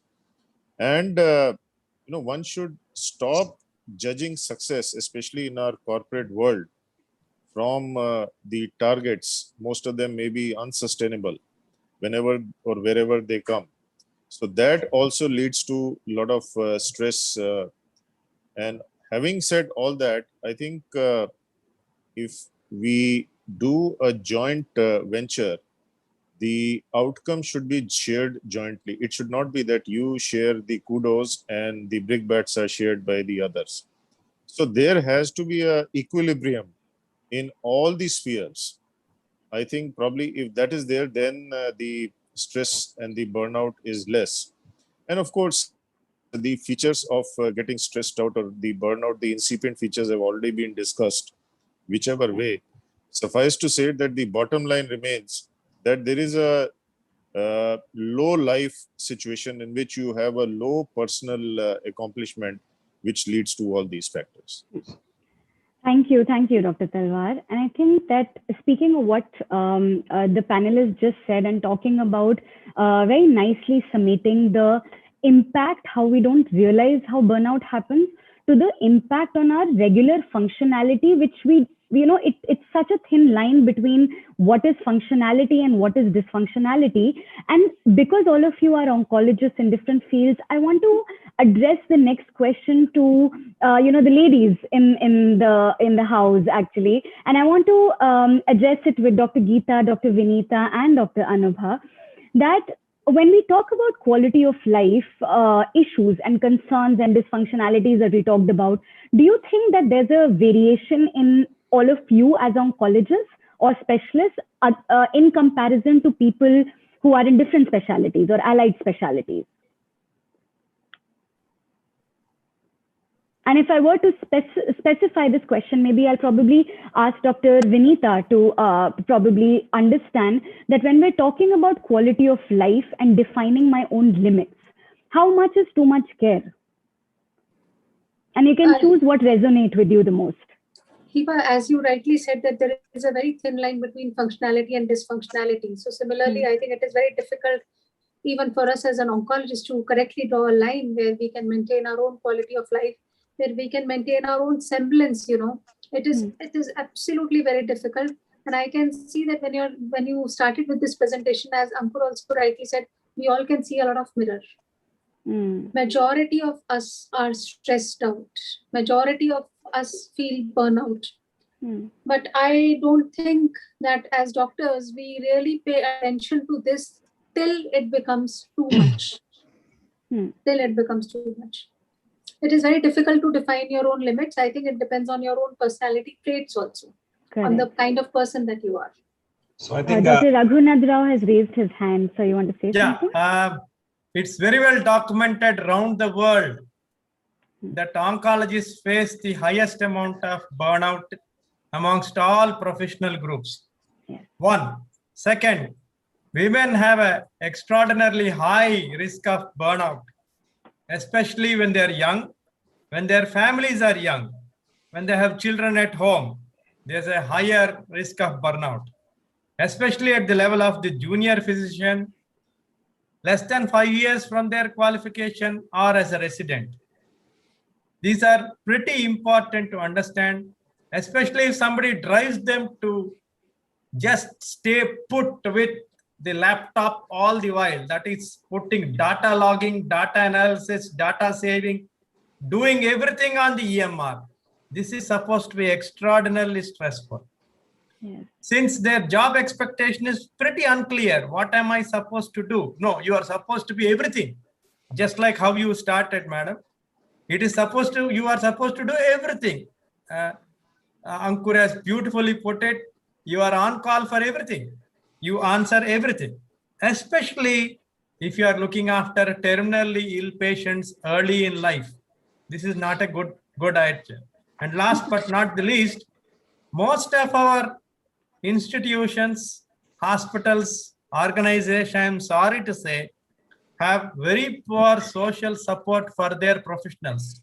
People want me to become a member of ICON, to become a member of ISMPO, of ISO, any number of, I have a list of them. I have 14 listed in that. But none of them deal with burnout in youngsters. For the past 15 years, we've been running a course for young medical oncologists, that is training medical oncologists, where we take half a day session on burnout and how to avoid it. This is important.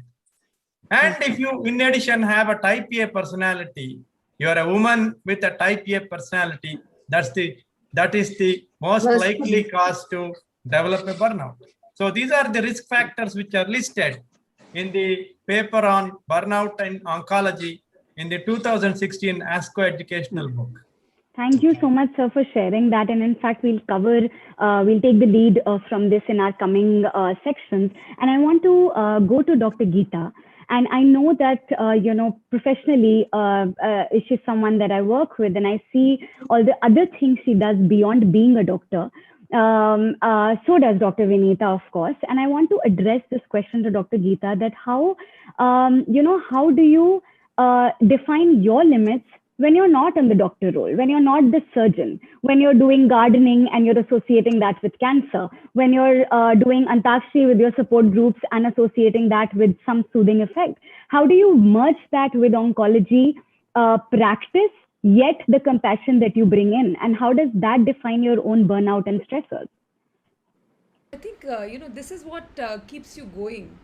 Had I just fixed myself, you should not be putting all your eggs in the same basket, because if you do that, that's a certain recipe for disaster. So, you go to the brink and you come back because, there are more exciting things to do. So, if you just put all your eggs in the same basket, I think there is a possibility that the excitement can die down. And I think you need to wake up to something exciting every day, because that is something that can, pull you back from the brink. The trouble with oncologists, or possibly the trouble with our training, is that I remember, you just put everything else on the wayside the moment you get into an MBBS or an MS. You could be an artist, you could be good at gardening, but you just forget all about it, and it takes you another 30 years to rediscover it. Yeah. Which I think is something, we have to learn. We have to learn to switch off. The trouble is we are always switched on. available at all times.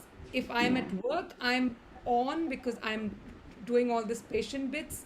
The moment I'm home, I have another set of 6 hours of work pending. And we are possibly fortunate because we've got support at home. For the women who don't have support at home, it is even more difficult. So I think there is a lot of gratitude in the whole exercise. The reason why we are the way we are is because a lot of things get taken care of. But for those women, the battle is doubly difficult, where they don't have the support and yet they're out to prove a point to themselves, leave aside the Absolutely. world. And that is where burnout is likely to happen. Yeah, thank you. Yeah.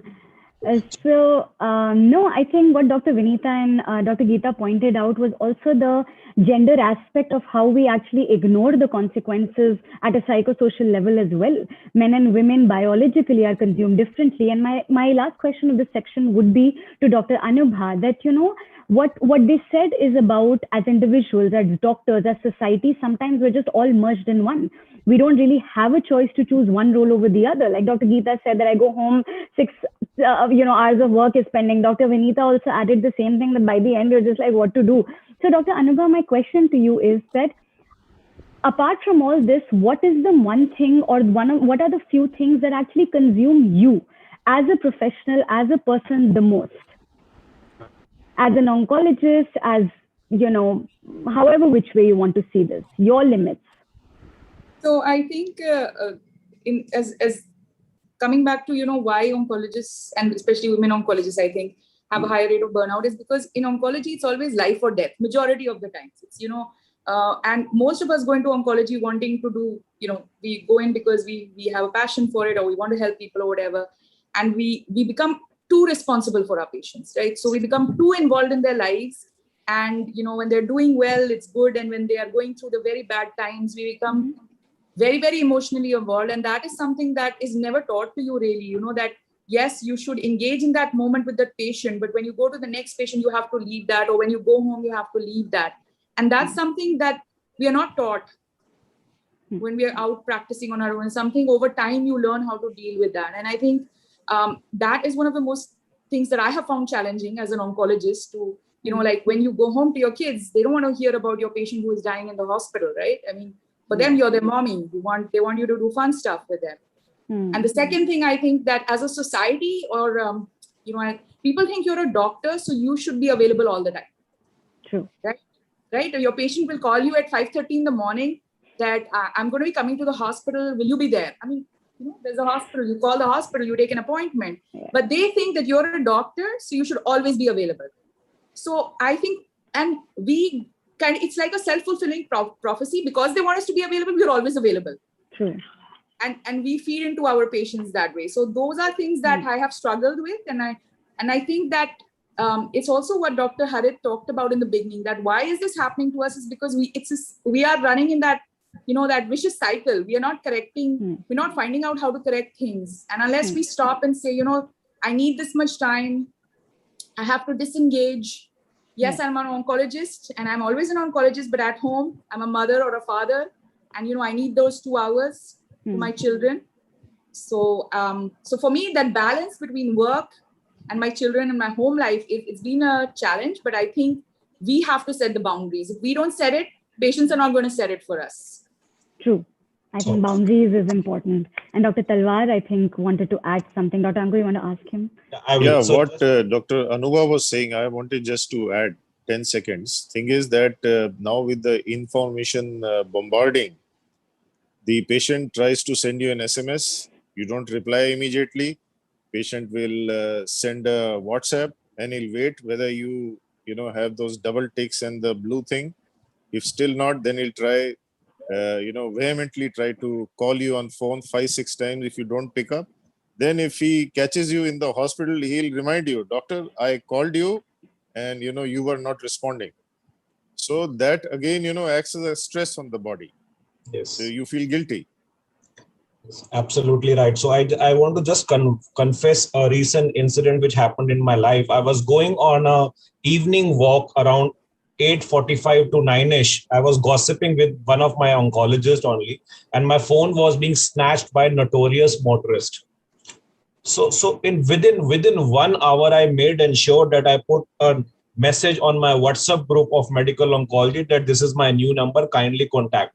So I didn't know what was that urgency at that moment of time and why I was so much that I should give my number to my department so that they can contact me at this V hour. It was just a 12 hours gap. I could get a new SIM and a new phone. So there is always a type A personality, type A things which even can't stop you overnight sending your number. So over this question to Dr. Prashant and Dr. Anubha. So how much is too much for an individual? So we know we have emergencies, we have urgencies, we have a tumor lysis, we have a locally advanced breast cancer with liver dysfunction, and we have a follicular lymphoma.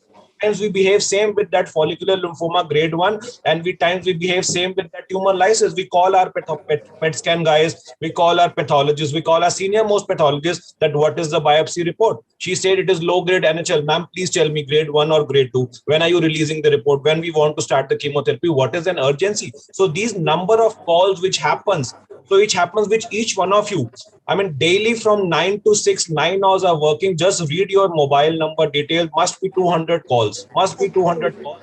And the, out of these 275 to 90 would be which can be avoided, which can be done by a message or a email. Or but we are like WhatsApp, call your pathologist, call your PET scan. Prashant, it happens with you or not?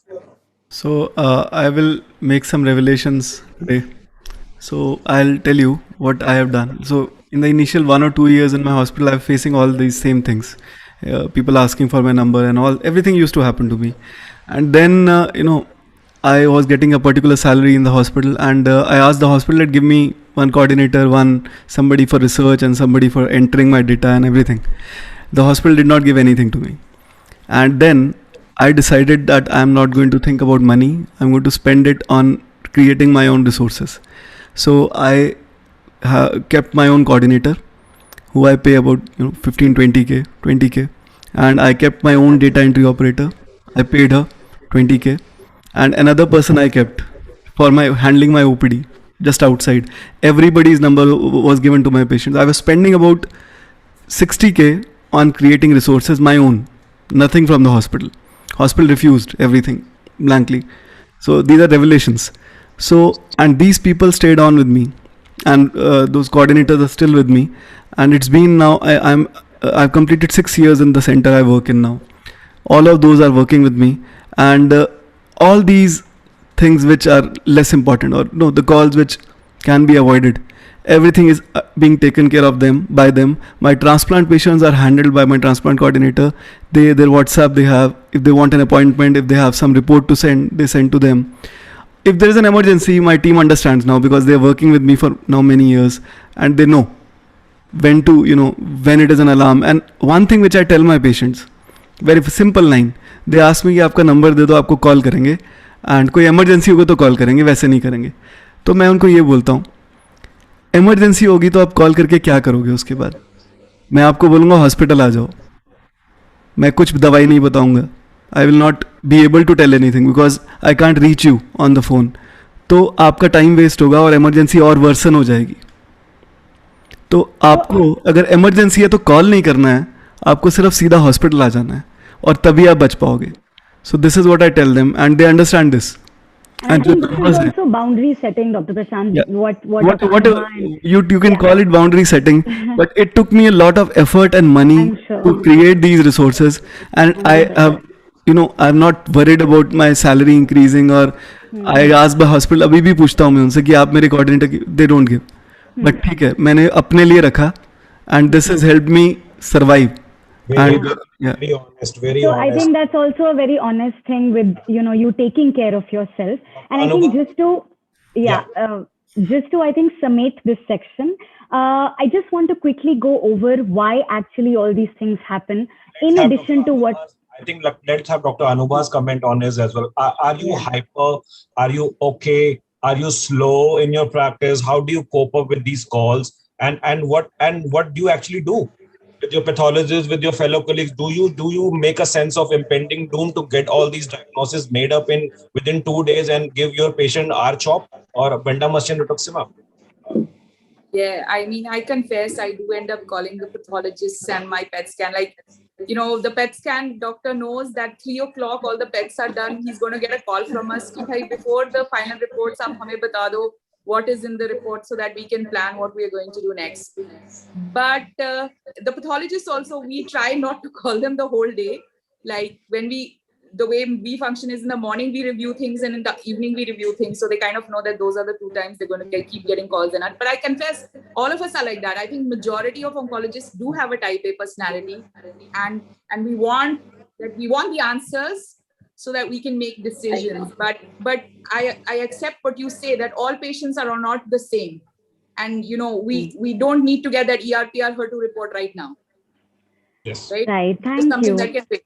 So yeah, no, thank you, Dr. Anubha. I think that also summates For the reports also, I have created the system now that everything reaches us, our team. So all those interwoven, everybody is interwoven, the pathologist, the PET CT person, everything reaches us, and on the same evening. So this is a system which works, or the teamwork which you can call it teamwork. Yeah. So and Dr. Vineet sir was also saying that, or I think Dr. Harit was also saying that the team can take up various different roles and then.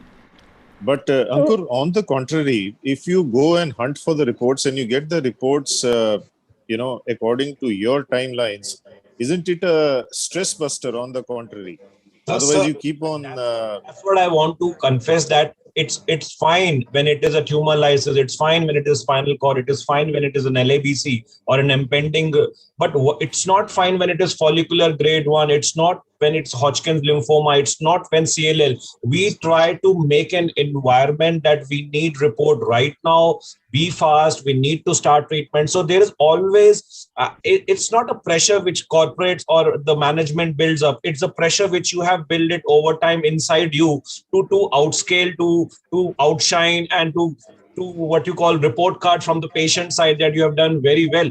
So the IHC report will come in 2 days. It will not change the survival of a follicular Hodgkin's or even an early breast cancer. But yes, we made that urgency, and repeated urgencies and repeated so-called emergencies made by us stressed us. We have made this cloud on our itself. So there is no need. I think Dr. Harit and Dr. Raghunath Rao can give some comment on such practice, which we do. I do. I think Dr. I Ankur, personally feel that you should not have. You should tell the correct timeline.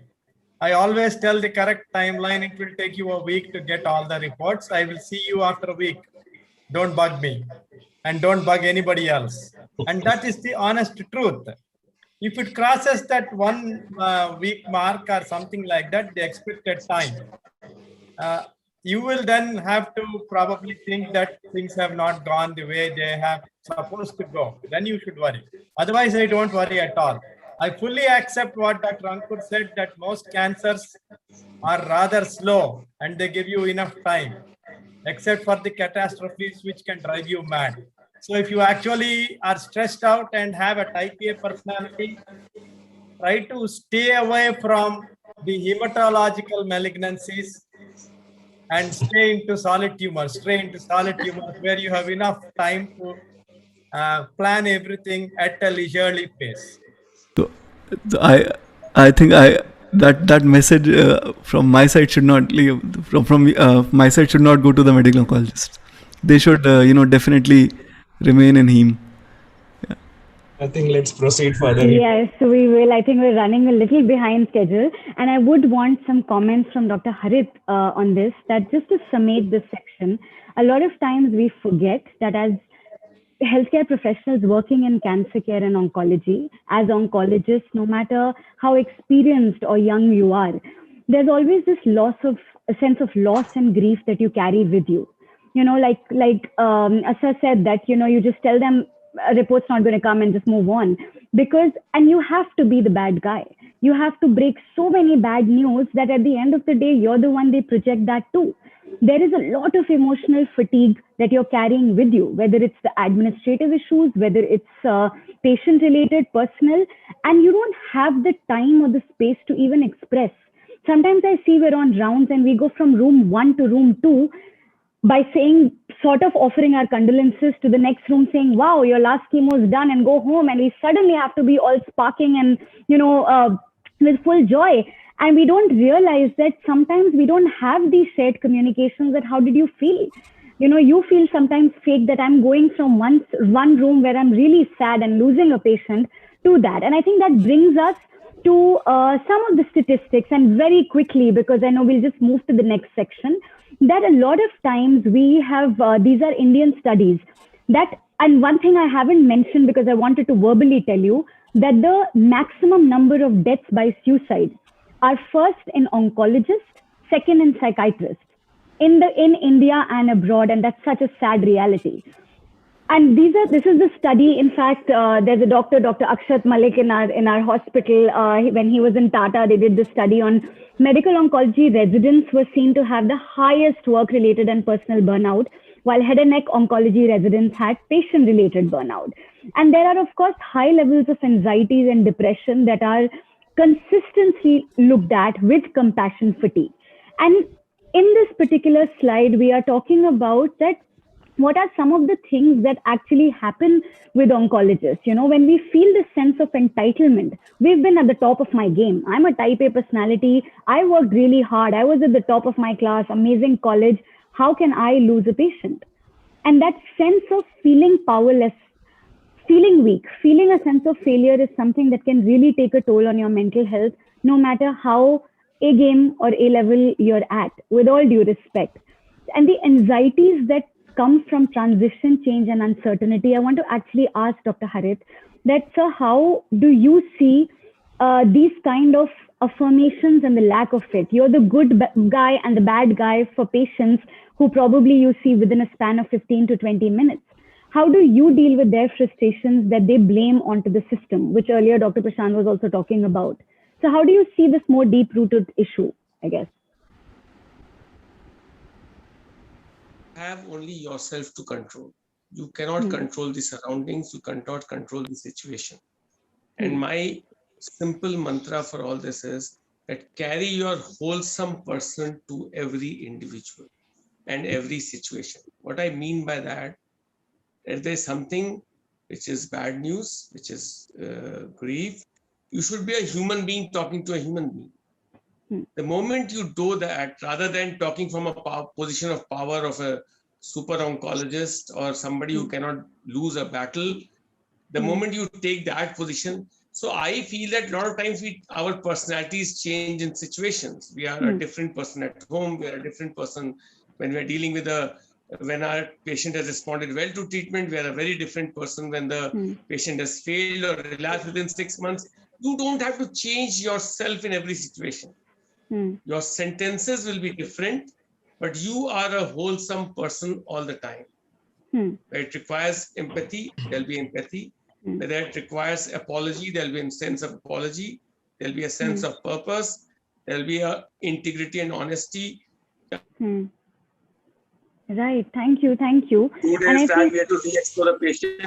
And I was surrounded by 3-4 senior surgeons of other departments also. And we were all talking to the family together, and I was taking their questions and answering. So the one very senior person responded that how you have so much patience to talk on when they're accusing you of something. I said, they're not accusing me. I put myself in that position. If my mother was in that spot, I'll be asking the same question.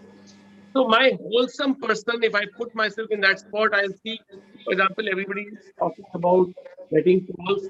If the system is in place, Prashant has said that how you put a system. If a system is in place, they know that we come to XYZ and there's something beyond this, this person will contact you. So we're running out of time, sir. I think we'll move on, sir. Okay. Yeah. So Sir, if I can request you to conclude, sir, because yeah, we're concluding in 2 minutes, Kashish. Next slide, Hiba. Yeah. So I think what Dr. Harit was saying, I'll probably talk about, Dr. Ankur will be talking about the different roles as an individual you play. Dr. Ankur? We have discussed different roles. So in last 2 minutes, I'll be just asking Dr. Geeta. Dr. Geeta, just 30-40 seconds. How do you cope up and what are the ways to cope up? Hiba, can you just flip on the slides to cope up? What are the ways to cope up, Dr. Geeta? Cope with the situation of breaking bad news. Breaking down stress, burnout, what should be done? How? So like I said, I just try to switch off, and I don't get very excited about the good things that are happening, and I don't feel too morose about the bad things that are happening around me, because you have to keep doing that. But despite your best effort, you will sometimes break free. And I think you have to be honest about the way you feel some compassion for yourself. You need to get it off your chest. Please do. It may be bad for the person in front of you, but that's fine. I think you need to get your frustrations off. You keep it bottled up, that is when you start cracking up. So I Yes. don't think my Lord I needs. think we have to be kind to ourselves. Kind to ourselves means taking care of ourselves. We have to be prepared for the transitions. What we were 20 years back, we might not be 10 years later. So we have to actually know ourselves, know our drawing. Nothing is permanent. Perceptions and attributions will change. So we have to accept this. We have to look at the past, our achievements, our successful things. When I was an intern, I was something different. When I am 40-year-old, I'm something different. And at 60, I will be something different. So be laugh and make other laugh, and make the whole 9 hours of journey in your hospital, give something like 30-40 minutes of smiling and laughing as well. So I think, so we have to acknowledge each other journey. We have to respect each other work. If you will respect me, I will respect you, and by indirect measurement we will get that respect and will feel good and feel less stress. And I've said, appreciate your employees, appreciate yourself, seek professional help. We have people around us, we have HIBA around us, we have many, all hospitals have, so have to seek professional help, do man ki baat. So key takeaways: understanding the need of the mental health of an oncologist, realize how it can help, reduce the stigma of that I'm stressed or burnout, please help yourself, and normalize and help seeking behavior among ourselves, among our peer group, offsite, picnics, all should be done. It's okay not to be okay. If I'm ill, I should know that insight should be there to make myself कि मैं ठीक नहीं हूँ, मुझे किसी की help चाहिए. I think we are running out of time. We're done. And sometimes, when you feel grief, when you feel loss, just tell yourself it's fine. You're a human being also, and not probably director or chairman or something. And we're all in this together. And thank you so much. Apologies for the delay. Thank you to all my panelists and the organizers. I just want, since it's a non-academic talk and quality of life is most important, and Prashant does it very well, just quick 30-second liner from Prashant, and then we will switch off. Prashant, 2 lines from you. So a recent Punjabi song I'm pretty fond of. I'll just sing that 2 lines. Tenu takya hosh ਭੁੱਲ ਗਈ ਗਰਮ ਗਰਮ ਚਾਹ ਹੱਥ ਤੇ ਡੁੱਲ ਗਈ ਚਾਹ ਸਜਣਾ ਐਸੀ ਤੇਰੀ ਨਿਗਾਹ ਸਜਣਾ ਜਾਂਦੀ ਜਾਂਦੀ ਦੱਸਦੀ ਜਾ ਤੂੰ ਦਿਲ ਦੇ ਵਿੱਚ ਕੀ ਤੇਰੇ ਦਿਲ ਦੇ ਵਿੱਚ ਕੀ ਤੇਰੇ Thank you so much. ਉੱਚੀਆਂ ਦੀਵਾਰਾਂ ਰੱਖੀਆਂ. Thank you so much. Thank you so much. Thank you so much, sir. Well. We showed each other a mirror, and I hope to keep this mirror alive, and see you next time in Icon with similar topics and similar discussions. Thank you so much. Stay safe. Thank you. Thank you so much. Ankur sir. Thank you, Hiba ma'am. We'll move on to our next session. Our next session is on peritoneal surface. It's a peritoneal surface workshop. Our coordinator is Dr. Sanket Mehta, surgical oncologist from Saifi Hospital, Mumbai. Over to you, sir. And we also have a chairperson, Dr. K.S. Gopinath, surgical oncologist from HCG Hospital, Bangalore. Over to you, sir. Gopinath sir, are you there? So you'll have to unmute your mic, sir. Now you can hear me? Yes, sir, we can hear you, sir.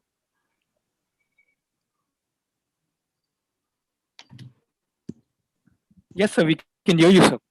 Hello. Yeah, good evening, sir. Dr. Sanket Mehta, yes. Good evening, Sanket.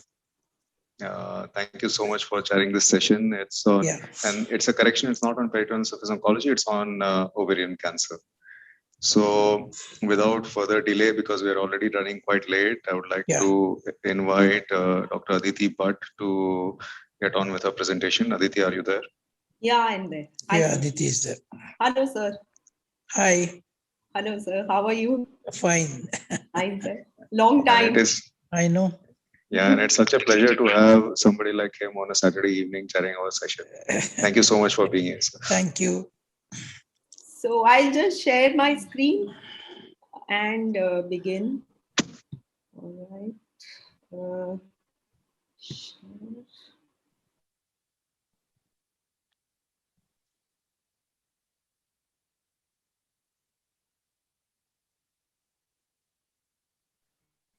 Aditi ma'am, are you there? Hello, Dr. Aditi. Sir, it seems that Dr. Aditi's screen is frozen. Yeah. Sanket, you can start with some introduction. Yeah. Peritoneal surface and ovarian cancers. How we have Yeah. changed over the decades of looking at the ovarian cancer. Yeah. It is Sir, a I think surgical disease. In between, it became a medical oncologist disease. Now it is coming back as a surgical disease. Bigger and biggest of the operations. We want to do it and how we control the disease process. Though we try to understand little of the biology of the disease process. Now with the changing trend, we know biology is the king. Development of technology is the prince and princess. Today is the molecular theranostics, which is bringing in a change for us. With all these things, I have to thank Aditi and you, who have really taken up the concept of peritoneal surface. Through the Indian Journal of Surgical Oncology, we brought out 2-3 good issues on the subject to educate all our colleagues in the field of surgical oncology. And we know that ovarian cancer is one of the well understood biology. As I told you, it is a changing dress from bigger and biggest of the operations. We are still moving towards some more bigger and biggest of the operations. And in the previous sessions, we were talking about quality of life of the oncologist. Herein, really, you can judge the quality patience of the surgical oncologist when we perform these procedures and how we keep ourselves cool. And with this, now Aditi is back in the foray. I see Vikas Mahajan and Praveen, all of them. We will take it forward. Aditi, please start your presentation. Yeah. I'll just share my screen and begin. Okay. And all right. So good evening, everyone. Thank you to the organizers and Sanket for this invitation. And I'll be talking about total parietal peritonectomy during interval cytoreductive surgery for epithelial ovarian cancer. Essentially, the talk is on high-grade serous epithelial ovarian cancer that is biologically different from the other type 1 tumors, and peritoneal disease is seen in nearly 100% of the patients at presentation. So before talking about total parietal peritonectomy, I'll talk a little about the surgical principles and disease biology.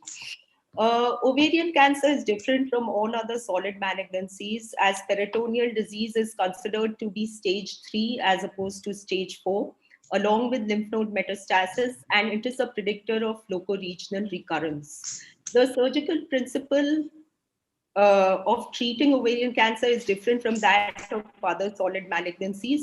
The old principle was to remove as much disease as possible, as opposed to a malignancy like breast cancer, in which the concept was to remove as much of the surrounding normal tissue as possible.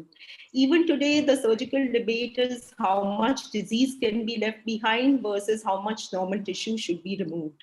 And all the cancers, the common cancers, are treated more in the lines of breast cancer, not ovarian cancer. The staging is surgical as opposed to clinical. The goal of surgery is leave behind no macroscopic disease, whereas in all other tumors, the resections are defined anatomically. Locally advanced disease in ovarian cancer, when treated with neoadjuvant chemotherapy, has an inferior survival, though the initial response rate is 80%. Now, a lot of people may question me for calling the survival inferior, though there are several randomized trials that show a similar survival. But even with more complete resections in the after neoadjuvant chemotherapy, you will see a similar survival with interval and primary CRS. So I would say if you consider the CC0 resection rate, the survival is inferior. And the rate of locoregional recurrence in ovarian cancer is the highest amongst all solid tumors. So can this be blamed on aggressive disease biology alone, or is it inadequate, ineffective locoregional treatment? There are some lacunae in existing literature and evidence. We understand the patterns of peritoneal dissemination only partially. We know that Disease from the ovaries first goes to the pelvis, then to the greater omentum, upper regions, parabolic gutter, and lastly the small bowel mesentery. But we do regions, which is important to plan our surgical resections. Similarly, there is very limited work on the patterns of response to chemotherapy. This is our own study published in the EJSO, in which we showed that 95% of the tumors respond in a similar fashion. That is disease response first in the region that is involved last, small bowel mesentery, followed by the paracolic gutters, left upper quadrant, then the right upper quadrant, the omentum, and lastly the pelvis and ovaries. This is some more work that we did on patterns of peritoneal dissemination and recurrence. We looked at 60 patients who had surgery for first platinum-sensitive recurrent ovarian cancer, and we found that it is the parietal peritoneal regions that are the commonest sites of disease. The small bowel regions in comparison, which can be considered to be representative of the visceral peritoneum, were involved only in a small percentage of the patients. So essentially disease recurs in the parietal peritoneum, which was not resected during the first surgery. Coming to current standards of care and guidelines, the NCCN guidelines say that the goal of surgery for early and advanced cancer should be remove all the visible disease. And peritoneal surfaces suspicious of harboring metastasis should be excised or biopsied.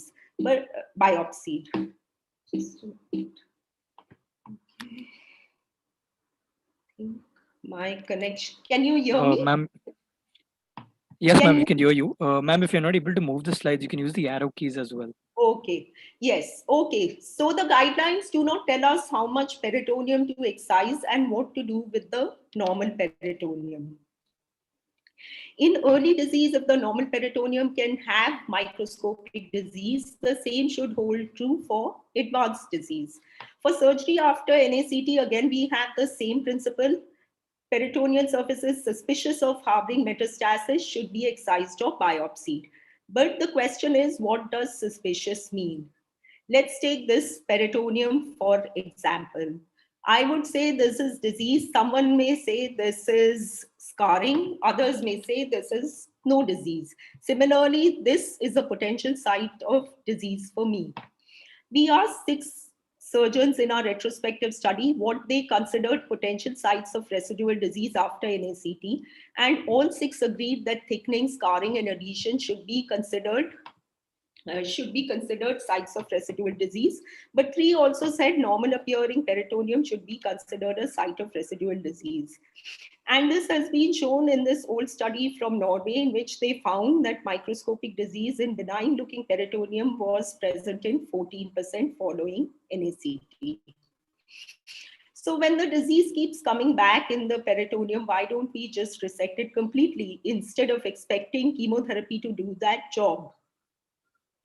Let's take the example. Let's look at how we perform surgery for ovarian cancer. Taking the example of pelvic peritonectomy, this is the pelvis, and these are the different regions of the pelvic peritoneum. This is the bladder peritoneum, POD, uterus, ovaries, broad ligaments, iliac foci, pararectal peritoneum.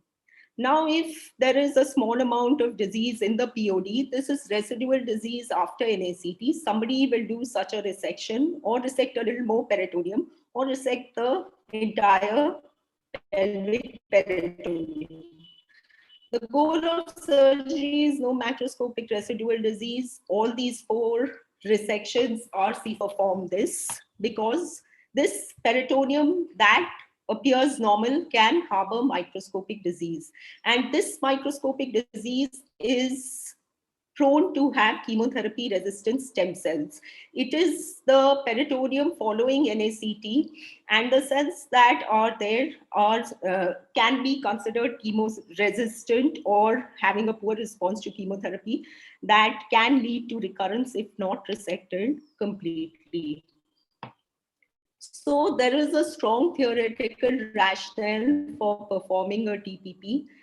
High-grade serous cancer is a peritoneal disease. The parietal peritoneum involvement comes before visceral involvement, as we have shown. It is the commonest site of recurrence and disease progression. Microscopic disease can be present in normal-looking peritoneum, especially after chemotherapy. And residual disease after chemotherapy is more common in the parietal peritoneum. This last point we tried to demonstrate through one of our prospective studies that was published in the Annals of Surgical Oncology last year.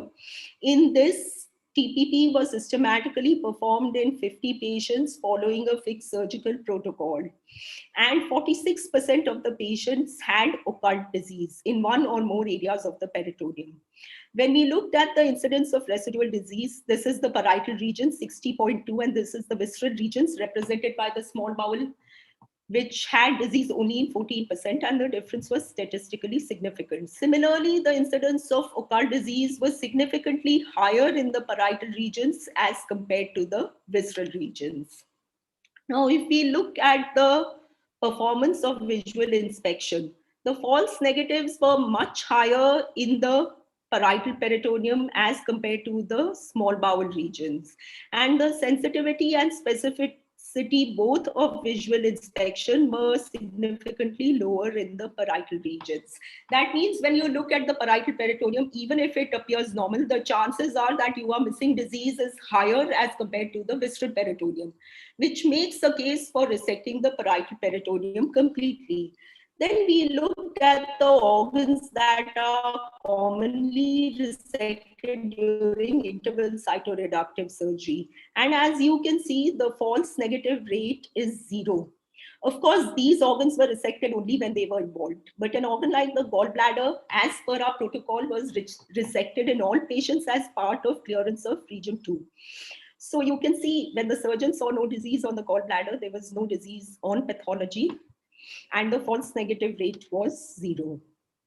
So this proof of principle, this study provided the proof of principle for performing a TPP. In addition, the 90-day morbidity in this study was 30%, major morbidity, which can be considered acceptable. Of course, the impact on survival needs to be demonstrated to incorporate this strategy into routine practice. And the main strength of this study was that the extent of each parietal peritonectomy was defined. This is another retrospective study in which we compared TPP versus selective parietal peritonectomy, that is just resection of sites of residual disease. And one of the most important conclusions from this study was that the morbidity, the major morbidity at 30 days, 90 days, and 90% mortality, 90-day mortality were not significantly different in the TPP and SPP arms.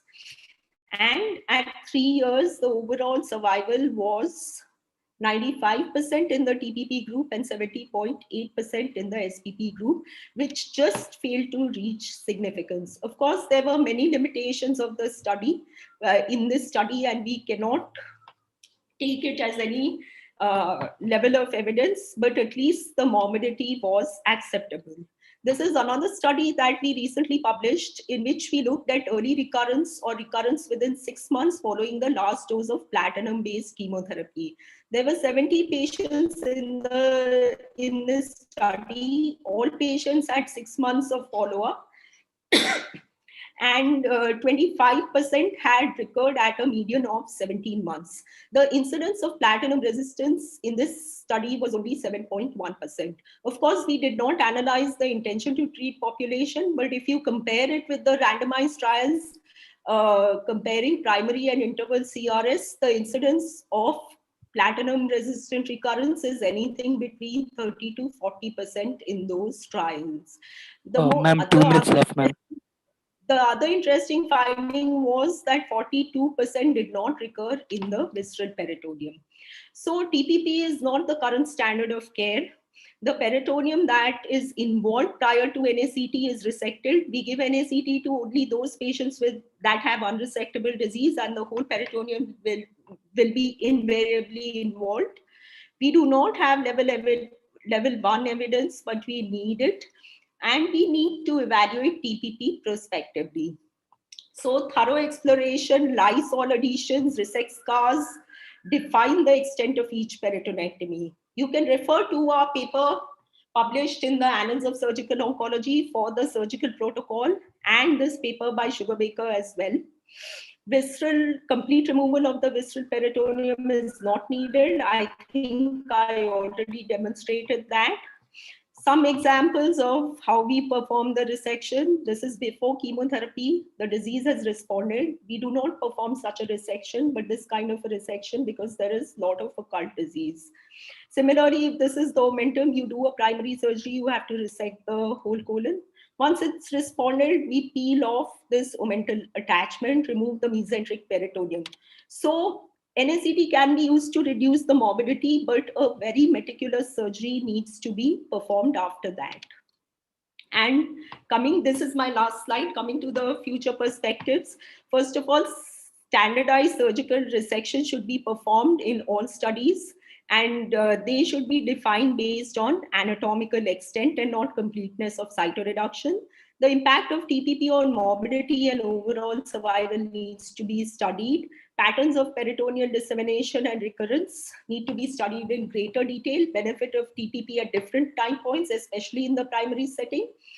The extent of visceral resections and peritonectomy need to be defined more clearly. And while evaluating the benefit of TPP, we should look at the impact of PCI, chemotherapy response grade, and the extent of lymphadenectomy that is performed. Thank you for your attention.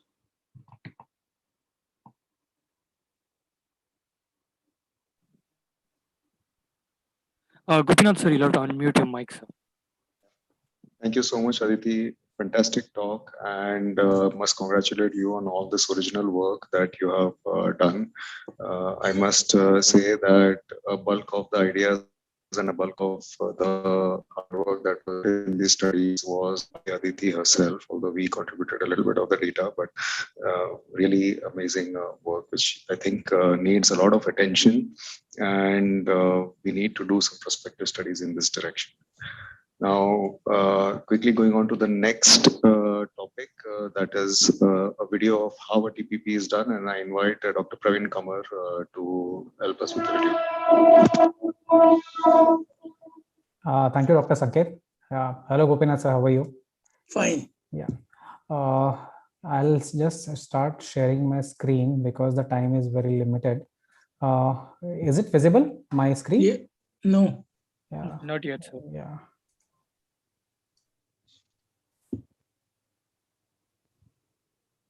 Is it now? No.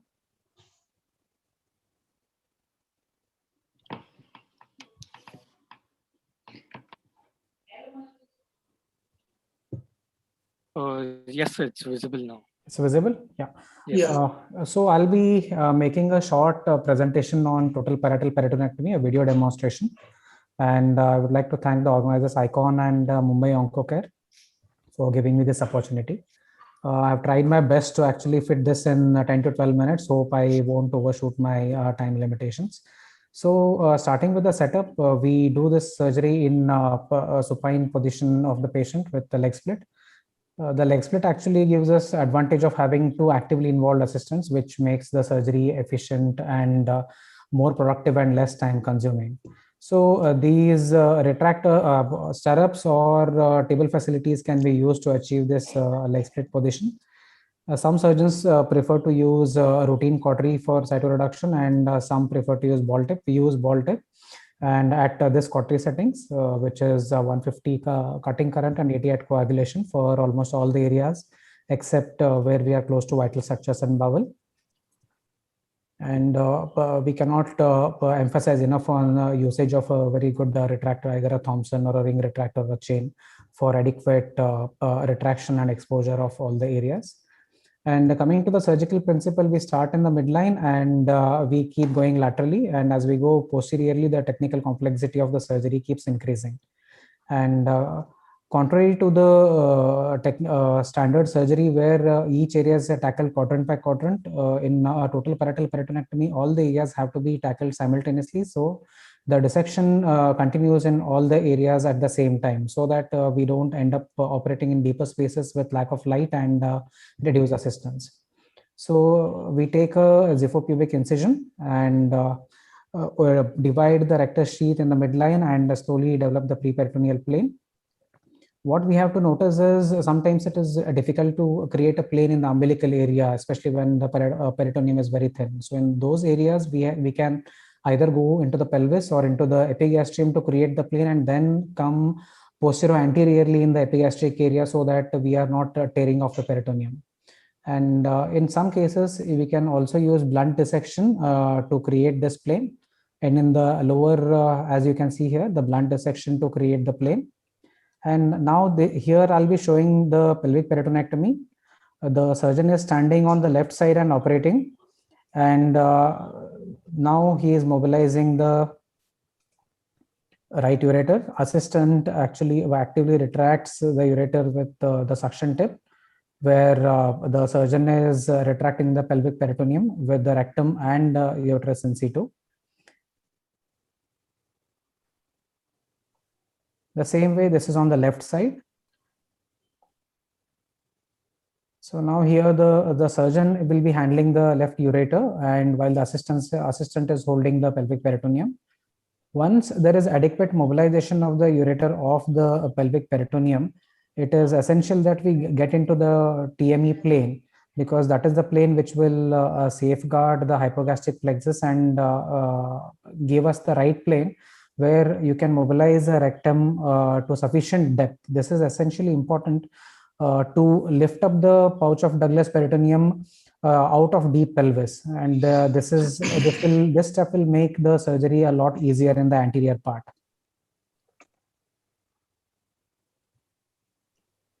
So this is the bladder dissection after the posterior mobilization. Here we can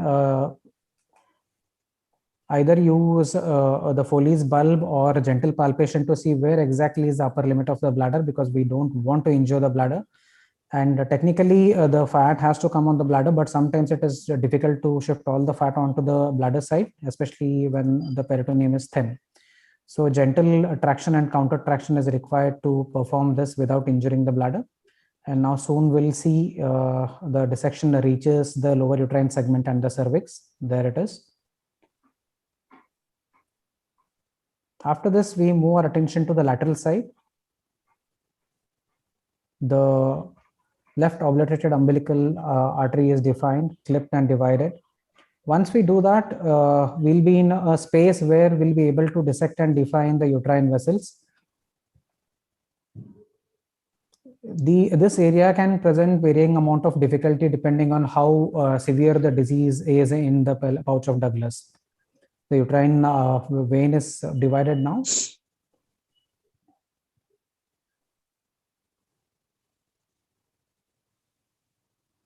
This is delineation of uterine artery, which will be clipped and divided.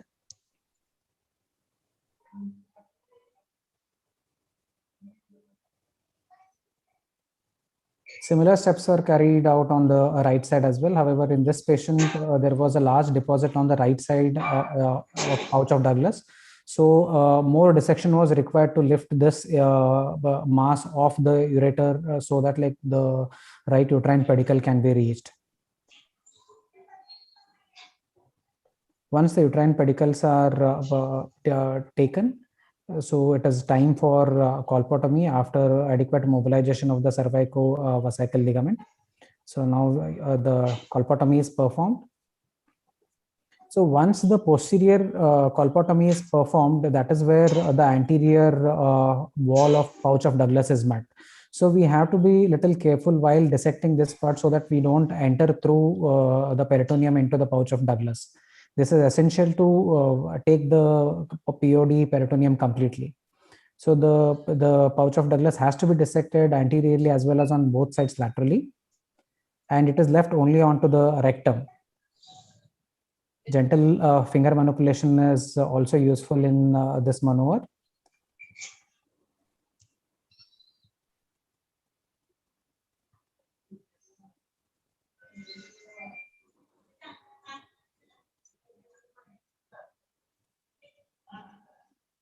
So we can see how the pouch of Douglas peritoneum can be moved up.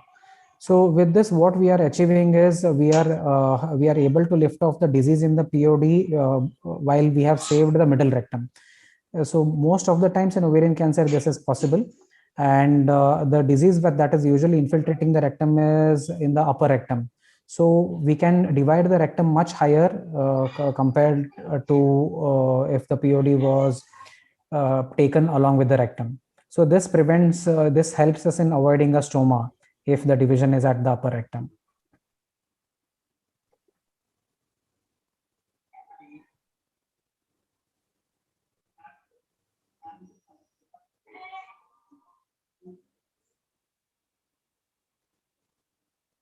The mesorectum is divided. And finally, the rectum is divided using a contour. The vaginal vault is closed. And this is how the end result is.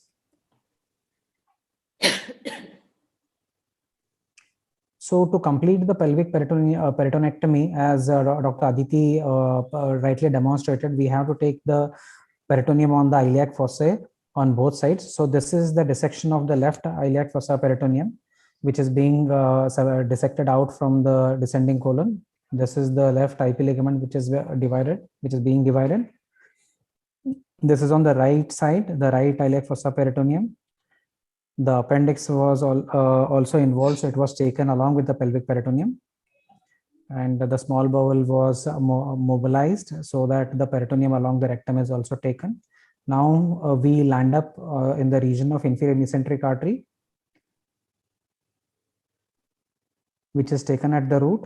And this is just exactly how we do it for a rectal cancer. The mesentery of the descending colon is divided up to the point of transection of the bowel. Now this transection of the bowel completes the pelvic peritonectomy.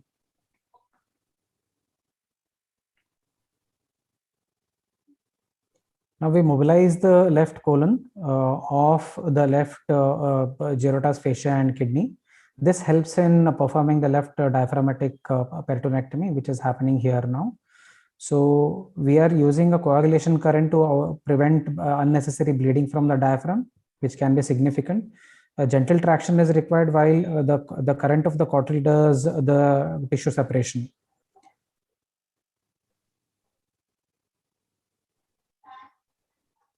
Once we reach the central tendon where the peritoneum is loosely attached, so we can use gentle finger manipulation. You can see that the surgeon's left hand is reflecting the stomach and the spleen. And once we reach the central tendon, a gentle finger manipulation so that the entire peritoneum is reflected onto the specimen side. A little below, the left crura is the medial limit for the dissection. And soon you'll see that left kidney is already exposed because part of the dissection was done from below after the pelvic peritonectomy.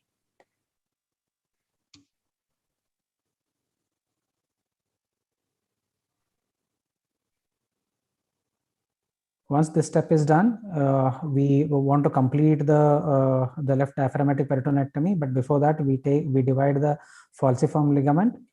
And in high volume disease, usually there is some amount of disease at the root, as we can see in this case. And if there is a hepatic bridge, which is between the falciform and the left pedicle, that has to be divided to check for any residual disease there. Here, the falciform is divided at the root. Now, any remaining connections of the left diaphragmatic peritoneum are divided to complete the left upper peritonectomy.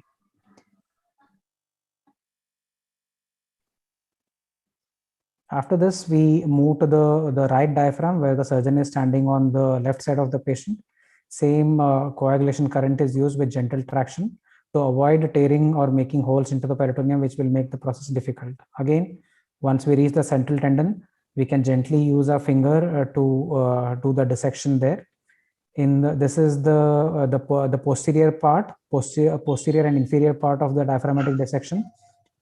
Here also the idea is to reach to the central tendon from where we can enter the bare area of liver and reflect the remaining peritoneum from the posterior side. Now the bare area of liver is visible where the central tendon is attached. So down below, the peritoneum over the left kidney is mobilized in the same breath. And this mobilization is done till we see the duodenum. So this part is essential so that like we don't leave behind any part of the peritoneum there.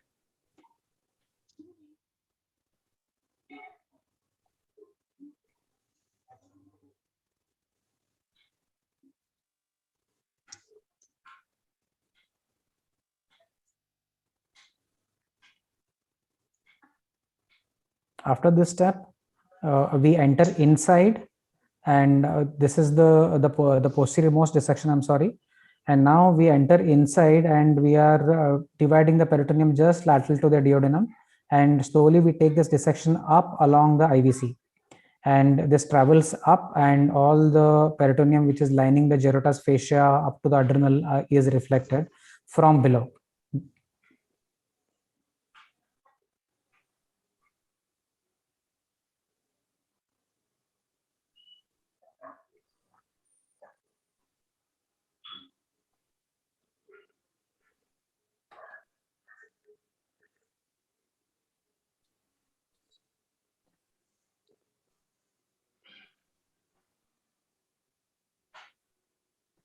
So now slowly the adrenal is also coming into the vision now. So this is how it looks once we do this part of the dissection. The kidney is exposed with the perirenal fat, the adrenal is visible, and the even IVC is bad. So what remains is now the remaining few attachments of the peritoneum to the liver, that is at the triangular ligament, which is divided to complete the right diaphragmatic peritonectomy.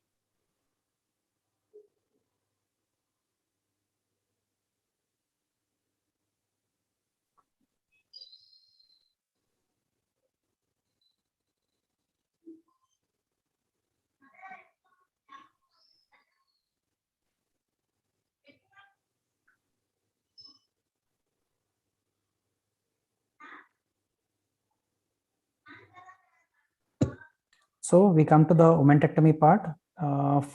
For achieving total omentectomy, it is essential that we remove entire omentum. So here on the right side, the posterior layer of omentum is usually attached densely to the superior most layer of the transverse mesocolon. So this layer has to be lifted up. That is the superficial layer of the transverse mesocolon.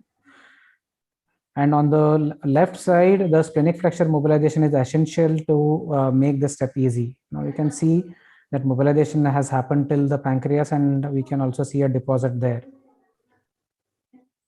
The omentum is taken just at the origin of the epiploic arcade, and we usually save the first 5 centimeters of the right gastroepiploic arcade, and after that we take the arcade as well, so that not to leave any occult disease in the omentum. So in that sense, the entire stomach is mobilized medially. And since this patient also had deposits at the splenic hilum, the even splenectomy was performed. You mobilize the omentum till the tail of the pancreas and dissect the splenic vessels posteriorly. The idea is to safeguard the tail of pancreas, because pancreatic fistula in such patients is going to have a very bad outcome. So this completes the omentectomy along with splenectomy. Finally, we look for deposits in the small bowel as well, and we remove them. Wherever there is a serosal breach, we reinforce this with 4-0-proline. And the colorectal continuity is established with circular stapler anastomosis. And finally, HIPEC is performed. Thank you.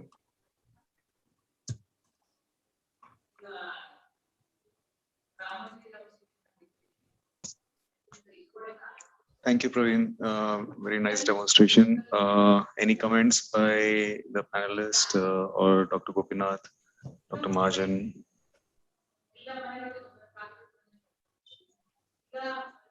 Yeah. Hello, Sanket. Yeah. Hello, Hi, Sanket. hi, Yeah. So I think sir. the demonstration was very nice. And one point I'd like you to emphasize is the last point which he made, that we will cover up the serosal breaches. That has to be done as soon as it is happening, because you will forget or they will disappear. And in HIPEC, it is an invitation for complications. Yes, that's a disaster. Yeah. Otherwise, the demonstration was very nicely. I must thank Dr. Sanket for providing me with this demonstration, which we could shoot.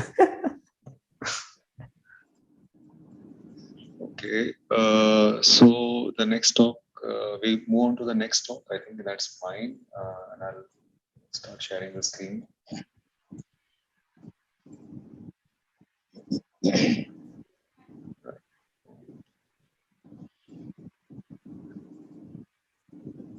So my talk is on recurrent ovarian cancer surgery, that is secondary cytoreduction versus only chemotherapy. What does the current evidence say? And this is currently the hot topic because of the 3 randomized trials that have been conducted, and the results are out in the last 1.5 years. The GOG 213 from United States, which of course had several centers across the world, the stop trial Germany, and trial China. All these trials had large number of patients, and the question is really rife right now because we have 2 trials supporting surgery and the GOG 213, which is against surgery. So I'll quickly go through the trial designs and everything regarding these trials, and then we'll look at the results and see if we can draw any inferences. The GOG 213 was conducted across 49 centers in United States and several other centers to constitute 79 centers worldwide. And it had patients with recurrent ovarian cancer after which were platinum sensitive with a treatment-free interval of more than 6 months, which were then screened for surgery or no surgery. And if the patient was a surgical candidate, they would be randomized again to surgery versus no surgery. And after completion of this, would go for chemotherapy. Randomization was for paclitaxel carboplatin or paclitaxel carboplatin and bevacizumab. A total of nearly 1,300 patients were included in this study, of which 240 were actually randomized to the surgery arm. So total of 485 patients were actually considered for surgery, of which 240 were randomized to the surgery arm. Complete gross resection rates as reported in the study was 67% with a median follow-up of 48 months. There was a benefit in progression-free survival in the surgery arm where it was nearly 19 months compared to 16 months. But in the overall survival, the chemotherapy arm did better with 64 months survival compared to 50 months in the surgery arm. And this almost was heartbreaking for most surgeons because this was published in the highest rated journal, New England Journal of Medicine, which probably closes the doors for surgery. But fortunately for us, other trials came out in ASCO, and was one of the desktop 3 trial. We still don't have the published results, but we have the ASCO summary and presentation, and this included 407 patients which were randomized between 2010 to 14, of which 206 underwent surgery. All the surgical patients were selected based on the desktop criteria, which is complete cytoreduction at primary surgery, ECOG 0 status, and SIT is less than 500 ml. And only if these criteria were satisfied, the patient would be randomized to either chemotherapy or secondary cytoreductive surgery. This was a superiority trial with the primary endpoint being overall survival. The complete cytoreduction rate in this study was 75%. Just to remind you, in the previous study, the GOG 213, it was 67. The progression-free survival was similar with 18.4 months in the surgery arm versus 14 months in the chemotherapy arm. And the median overall survival was 54 months versus 46 months in the chemotherapy arm in favor of surgery. Also, the median time to institution of first subsequent therapy was longer in the surgery arm, as in the patient enjoyed a greater period of quality life compared to only chemotherapy. But what was most important in this study was that patients who did not undergo a complete cytoreduction, an incomplete cytoreduction, had the lowest survival of 28 months. So one of the most important messages of this study was to not perform an incomplete cytoreduction. It's better to open and close and eat our ego than to do harm to the patient, because it gives a much lower survival. The 60-day mortality and the grade 3-4 complication rates were similar in the chemotherapy and the surgery arms, and the relapsectomy rate was only 3%, which is about the quality of the surgery that was performed. Next, coming to the SOC1 trial, which is a Chinese trial conducted across 4 Chinese centers with 357 patients randomized, of which 182 underwent surgery. The patient selection was based on the eye model score and the PET CT scan. The eye model score was based on 5 criteria, including the CA125 ascites, progression-free survival, FIGO grade, and the PET scan was also used to map the disease and to rule out any extra abdominal disease. And when they found that when the eye model score was less than 4.2 and the PET scan did not showed resectable disease, their complete cytoreduction rate was upwards of almost 86%. There was in this trial, one of the important thing was a significant rate of crossover, 6.3%. Actually after from the chemotherapy to surgery arm, and nearly 37% crossed over at the time of relapse. And this has to be taken into account when we talk about overall survival. Actually, this trial was initially planned for overall survival, but they conducted a survey and they found that more than 50% of the patients actually desired surgery and only 10% desired chemotherapy, and the rest were not decided. And based on that, they had permitted a 10% crossover when the primary endpoint was overall survival.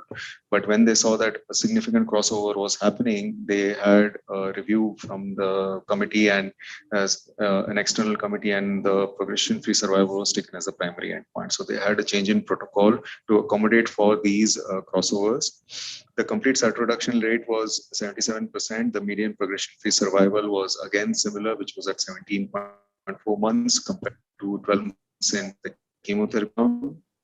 And the time to institution of subsequent therapy was again better, very much like the desktop criteria. The OS data is still not mature because they need 28 months of follow-up, which they have not yet achieved. And the 60-day mortality and grade 3-4 complications were quite acceptable and not different between the surgery and the chemotherapy arm. So we have these 2 very well conducted surgical studies which have shown benefit of surgery versus the GOG, which is showing benefit in terms of chemotherapy. So were there any differences between these trials? And herein comes the fallacies and criticism of the GOG 213. The first is the rigor of surgical selection.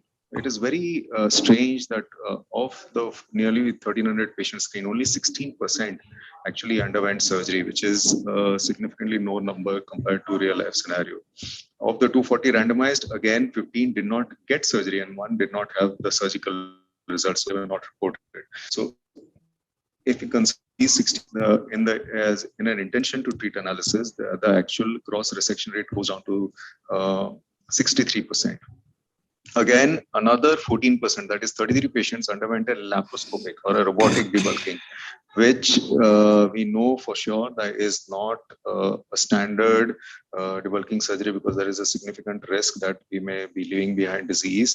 And so if we go by strict surgical standards, only 51% had a complete CRS, which is one of the major drawbacks of this trial, because we know, and we have repeated this over and over again, that it is what the surgeon does not see that actually kills the patient. And I don't think it is anywhere truer than in recurrent ovarian cancer. Also, there was no defined criteria for selection of patients for randomization to surgery. It was only based on surgeon preference. There were no MDTs. All the other criteria we know have very high accuracy and completeness of site reduction, whereas none of these criteria were used in the study. So we really doubt what the selection bias. In addition, 53 of the 240 patients that underwent surgery had extra abdominal disease or liver metastasis. And this information is not there in the main text and is conveniently relegated to the last table in the appendix of the study. Also, 103 of these 240 surgeries were actually done in a single center, which was not in the United States, but in Korea, the Korean National Cancer Center. And the remaining 137 cases were operated among the remaining 66 centers over a 10-year accrual period, which means like 2 cases over 10 years per center in the remaining centers. So you can imagine the kind of surgical expertise that existed in all the participating centers.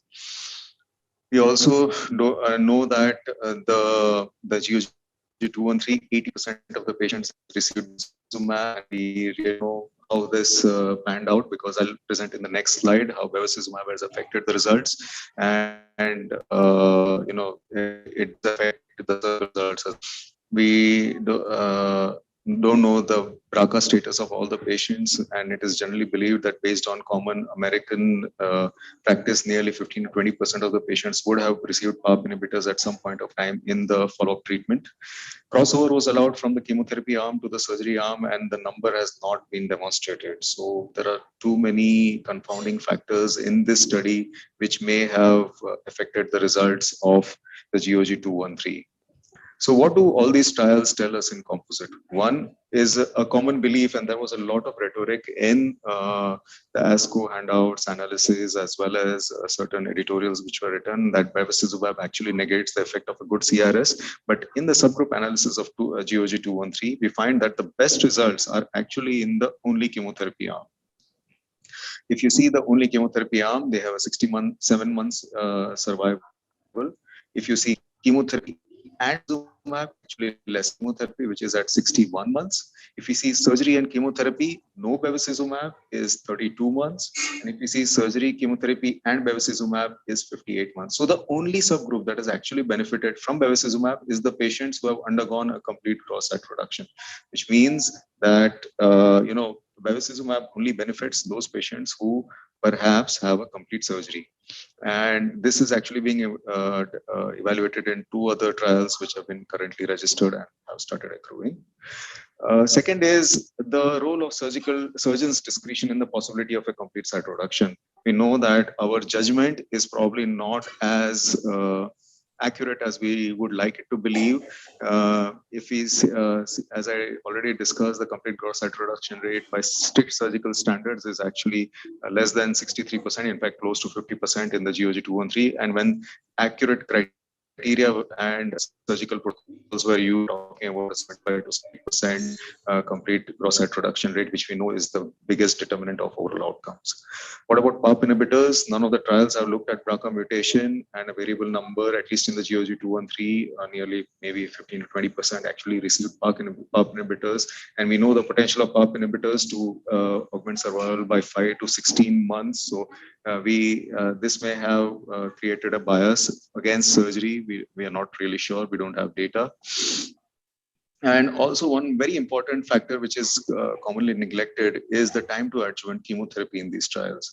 We know from the GOG 218 that the risk of death increases after 25 days of completion of surgery if the chemotherapy is not reinstituted. And in the GOG 213, the time to reinstitution of chemotherapy was 40 days compared to 18 and 24 days in the SOC1 and the desktop trials. So this may also contribute to poorer results, and this has to be taken into account. What about platinum resistant? Yeah.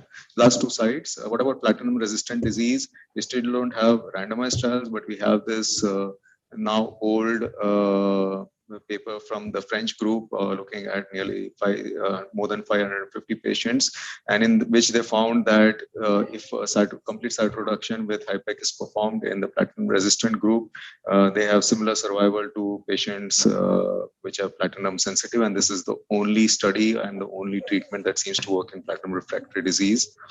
And of course, we are eagerly awaiting the results of this trial, the SHIPOR trial for recurrent ovarian cancer. And with that, I end my talk. Thank you. Thank you so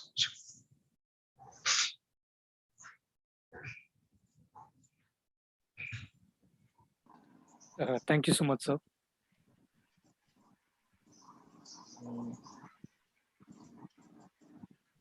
So should we move on to the next talk? Yeah. Stop. The next talk is by Dr. Vikas Mahajan. Sir, can you please start it off? Yes, I'm just trying to open this thing. Okay. Click phone. Huh? Click on that. Tick. You have to click the tick button here. Which one? Yeah. Okay. later. Okay, then you can close this. Close it out. Now click share screen. Desktop. Yeah, share. Click share. Now go to the PPT, like minimize. Open your key. It's here. It's here. It's here. This key. It's me, I know.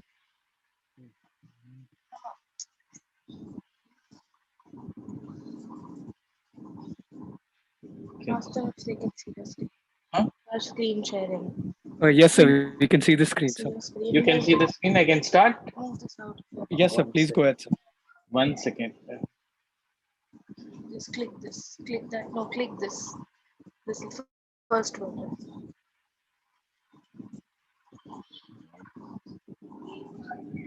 1 second. How do I remove this?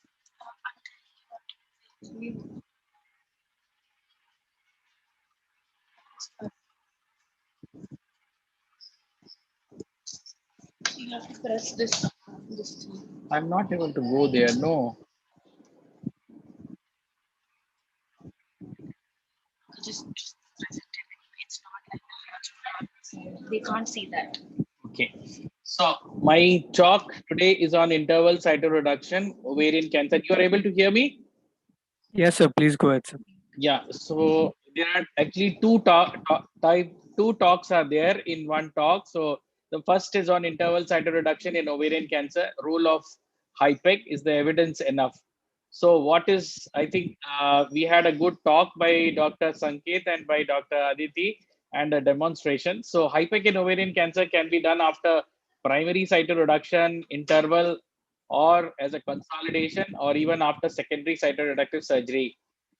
The main prerequisite for doing a HIPEC is cytoreductive surgery, and there should not be any macroscopic residue. The main reason for that is that the heated chemotherapy will act only on microscopic disease, and it can penetrate only 4 to 5 layers.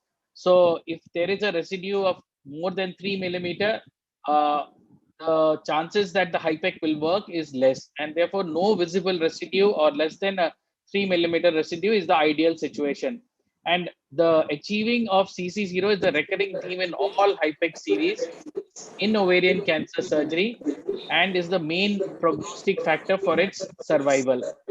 To achieve this more difficult, it is more difficult to do this in primary cytoreductive surgery, and it is less in interval, because after chemotherapy, if there is a good response to the chemotherapy, the amount of disease which is to be removed is less, and therefore the morbidity and the mortality is also less.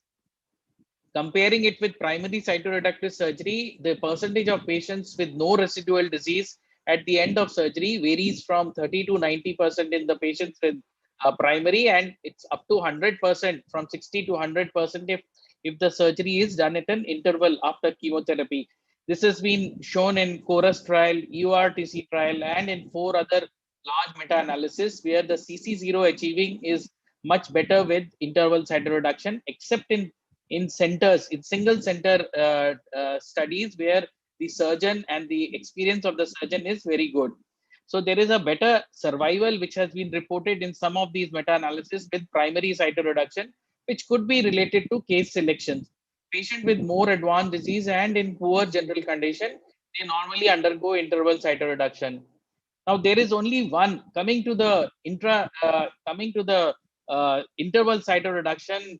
There is only one randomized control trial at present which demonstrates the efficacy of HIPEC in interval cytoreduction, and this trial was conducted in Netherlands and Belgium, and was reported in 2017 ASCO, and it was published in 2018. The main conclusions of this trial were that it showed a 4-month improvement in the DFS and 12-month improvement in the OS. And the other conclusions were that the time to restart chemotherapy, which has already been told by Dr. Sanket, is important and is not altered. After 30 days, they could start the chemotherapy in most of the patients. Complication rates were almost the same. hospital stay was longer by 2 days, but it included 1 day, which was mandatory stay in the ICU as part of the protocol. The quality of life, that is their health related quality of life, was same. And of course, there were more stomas in the HIPEC group. There are no other trials of this interval cytoreductive surgery with HIPEC versus no HIPEC, but there are at least 5 meta-analyses which basically are showing the benefit of HIPEC in ovarian cancer surgery, but they include both primary and secondary cytoreductive surgery with HIPEC. Therefore, there are no other individual trials for interval cytoreductive surgery. The last meta-analysis, which has come from China, includes more than 500 patients. And this protocol, of course, is for primary cytoreductive, not for interval. And it uses HIPEC 3 times on day 1, 3, 5, using 50 milligram per meter square of cisplatin. And this particular series shows a OS benefit of 15 to 16 months. However, this does not show up. This cannot be extrapolated again to interval cytoreductive surgery. Now, there's a Korean trial which was reported in ASCO 2017, but which said that there is no benefit of HIPEC. This was an interim analysis. The main problem in this particular trial was that the cytoreductive surgery was accepted if the residue was less than 1 centimeter. And if, as I mentioned earlier, 1 centimeter less residue is not ideal for HIPEC, and a CC0 needs to be achieved. This trial also included primary and interval cytoreduction. In the subgroup of interval cytoreduction, there was a trend towards better OS and PFS when it was extrapolated for 5-year survival. However, this trial is not complete, and the trial was reported for 180 patients. Another 120 patients are supposed to be included, and there's no published literature as up to now.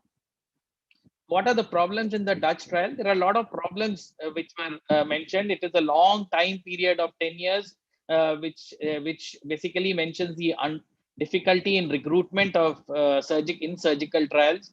Of course, they demonstrate shorter recruitment times in other trials, but in this trial, the long recruitment period may have altered the results.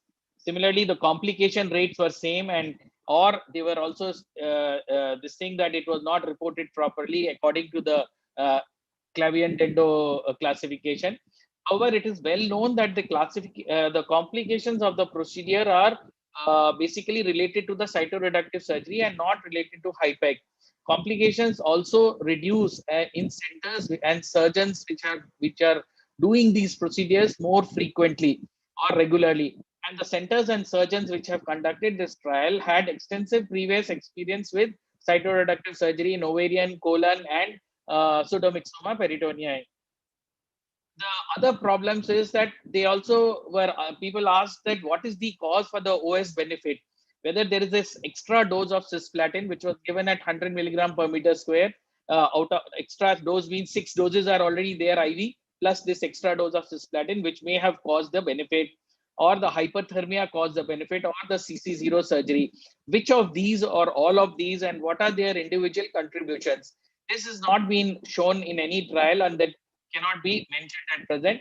However, this answer, whether the hyperthermia helps or not, may come from a trial which is being conducted by the Australian and New Zealand group of gynec oncologists. It's called a HINOVA trial, which compares interval cytoreductive surgery with NIPEC, that is, which is not a heated, it's the normal temperature chemotherapy, versus HIPEC.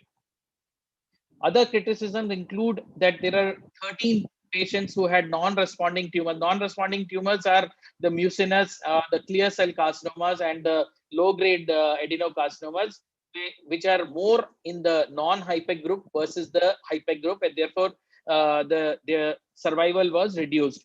Again, molecular studies, especially BRCA1, was not done, as again Dr. Sanket also mentioned in some of the GOG trials. It is important to mention that because BRCA gene, if there is a mutation, it improves the efficacy of hyperthermia because it prevents repair of the DNA which gets damaged. Case selection, of course, there was a bias of case selection in this particular series because they did not define what is advanced ovarian cancer, and it was considered vague and a potential source of bias. Again, also mentioned was that in completely cytoreduced cancer, the does not match the survival of earlier series, which are around 2 years or more.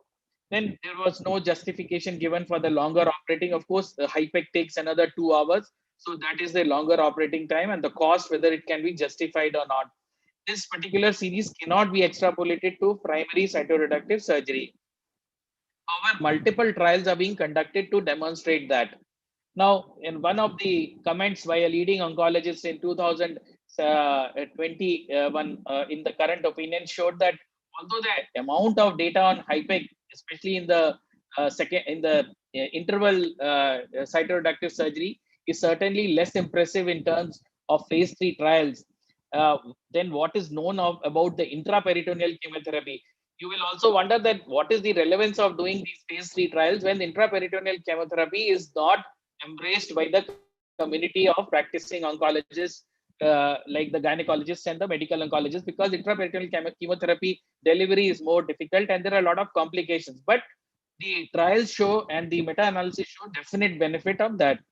So in conclusion, in this particular part, I personally am a strong advocate and practitioner of intraperitoneal treatment of ovarian cancer because there is a strong scientific rationale for the same.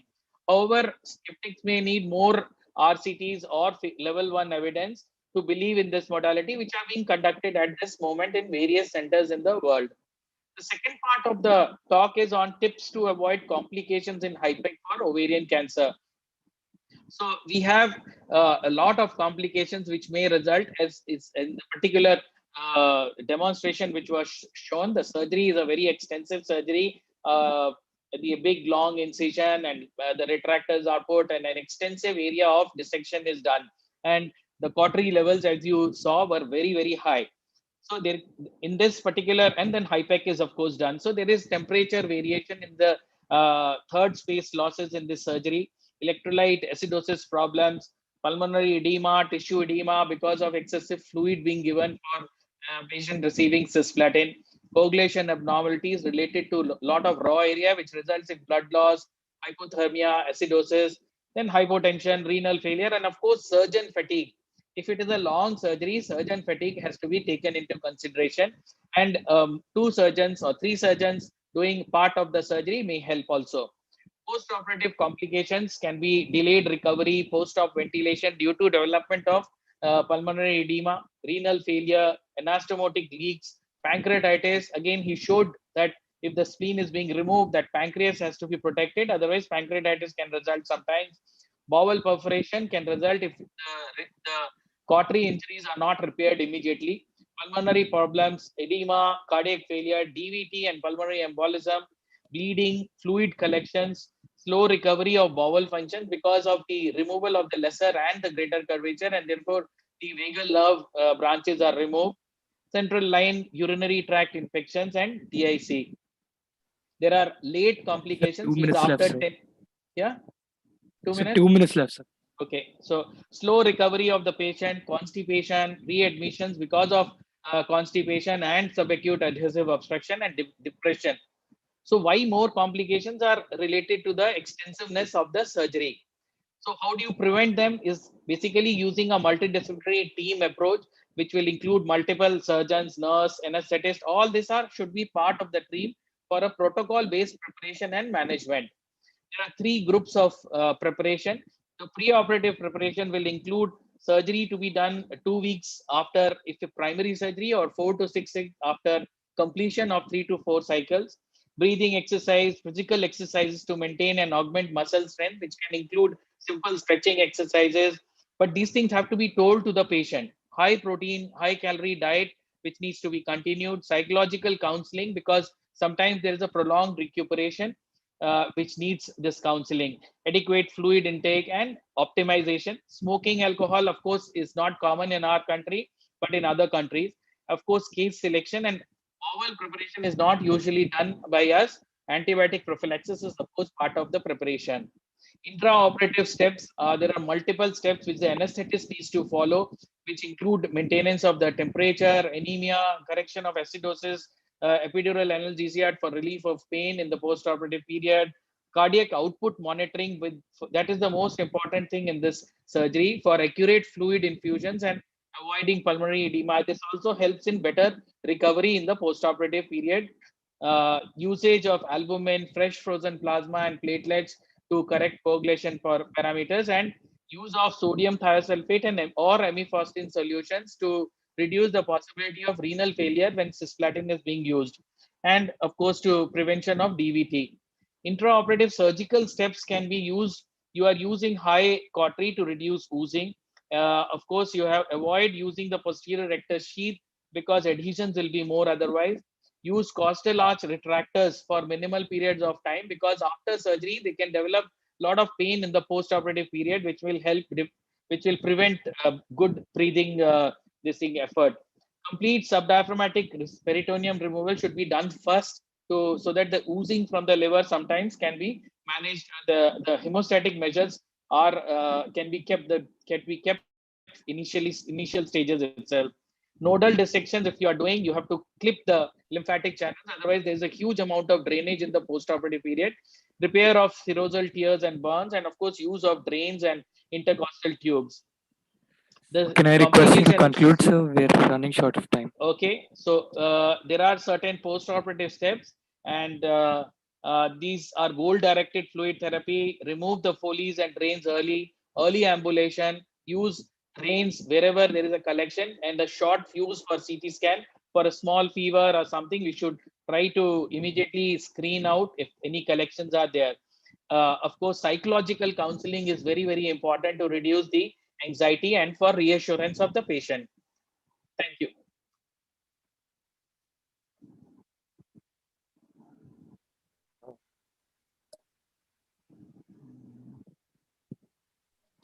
Thank you so much, sir. Sanket sir, are you there? Sir? So with your permission, we'll move on to the next speaker. Our next speaker is our own, very own from MOC, Dr. Udip Maheshwari. He'll be talking on the topic emerging role of PARP inhibitors and other novel drugs. Over to you, sir. Hi. Thank you, Kashish. I will just share my screen.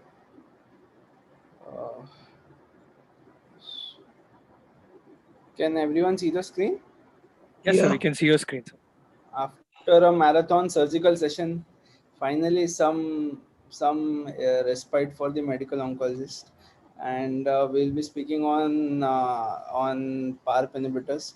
And it was a fantastic session on surgical discussion, and I feel that adding everything that we discuss is adding to the armamentarium of in ovarian cancer. So I'll be speaking very shortly, very briefly on the role of PARP inhibitors and the emerging evidences on it.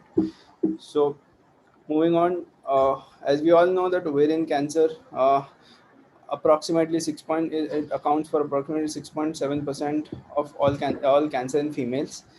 The mortality also ranges to around 4.8% in these patients.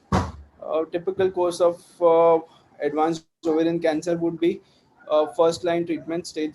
So in first line treatment, then there is a response to chemotherapy, the progression, second progression. So we have to devise our therapies based on these landmarks.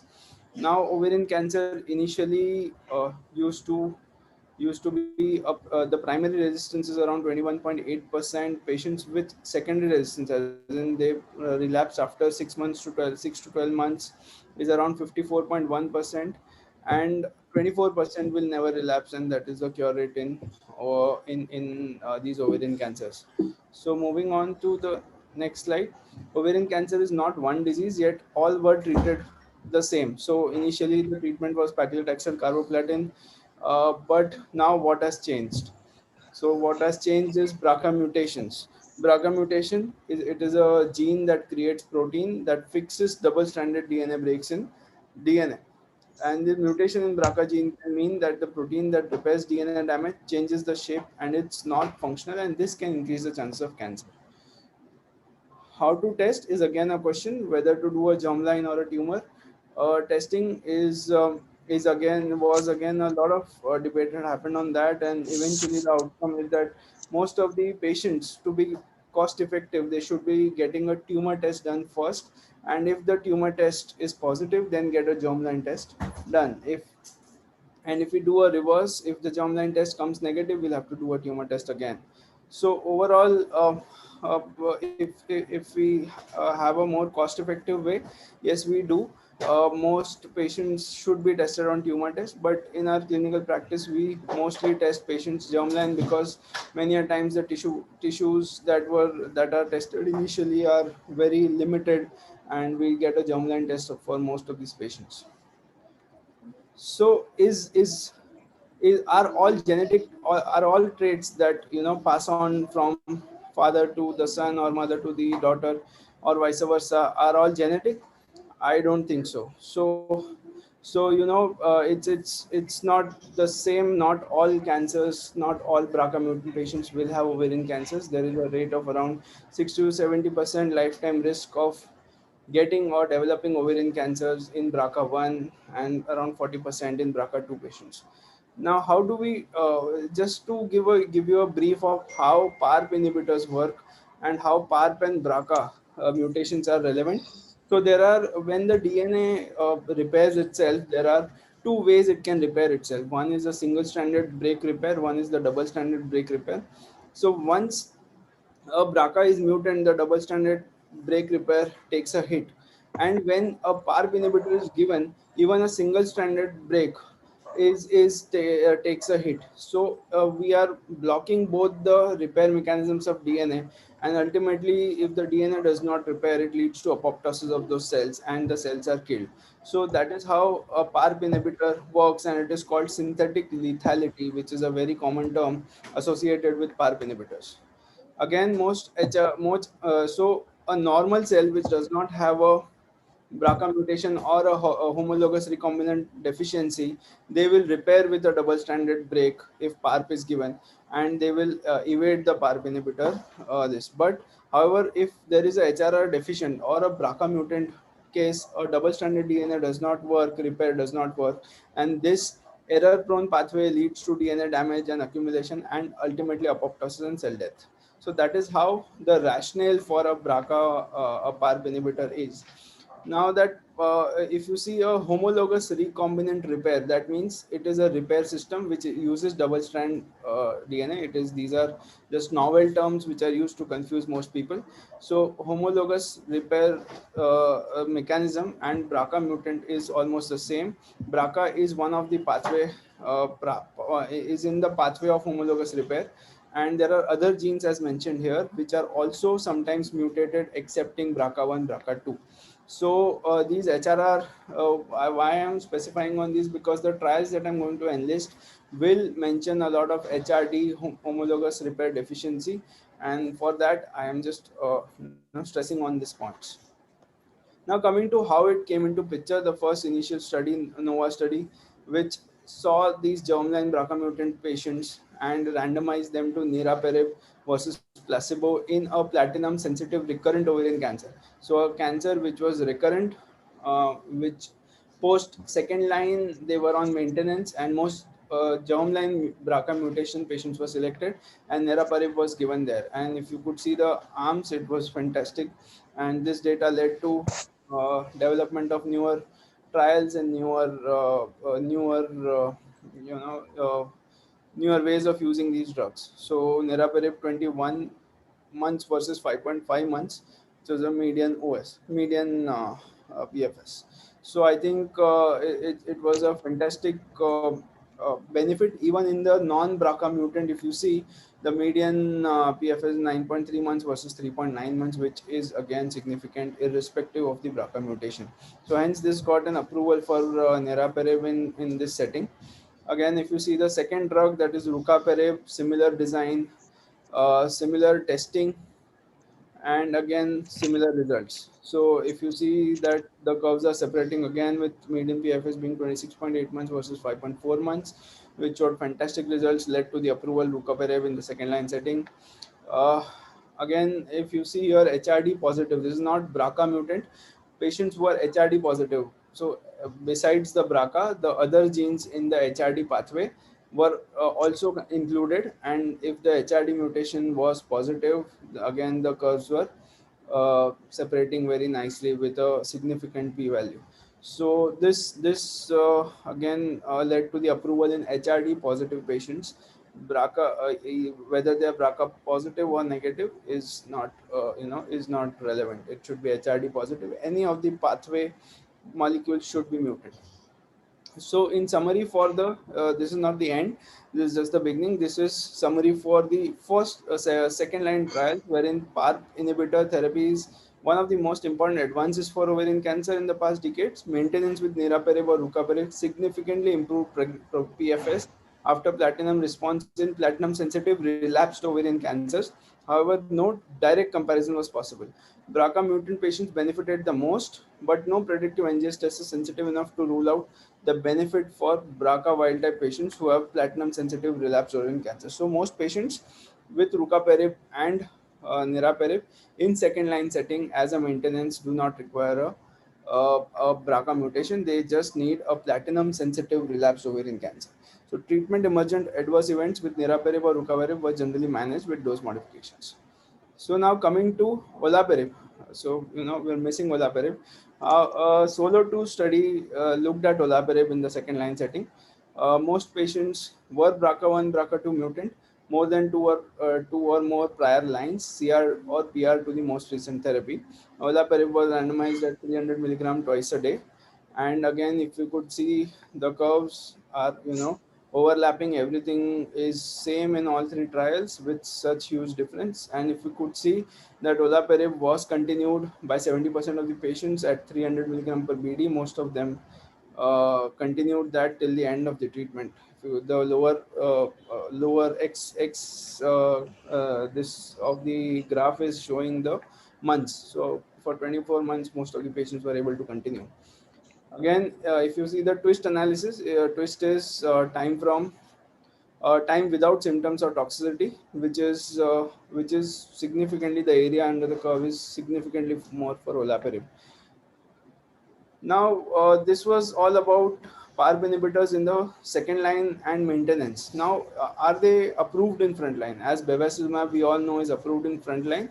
Is PARP inhibitors approved? So there were definitely 3 trials that showed its significance: Solo 1, Paola 1, and Prima. So we'll be discussing shortly about these 2. Solo 1 trial. 2 minutes left, sir. Yeah, so Solo 1 trial, olaparib 300 versus placebo showed a significant benefit in BRCA mutant, overall BRCA mutant population. PFS at 5 years was 56 months versus 13.8 months, which is a landmark and path-breaking. So most patients in ovary are tested for BRCA mutations. Again, at 12 months, 24 months, if you could see landmark analysis, the significantly 52 versus 11.4 months. The toxicities were also manageable. Adverse events were manageable in these. Again, Paola 1 trial, this showed olaparib plus bevacizumab maintenance. Again, the graph separated in all BRCA mutant, HRD positive mutant patients. Going to the Prima trial, which showed niraparib. Niraparib again showed significant difference in the separation, excepting in hormone which were not HRD positive. Those patients were not benefiting much. The only point that niraparib is approved in first line, irrespective of the BRCA mutation status. They just need a CR or PR to first line therapy.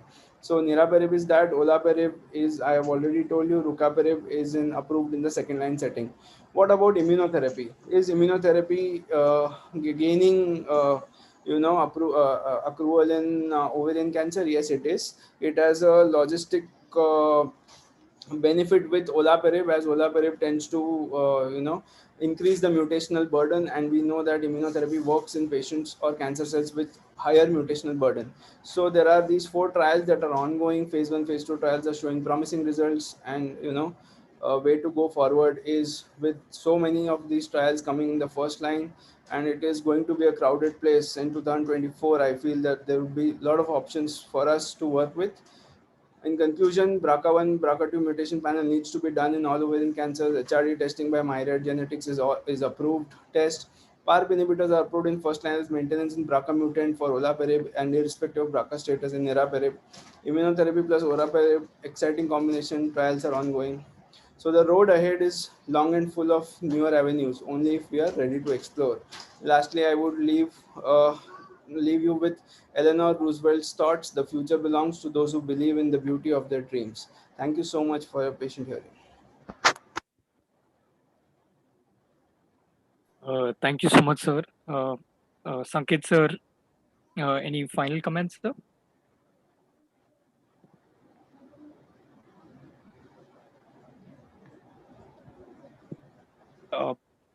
So due to want of time, I'll move on to the next session. We're at the last session of the day.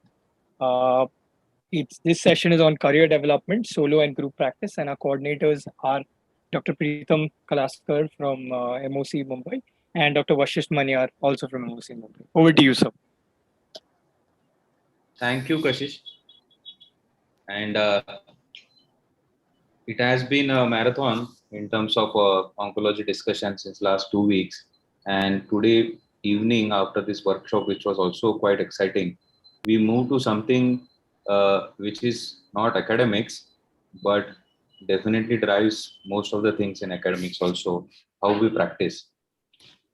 And it has been very exciting. It seems very exciting for me because the panelists and the speakers which I have today for this session are extremely, I would be extremely experienced in respective of their careers, and they can throw some great light in terms of how to go ahead for young colleagues and even those who are into their mid of their practices. To begin, there is a presentation by senior medical oncologist, Dr. Kashyap Patel, sir. I'll welcome, sir. I'll introduce him. Sir is the CEO of Carolina Blood and Cancer Care, President of Community Oncology Alliance. He is a medical director, consultant part-time, Blue Cross Blue Shield. He is Ellis Island Medal of Honor nominee, a trustee and clinical affairs chair, Association of Community Cancer Center, medical director, International Oncology Network, past president, South Carolina Oncology Society, chief of staff, Springs Memorial Hospital, 2012-2013. I think his vast experience in terms of this is just what he has done at his place, but to be precise, sir has practiced in India. He has practiced in UK as well, and then I think in US he has been his vast experience. So his inputs and values which he can present today would be extremely precious for all of us. I'll request Kashyap sir to take it forward for his presentation. Please, sir. Sure, thank you. So I did not put any slides today, Pritam, or anyone else. It's because I wanted this to be more of an interactive. And then, so first of all, I really want to commend you for having such a marathon presentation. I had a chance to look at some of the few last presentations. They were incredibly kind of enlightening about how updated you keep. What I want to show is that there's a ray of hope for younger population who are going to be oncologists. I'm one of the oncologists practicing in South Carolina, just south of Charlotte. And we constantly struggle against a large health system which have billions of dollars. They compete with us. And the only way I can say that is, when I see the satisfaction that I bring to my patients by reducing the cost of care, by reducing their travel time, by improving access to care, I do feel that I'm doing a worthy job. When you, like all of you, when we started, we wanted to have those luxurious life, all the worldly accomplishment. And having completed all of that, I come to realize that it's only when you bring a smile to patient who does not have insurance and you're in complete control of their life. So I want to cover the optimism for bringing the independent practice into three different parts. One is as a business venture. So for example, I'll give you my office example. We own our own infusion suite. We have our own in-house CAT scan machine. We have our own in-house lab, including the flow lab, and we are just starting to do our own in-house next-gen sequencing as well. It sounds too much, but if you put your kind of attention to what is best for patient, it's possible to do that. And why we did that? Because we are surrounded by large health system, which has about $5 billion annual revenue. And this group charge 3 times. So a lot of my patients cannot afford to spend that much money. When you practice in India, for example, looking at Shailesh Bhai's practice, look at Kashish's practice, you can definitely reduce the cost of care because your overheads are way too low. If you have the same patient treated at HCG or at the Apollo Hospital, the cost will be way too high. And what it does, it brings a tale of two India, one India which lives in underprivileged, downtrodden society, and the other India is wealthy, affluent class. So we are almost like Mahatma Gandhi said, we are trustees, we are the stewards, and we are the caretakers of the universe. And we want to make this place better so we can fulfill our aim as a doctor as well as our social scientist and the population health. What we did was we formed an organization called Community Oncology Alliance, which is now about 5,000 plus oncologists, and these are all independent practicing oncologists. And we had a shared interests and shared challenges. Shared interests were to remain independent, not be bought over by anybody, not be threatened by anybody. So we started working with pharma industry. So we have a professional not-for-profit group, which is COA, and the other group I, which is the International Oncology Network. We became part of a supply chain. So there are a couple of companies, AmerisourceBergen and the other one is Vitals. These are the companies that become the middleman between the pharmaceutical companies and our practice, and they would coordinate a structured supply system for buying chemotherapy drugs, so that Shailesh, Dr. Talati may be getting drug at one rate, and Dr. Maheshwari or Dr. Parikh may be getting drug at second tier. Instead of that, if you organize supply chain, then your business interests are more aligned. You are able to offer pretty much identical way. And then you can go to insurance companies, you can go to government and say, well, if you send your patient to say Apollo Hospital, they'll charge you 15 lakhs rupees for the treatment. We can make it happen for 10 lakhs, 12 lakhs, 11 lakhs rupees. Why don't you have a contract with us as well? So you're reducing the cost of care by better site management, by site of care analytics.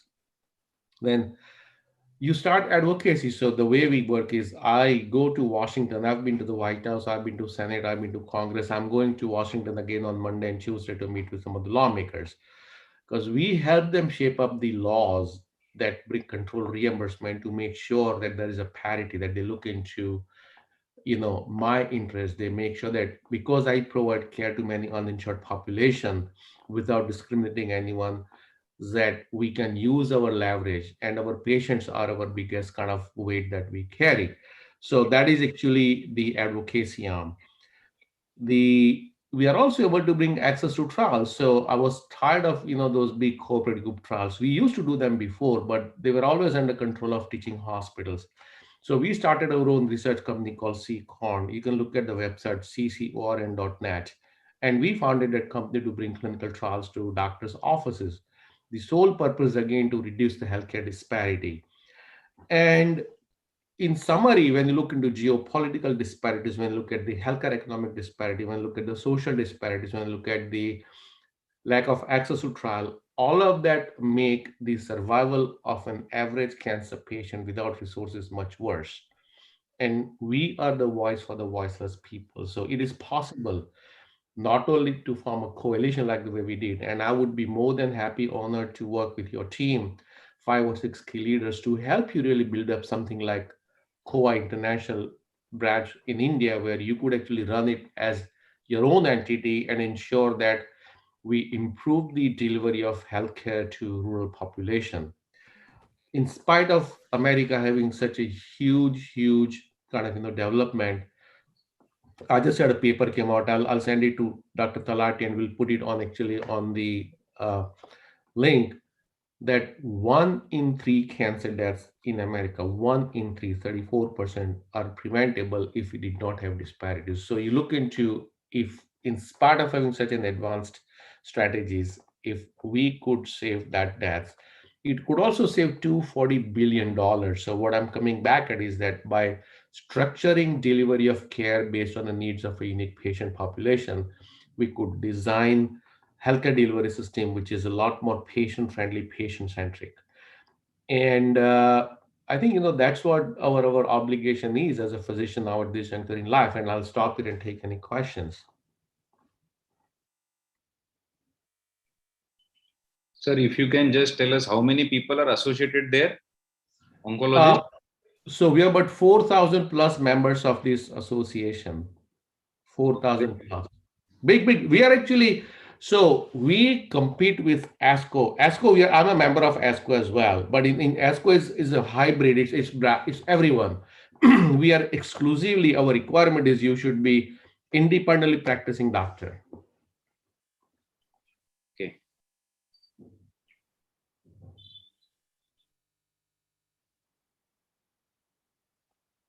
So it comes to me as a surprise. I usually feel 10 years down the line, everybody in India will have a mediclaim, and there would be no people without a claim. That is what I believe. But when you tell from your side, there are people left without a mediclaim, I don't see it happening soon here.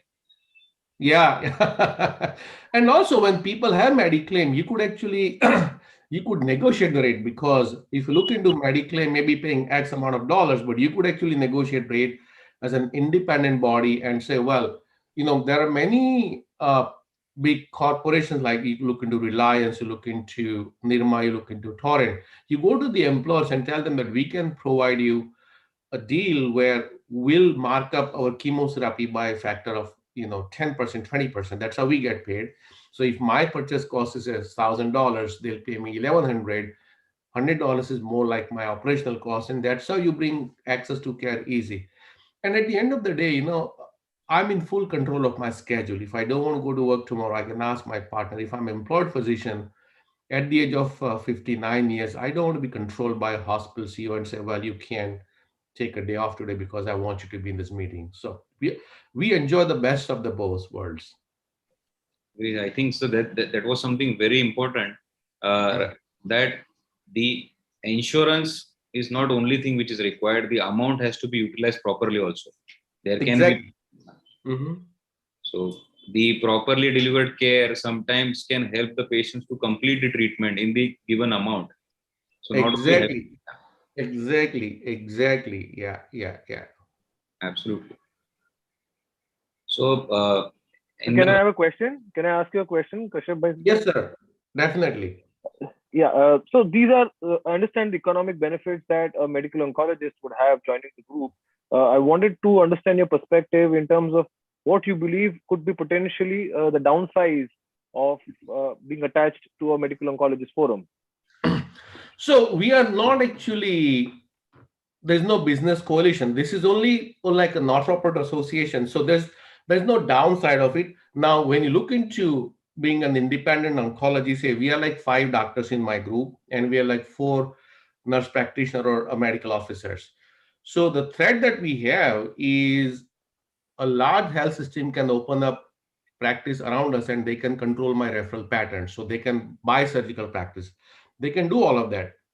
But I've come to realize that if you provide a good quality of care, you don't need to worry about a business. I think we have more business than we can handle right now. In fact, we are growing at a rate of 25% year on year, both revenue wise as well as new patient volume wise. So clearly, I'm surrounded by 2 large health systems. They both are worth 5 billion plus, and I'm a little peon in between them, but we are still able to continue independent practice because our patients are there. So there's no downside to making this coalition. I think coalition is not something that's going to control your life.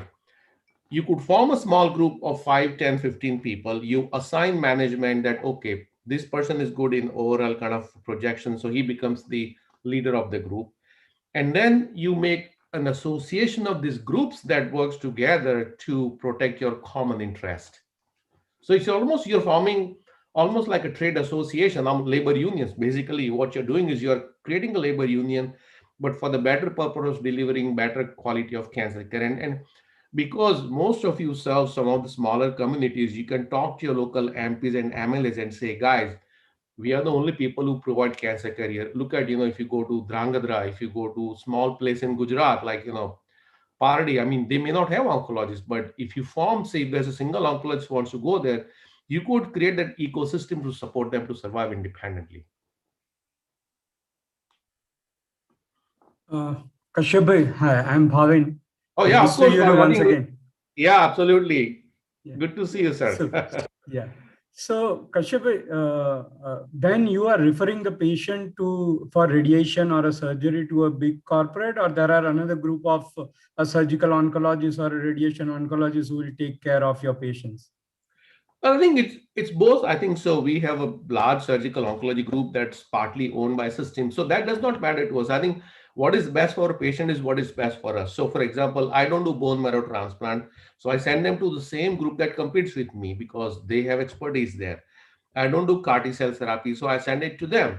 But routine bread and butter breast cancer, lung cancer, colon cancer, lymphomas, CLL, all of those we can easily treat. So I know my limitations and I know where I need to send people out. So when you do that sort of practice, the system will respect you because they know that you are not there to keep patient until they die. And in that association, how many people are working solo and how many are working in a group, like a 5,000 plus? So I think we have one group that's called US Oncology. That's again independent. They have about 1,000 plus doctors in the group. They are in Texas, Virginia. There are about, I would say that maybe about 300 plus solo practitioners. Then there are about 500 practices, which is between 2 to 5 oncologists. And then there's some other variable size, 100 plus oncologists here and there, but they all are treated alike in the group. So they all are respected. We have a 50-member board of directors and we are supported by pharma. So pharma understands that for better access to care in rural areas, they want to support. So we write grant application for education program, and part of that comes from administrative costs. So we have about 20 full-time staff that looks after the operation side, writing grants, holding conferences. And then we have a lobbying firm that works with us in DC that kind of coordinates our introduction to the lawmakers. So I'll be very happy to share the whole structure that we have, and you could start looking at mimicking that in India. And how is the trend for the younger colleagues who are coming from the medical practice and they want to go for a solo practice, or they are going more for a group practice in US? So I think they're looking at more going for a group practice because the quality of life. So at the end of the day, you could do call every night for 10, 15 years in your life. But for us, we have call is about 1 in 9. So that means that, don't have to be disturbed every night. And because we have access to everyone's records, it's not a big deal for us to worry about, giving advice. Fine. Thank you. You're welcome. Kashyap bhai, this is Kaustubh here. Can I ask you a question? Yeah, sure. Yeah, Kashyap bhai, you said there are 4,000 partners throughout US, right, in your consortium? So, which is our association? They're members of the association. Yeah. So there is no revenue sharing or any kind of revenue interplay between these members, right? As I understand, this is just an association. So what we do is we encourage people to give what they want to give on voluntary basis. For example, my practice gives $10,000. Some practice may not give any, but we welcome everybody because we understand there could be constraint because of the size. So anybody who's independently practicing oncologist throughout America can be part of that.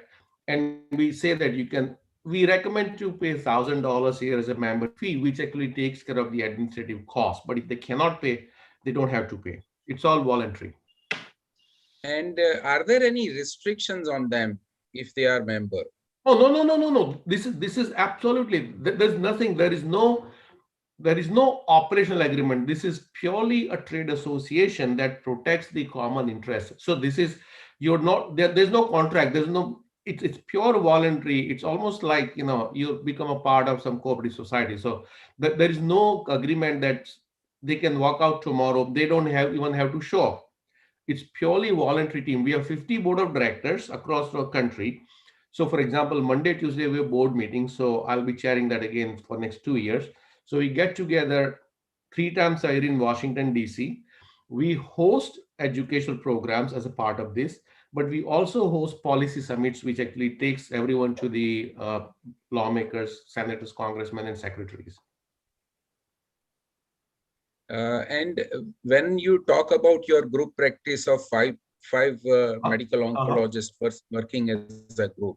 So there, what kind of systems and how you find them, how you get them into your group, and over a period, how you become, how you share your revenues, and can you ask us, tell us? Yeah. So typically what happens is, again, the benefit of associations, we have a fellows program. So fellows become part of that, and they come and, we tell them that there's a job coming up, say in South Carolina. So do you want to come there? So typically we offer a fixed salary for about first 2 to 3 years, and then they become partner. And what we do is there is actually a structural way of calculating the practice's value. For example, our practice's value would be X amount of dollars. Usually that's only chemotherapy that we paid for and all of that. And so then they become partner by buying into the practice. And then once they become partner, some groups have what we call productivity base, where you get paid. Our group has, we divide everything equally, how much, but it does not matter how much you work. In general, I think because everyone's interests are aligned, people work equally hard. And so then what we do is, if somebody is an administrator, then they may be doing less call because administration is a lot kind of a big hassle. And again, at senior level, for example, I stopped doing calls, and I told my partners, and they said, no, you're going to take same salary, but you can stop doing calls because you put in this 30 years of your life into building this up.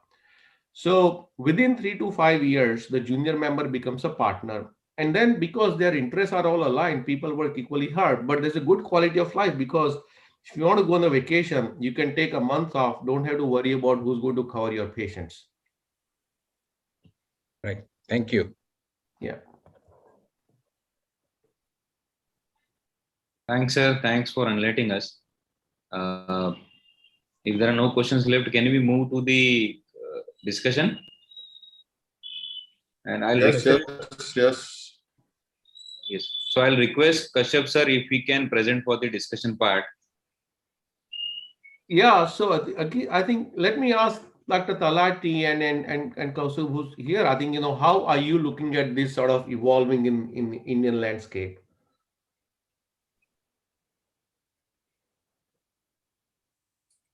So basically, Kashyap, this exercise was meant to create some clarity for the young oncologists who are to take up their career after their studies. So whether to join institute versus corporate versus have their own private practice, and private practice solo versus in group.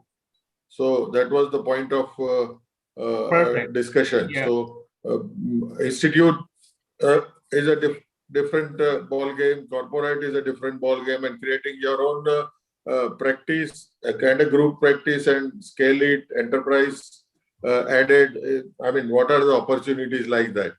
Yeah, so I think that's a great segue. So, after having said the benefits of independent practices, I do think that as a physician, when you are dictated by administrator, you always feel tied down, handicapped. So I strongly recommend considering either going for a solo practice or a group practice. In solo practice, if you work very hard, you keep everything to yourself, but then you end up in losing quality of life. And I think there's also something called burnout, physician burnout. If you keep seeing patients dying, if you keep kind of being on call 24/7, you may lose out time that your kids are growing up. So I would recommend, preference wise, I think group practice would be number one preference that I recommend, because you have everything to gain, very little to lose. You may lose maybe, some, if you're very hard, if you're very greedy, you may lose a little bit of money here and there. But on the whole, when you look into, at some stage in life, you want to buy time. We cannot buy time. I think we can buy everything else except time. And you can gain that time by being part of a group practice. If you are 6 or 7 in a group, then 5 days a week, you're not carrying your cell phone. You're not worrying about, your patient, because your partner will take care of that. And also you get versatility of opinion, because I may, Bhavin is excellent in his heme malignancy side. So he could be doing something different. Dr. Shailesh Talati is excellent in overall kind of the global view of the world. Kaustubh is excellent in his head and neck surgery. So when you look into the diversity of experience that you have, if you have a group that has such diversity of experience, then you complement each other. You almost become like one ecosystem to deliver care. So I would recommend the group practice as first preference. Second is go solo. Then if you think that you want to work as some under somebody's head, then you can look at institution or join those sort of faculty. Thanks, sir. So, sir, I have some slides to present where every one of you can give your valuable opinions. For the discussion part, I like to invite the esteemed panelists. Kashyap sir, I request you to be in the panel. I'll introduce first Dr. Shailesh Salati sir. Sir, being the teacher and mentor to many of us, is the senior medical oncologist at HOC Vedanta. I welcome you, sir. Second, I welcome Dr. Kaustubh Patel, sir. Yes. Sir is the senior surgical oncologist. He is the professor and director of head and neck oncology at HCG Ahmedabad. Welcome, sir. Thank you. I welcome senior medical oncologist Dr. Bhavin Shah, sir. Sir is the senior medical oncologist at HOC Vedanta. And I welcome Dr. Vashisht Maniyar, senior colleague, and he is the medical oncologist at Mumbai Oncocare Center, Ghatkopar, Mumbai Oncocare Center, the coming up one in South Bombay, and attached to Safi Hospital and HN Hospital. I welcome all the panelists, and I fastly move on to the first slide. We are slightly running short of time. This is for somebody who had just passed his DM finals, and this were my thoughts when I came out. Should I join for 1 or 2 years a corporate setup, get some patients under my care, then move to a private practice? My question goes to Maniyar sir. What's your opinion? So I think that's a very interesting thought that you've asked, Preetham. Just post your DM, you'll have to first define your aptitude. If your aptitude is such, and if you're, without being judgmental, your DM training is such that you are underconfident in dealing with a person sitting in front of you in your OPD, probably having the umbrella of a corporate organization or having a senior colleague with whom you share your practice may add some value. My only glitch here is that, after a couple of years of being a part of a corporate parallel, it may be difficult and unnerving to suddenly leave that corporate practice and start your own solo practice. I will just share a very small incident which happened in the first week of my practice in Bombay. I had passed my DM and I had decided to start my own solo practice after consulting my guide, Dr. Talati sir, who is here with us on the panel. And on the first day of my practice, I came across a 6-year-old girl who was diagnosed with a maxillary Ewing sarcoma. Now, I called up Dr. Talati sir on the same night and I asked him that, is it right on my part, who has no experience in running a private show? I'm not sure how will I manage this patient. If this patient develops a febrile neutropenia, where will I admit this patient? I do not have an attachment in a major corporate hospital. Will I be able to treat this patient well? And am I going to be doing justice to this patient? Should I not just refer this patient to a corporate hospital or an academic institute? And I very clearly remember Talati sir's perspective on that. And he asked me that, Vashisht, how many patients of Ewing sarcoma have you treated in the last 3 years of your DM training program? And I told sir, I must have treated hundreds of Ewing sarcomas in the last 3 years of my DM training program, since we had a very high throughput organization where I worked at GCRI. And he asked me that, if you refer this patient to a corporate hospital, which is across the road of where you practice, how many would they have treated in the last 3 years? And I realized that I probably am not. But the point that I'm trying to drive here is that we have to stick to our strengths and abilities, have confidence in your own clinical skills. And mind you, today it's been 6 years, and that young little girl who walked into my clinic on the first day of my practice is in remission for the last 6 years. Yes, we had stormy febrile neutropenias. And I learned on my way of getting attachments to nearby nursing homes, ensuring care. But the point I'm trying to drive here, Preetham, is that if you believe you have the confidence to treat your patients, going solo is not a bad idea at all. Thank you. Would I be able to sustain my livelihood? Again, perspective is very important, and you need to define what defines your livelihood. I may keep on quoting Dr. Sailesh Talati sir very often in my talk because, to be honest, my practice is a reflection of his ideologies and thought processes. And I had asked him the same question when he asked me to go solo, and I said, I'm not sure, sir, if I'm going to be able to sustain without having a fixed package, as I would be offered if I join an organization. And he asked me that how much do you need to, run your basic livelihood? And he realized that our necessities are really bare minimum. It's our apprehensions which fail us and make us more anxious. So yes, I strongly believe that if you have passed your DM, you're clinically good, you would be able to sustain your livelihood, and you probably would do much better not having a fixed income, because it's far more flexible in terms of what you can offer to your patients.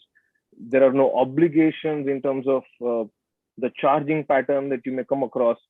And we are talking about community oncologists here. I'm not talking about a person sitting, in Lutyens, Delhi, or in South Bombay. We are talking about people who need to make a difference to the people where you live in, to the community where you survive in.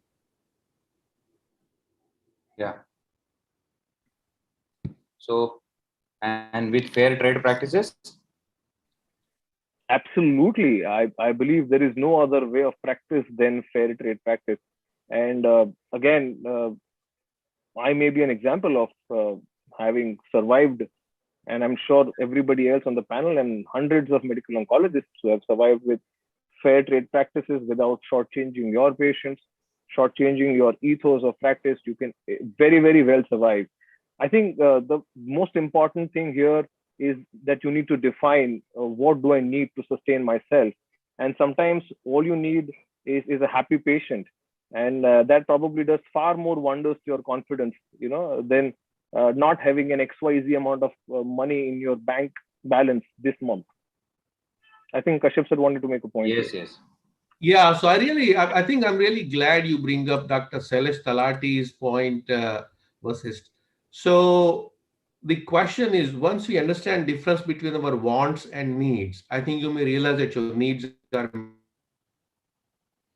minimum sustenance, and then wants can be fulfilled once you settle down. But one suggestion I would make is, if you're going outside Delhi, somewhere, just not too far from city, but within suburban areas, maybe good to have an attachment to one of the what we call not-for-profit trust hospital, because that will help you start boosting up your image. So I think to build up a brand image, we call it hospital privileges. So if you take hospital privileges, where you agree to admit your patients for inpatient services, and your colleagues may refer you, that may be hybrid option even if you're going solo. But I strongly agree that if you put your soul, heart, mind, and action in the right way, I don't think there should be worry about sustenance at all.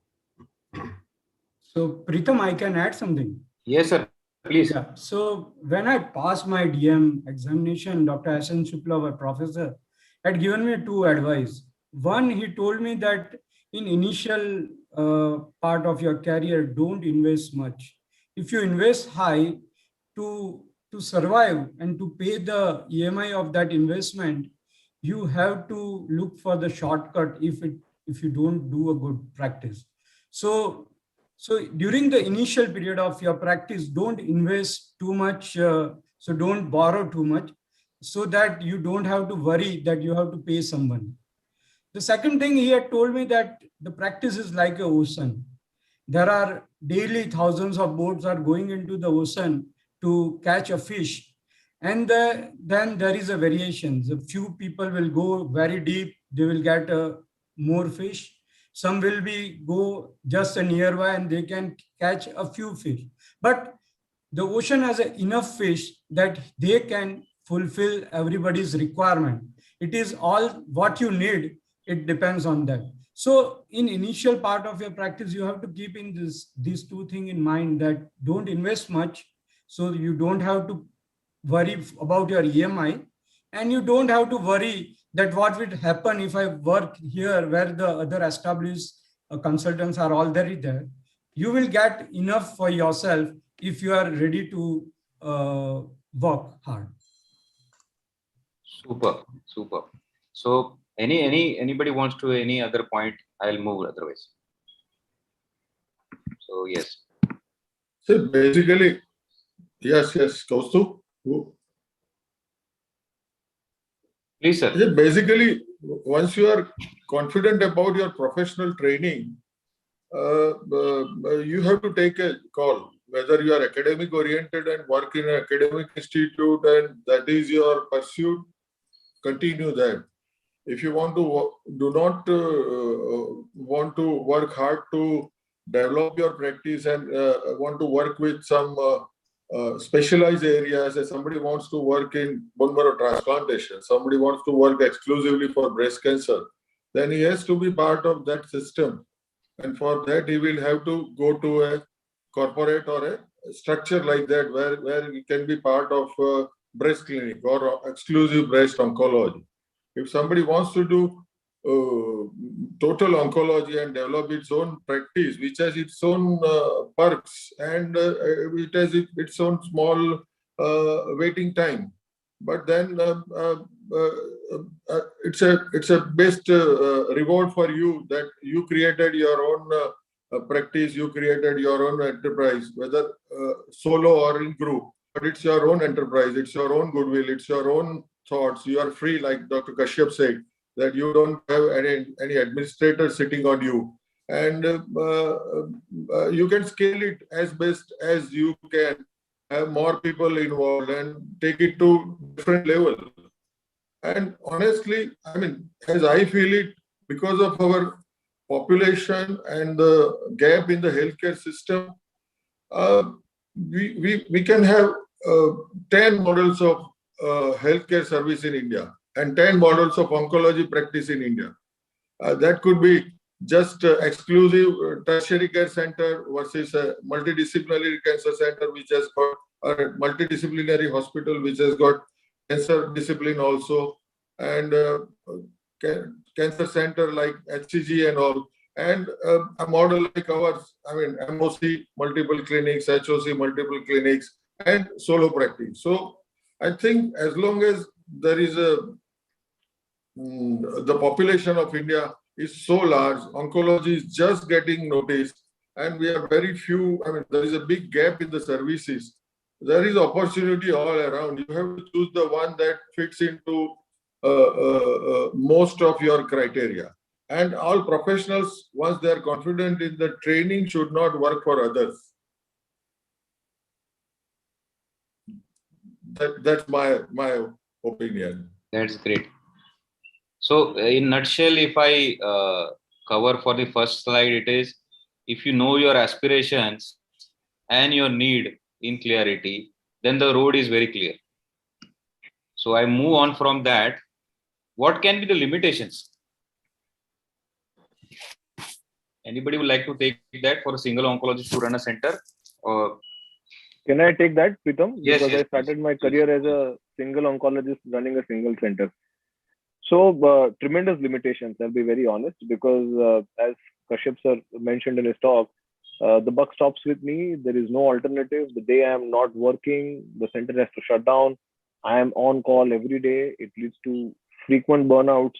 As Bhavin Shah sir mentioned, that if you've started your center very early in your career, there's a financial stress to running the center as well. So just to answer your previous question, should a young guy who's just starting out start a big center? The answer is absolutely no. Very beautifully, Kashyap sir has put it, that probably get involved with a few charitable organizations, hospitals, where you can get good amount of walk-in patients, have a clinic, start a very small infusion center, which is reasonably independent, but is attached to a nearby hospital where you have backup in case there is, hypersensitivity reaction to any chemotherapy drug. Tremendous limitations if you are running a center on your own as a single oncologist. The only way where you can mitigate that risk is that if that center is a part of a multi-specialty hospital and you're outsourcing a department in that hospital in the same premises. Otherwise, having been there, done that, it's very stressful to run a center on your own as a single oncologist. So liability is an issue. Availability can be, you cannot run around with infusions going on. Right? So I think there has been a fair clarity for a newborn to start his practice. So with this limitation, how can one mitigate this limitation? If Vasishbhai, you can take it. So I believe that, as I mentioned, the only way, ideally, a single oncologist, if he is very keen that he does not want to be a part of a group and is very keen to run that center by himself, it should be in a part of a multi-specialty building where you have other specialties, an ICU which is a stone throws away, or he has an MOU with an ICU or a hospital within a very small predefined radius. Also, one of the major limitations is the fact that if I'm running a center and if I have one single cisplatin also, ideally I cannot leave that center till the cisplatin is over, and that limits my presence in terms of my availability and reach. So single person running a center, the most viable way to do it is to be a part of a multi-specialty hospital or be a part of a premise which has multiple such subspecialties with obviously an ICU close by. I think Kashyap sir wants to add something. Yeah, this is excellent. I think you covered it very well, but I just want to add one more thing, that you could actually work with your colleagues who are non-oncologists and say, if you have to step out, I mean, cisplatin reaction, you can essentially create some sort of algorithm or flow chart how to deal with that. But second option would be either, if there are like say 50 solo oncologists in Ahmedabad, they could help each other covering the calls. So I think for those who want to remain independent, solo, and want to build up the career, you could make friends with people who can cover you while you are away, so that if a situation arises for family reason, you're not feeling tied down to the same place. So call coverage, yeah. Yes, that's very important. So because there are many places where there are only two or three people around practicing medical oncology at present in India. Maybe some cities have only two of them. So definitely call coverage is something which they can use to help them when they're around. So we have discussed the advantages and disadvantages. Second part comes is, as Vasishbhai said, if they don't want to do a group practice, then solo with call coverage is one option, or going to a multi-specialty or a premises where there's an ICU care. But then what is group practice? If Bhavin sir, you can enlighten us what is group practice? So a group practice is something like a marriage. Two people or a multiple people with the same like-mindedness, and they understand each other and they wish to work together, and they want to have a relation for a long time, and they have a respect for each other, not as a clinician, but as a human being. Then only they can work together. The two things is very much important in group practice is one, that everyone should give optimal respect to each other. And the second is the finance. If the respect and the finance is taken care properly, the group practice will always flourish. There will be any problem occurs in the group practice. Now, we all discussed what are the limitations of a group practice, solo practice. So that all are the benefit of the group practice.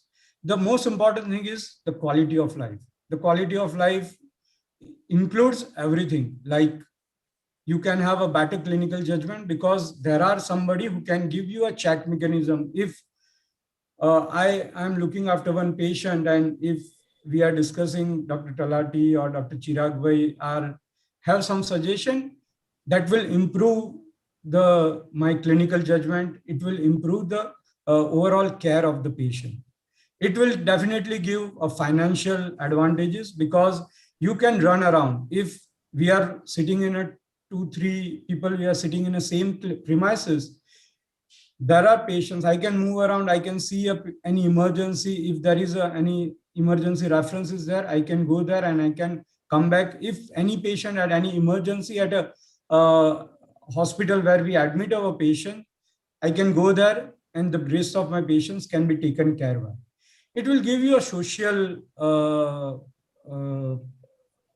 social life improvement also, because many times because of some social commitment, we have to leave the clinic. We cannot attend the clinic for many days. If I can give my personal example, my mother was sick for 2 months. She was in ICU. I had never entered to clinic. I had never seen a patient for 2 months, and everything was taken care by my all patients were seen by everyone, and I was rewarded financially as equally as if I was working at that time. So the group practice will give you a tremendous advantage. The bottom line that you should have a respect for each other, and you should understand it is like a family, a joint family like structure, where the senior most feel that everything is because of him, and the junior most is always thinking that he is running around, he's do the at maximum work, but then it is all about the balancing everything. Great. So, but India has always been a country where people come by name of doctors. So, how can two doctors of same specialty sit in a same clinic and practice? I'll like to go to Kaustubh Patel, sir. His views on this, and I think Vashish bhai also raised his hand. Yes, yes. Just I specifically wanted both Kaustubh sir to answer this and Dr. Talati sir also to answer this. Sir, if I'm a young, new head and neck oncosurgeon and I want to join Dr. Kaustubh Patel's group, who's known to be one of the best head and neck oncosurgeons in the country, I have a fear of being overshadowed. How that is being taken care of, in your opinion? And similarly, when it comes to a medical oncologist, he's just passed out and he's walking into the shadow of Dr. Sailesh Talati and sitting in the cabin next to him. How do we address the insecurities of a young surgical oncologist or a young medical oncologist? So, Vashish, your question is very pertinent. Now, the heart of the group practice is give and take. You have to be a team player. If someone who is not a team player, he doesn't have a long-term standing into a group, eventually he will go out. So when I say give and take, it is give and take, meaning that the senior person has to give and the junior one gets, and that has to be there from day one. So usually what happens is when a junior person comes, the senior person acts like a mentor. So he is made comfortable. At our place, what happens is that all the senior people, they do not see any tie-up patients. All the corporate patients or tie-up patients who are walk-in patients will go to the junior surgeons. Unless the patient comes with the name of Dr. Kaustubh Patel, Dr. Kaustubh Patel will not see that patient. That patient will go to a junior person. So that is the way we try and build their practice up. Whenever he is introduced, I never say that he is an assistant or he is a junior consultant. I always tell him that he is my partner. And that is extremely important for a senior consultant to understand how to encourage the junior consultant into the team. But when you say a very new head and neck surgeon wants to join me, I have to evaluate whether he is a team player or not. But before that, I have to evaluate whether he is worth joining the group or not. So I have to go through his CVs. I have to go through his aspirations. I need to evaluate him, interview him very critically. And then if I find that he is he has a potential to become an asset to the group, then only he joins the group. And over a period, in our group, we have taken a limit of 5 years. Somebody who works at 5 years with our group will be eligible to become a partner. So for 5 years, he is on a salary. And that goes on increasing every year according to their qualifications and the contracts and the negotiations. And after 5 years, he starts becoming a partner. So that is the way he goes. So he sees his future growth and then he joins. And then he is encouraged by everyone to increase his practice. So that is the way he comes into the private practice with the group. Now, when we say group practice, I could see a very good question here that what are different types of group practice? And in Indian context, I think I can tell you that there are so many different way a group practice can be done. Group practice can be a clinic where all the medical or surgical oncologists sit together and see the patient, but treat their patients at different centers, different corporate hospitals or different trust hospitals and things like that. That is one kind of a group. There can be a group, surgical group who can, or a medical oncology group, which can own a setup, own a kind of a 100-bed or 150-bedded hospital and run that hospital or a setup as a group, and everyone works there. Or there can be a corporate hospital where the entire department is outsourced to the group.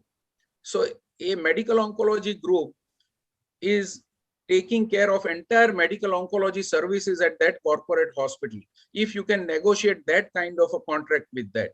And the fourth one, which our kind of a group has, is we become a partner with corporate for a comprehensive cancer center, where the group is taking care of surgical oncology department, as well as the group is partnered to the hospital.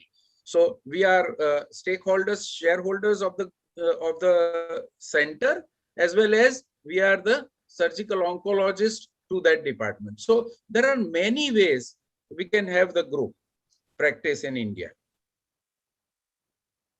So indeed, I think Kaustubh sir's group is having 22 surgical oncologists, which I think is the largest surgical associations, which I usually used to feel association between surgeons is quite difficult. And since 1994 is what sir told me, so quite inspiring. So Pritham, it is extremely difficult for intelligent people to come together and work. That is the real problem, and if everyone can understand the team spirit, then I think this is possible. Dr. Talati has a huge group, and people are, young medical oncologists wants to join that group. That is because of the group's ethics, the way the group works, and people know that how the younger person are encouraged when they are joining the group. So how small group of oncologists survive against these big posh corporates? I'd like to ask Kashyap sir this. So that's exactly who we are. So I think, first of all, providing the good care. And one of the questions I saw was that patients in India go with doctor's name. And I think if you provide a good care, if you respect patients, if you respect the family, what called patient-centered care, then they'll come to you. Second is your low-cost centers. So for example, you could look into going to for example, in Ahmedabad, you have like 20, 30 big employers. You go and tell them that we will work with you to have less expensive cancer care if you want to work with us.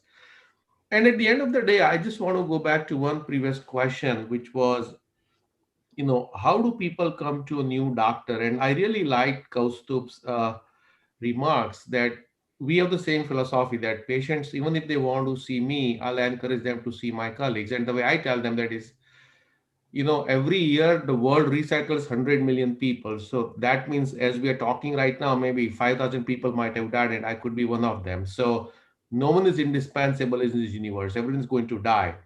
So I tell my patients that we are creating a succession plan of finding good, smart people who could be there to look after your children when they need it. So I think those are some of the ways you could help create a level of trust. But in small oncology group, if you provide after our service there, for example, if you start having nausea, vomiting at 10 p.m. at night, there will be somebody who will take your call. and they will guide you what needs to be done. I think it's definitely possible to survive against big posh hospital. Like I said, we are surrounded by two big systems which are 3 to 5 billions each, and we are small group, but we are still growing 25% year on year. Great. So I think the next question also has been answered. So I move. So is it the general perception that is group practice is all about generating revenue? Is it true? And it has no academics and research? I'd like to ask the panelist. Well, I can answer partly this, that group practice is to generate more revenue. No, group practice is to generate adequate revenue for everyone who is involved. And that is what is a group practice. Now, no academics, research, no. I mean, that is the essence of coming together, because everyone coming to the group have different skill sets. You know, somebody can have an academic aspiration, somebody can have, it might be an enterprising person, you know, like Dr. Kashyap Bhai or, Dr. Talati, who can, generate things, who have networking skills. There can be a, in surgical groups, there can be an excellent surgical skill in somebody. So there are so many different aspects of people, and that means that there is a lot of scope for academics and research.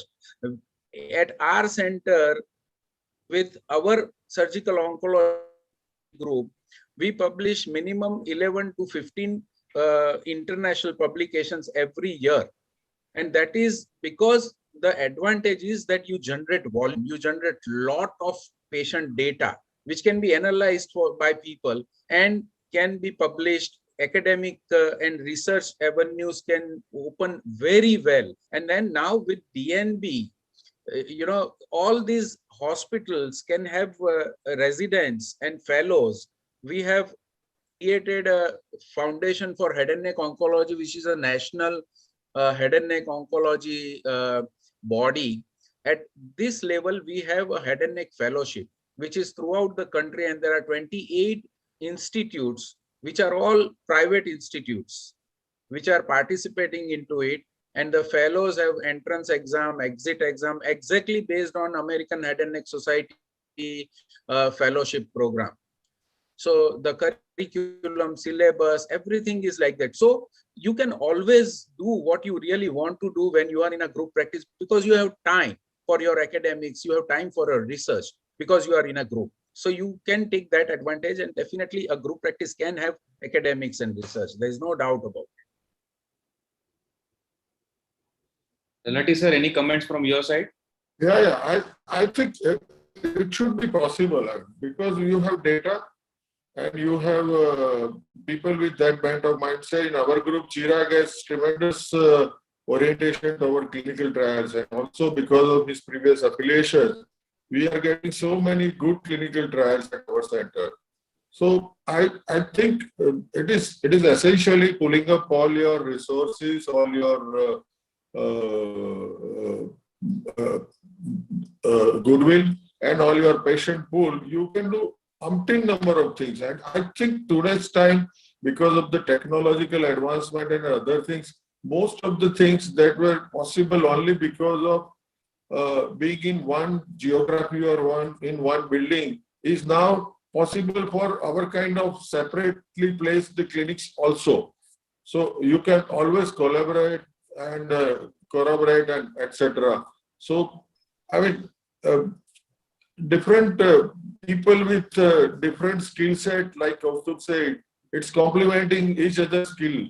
And in our group, there are 2-3 people, Chirag, Deepa Ben, Bhavin, Sandeep, they are all very good at clinical trials. So we do a lot of solid tumor heme clinical trials. I guess, I mean, couple of trials we have been able to enroll highest number in India.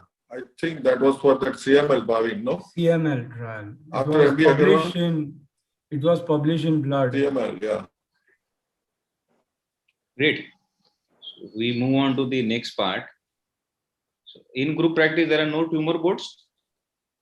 Is it feasible to have tumor boards with small centers running around? And many a times we don't have a radiation oncologist in the team because they are mostly associated with centers. So how are decisions taken in tumor board? I think Kashyap sir has something to say. Yeah, so excellent point. I think with the technology, nothing should be impossible because we do virtual tumor boards now. I think, and then in the days of NGS, now looking at the pathology slides are gone. So you're using bioinformatics on deciding the intervention. Also, I want to say, do you remember Sanjeev Agarwal? I think, Purush may be knowing. He was my contemporary at Tata Memorial when I was at KEM. He started something called Cancer Expert Network. So I would recommend doing that. They all have this sort of virtual tumor board that you don't have to be physically in one place. And you could just decide once a week, you decide to like get on a Zoom call now and then just present everything and people can join remotely. So of course, it's always good to have it, but nowadays actually it's awesome to do the virtual tumor boards using and then there are also virtual second opinion. 3 or 4 websites offer second opinion clinics in the US as well. So when we need, say, some sort of academic person, we just go out to them. Actually, Kashyap, you are so right that at HCG Cancer Center, Ahmedabad, we used to have tumor boards, but now we are having virtual tumor board even in our hospital. So there are medical oncologists, radiation oncologists, but we don't meet in a room. We do it as a virtual tumor board only. So that has changed. Yeah. So because we are all medical oncologists, we have started our medical tumor board. So we discuss once a week, we discuss whatever the difficult case we have seen in our clinical practice. We have started discussing that, and we'll get a opinion of a different colleague for that. Though we are not doing with the surgical oncologists and radiation oncologist, but then with the Zoom, I think it is feasible now. Great. So virtual tumor board is something which a group can do. If it is an institutional group, then they already have the required people. But if it is selected specialty group, then virtual tumor board is something feasible. I aspire to be a gynec oncology. Is it physical? Is it feasible in private practice? Did I leave away everything else and only focus on this?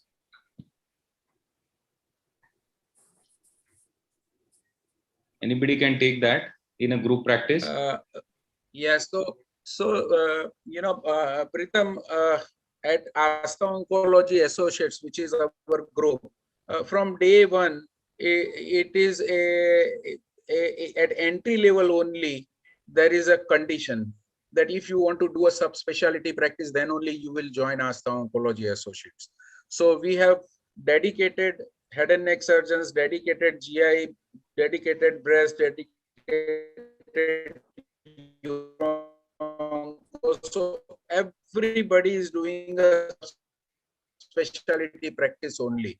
So even a young surgical MCH surgical oncologist, then he has to commit to a specialty. Okay, that's so I don't say that it is feasible. I say that it is important because with the group, you will see to it that none of the patient will go out, and all the patients of gynecology goes to one person. Say 10 people are there, and he is going to have one of the biggest workload of gynec oncology, and he will be able to make a great difference compared to anybody else in the competition. Anybody else want to add? Yeah, Pritam, I think now the oncology has become so vast subject. So everybody from head to toe, if you have to remain updated, it is become very difficult. And because of that, to improve the quality of care, the specialty clinic concept has come. Like in our practice, we are 3 people who are looking after the hematology, hemato-oncology more commonly compared to Dr. Talati, Dr. Chirag Desai, Abhishek. They are looking more of a solid tumor. So it is possible, and over a period of time, when you are treating a similar group or similar specialty patient, then your finesse of subject improves, and ultimately it will improve the quality of care to the patients. And whatever the base is possible as per the current standard, we can able to do it compared to when we have to see each and everything from the head to toe. Yeah. Yes, Vashish bhai, please. So a small, just sharing an experience in terms of challenges when it comes to practicing a DMG-based, disease management group-based practice in group. For a place like MOC, where we are actually a chain of daycare centers spread across the city of Bombay, it becomes difficult, and we are actually, almost breaking our heads off to try and define how do we create those DMGs. For example, if MOC has 10 centers, and if there is a particular oncologist who is available in a center, and I request him to practice only lung oncology, how is he going to be able to cater to the entire city of Bombay? So yeah, these are the challenges if the group practice is mushroomed over an area in terms of having multiple clinics and you are having oncologists running across every center. There are various ways to probably mitigate it by having an online presence, or that particular oncologist probably visits various centers on specific days. But in an existing model like ours, these are the challenges that we face. Of if you have a group of say 8, 10, 12 people who are spread across 6, 8 centers, and then for them to choose a specialty and practice only that subspecialty of oncology is going to be challenging. Agree. So I think we are running out of time, but I would like to know, there have been a lot of advantages have been spoken today about group practice. Why not everybody does it? What are the disadvantages, or why people have failed? Kashyap sir, I have seen a lot of group practices there. Sir, what can be the disadvantages with this, if any? So I think going back to, it's like a marriage. I think what Kaustubh said, it's almost like a marriage. And then in marriage, you have to give and take. So first of all, everyone has to be aligned. And I would tell you that, if you're in group practice, you may be spending more time with your partners at work than your real life partner at home. So it's actually, you have to be able to flexible. And I call, there are 3 foundations of succeeding in a group practice. One is compromise. Second is acceptance, and the third is equanimity. So based on Lord Krishna's theory, that samadhan, swikruti, and samatva. If you follow these 3 principles, you'll never fail in group practice, because you compromise with your expectation from your partner. There will always be something that you may or may not like about that partner. And same thing happens to your spouse as well. So are you willing to live with that? That's one. That is samadhan. Swikruti is accept for who they are, what they are, how they are behaving. And equanimity is try not to keep any grudge, but just behave in equanimous way. Then there's not going to be any problem. But if any of these 3 foundations of Bhagavad Gita is compromised, then I think there would not be a kind of harmony in good practice. That's why most of practice fail. Not because of money reason. It's all because of the failure to accept, failure to compromise, and failure to live in equanimity.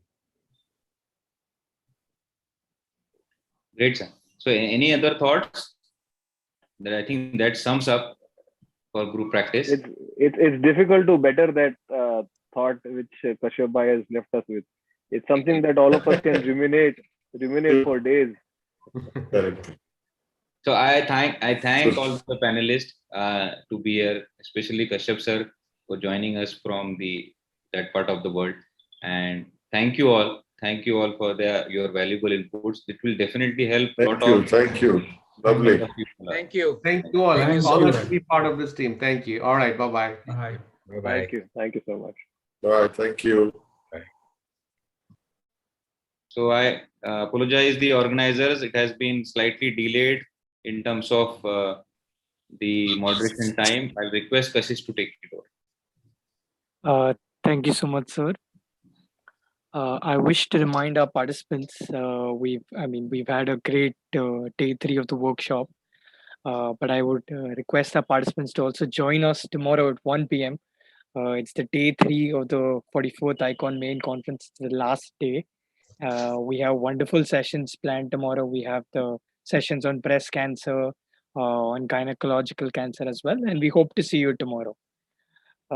For the benefit of the participants, I will keep the meeting on for another 30 seconds. The faculty who have joined on Zoom can log out, and I hope to see everyone tomorrow as well, sir. Thank you you so much, Kashish. Thank you. Bye. Good night. Bye. Thank you.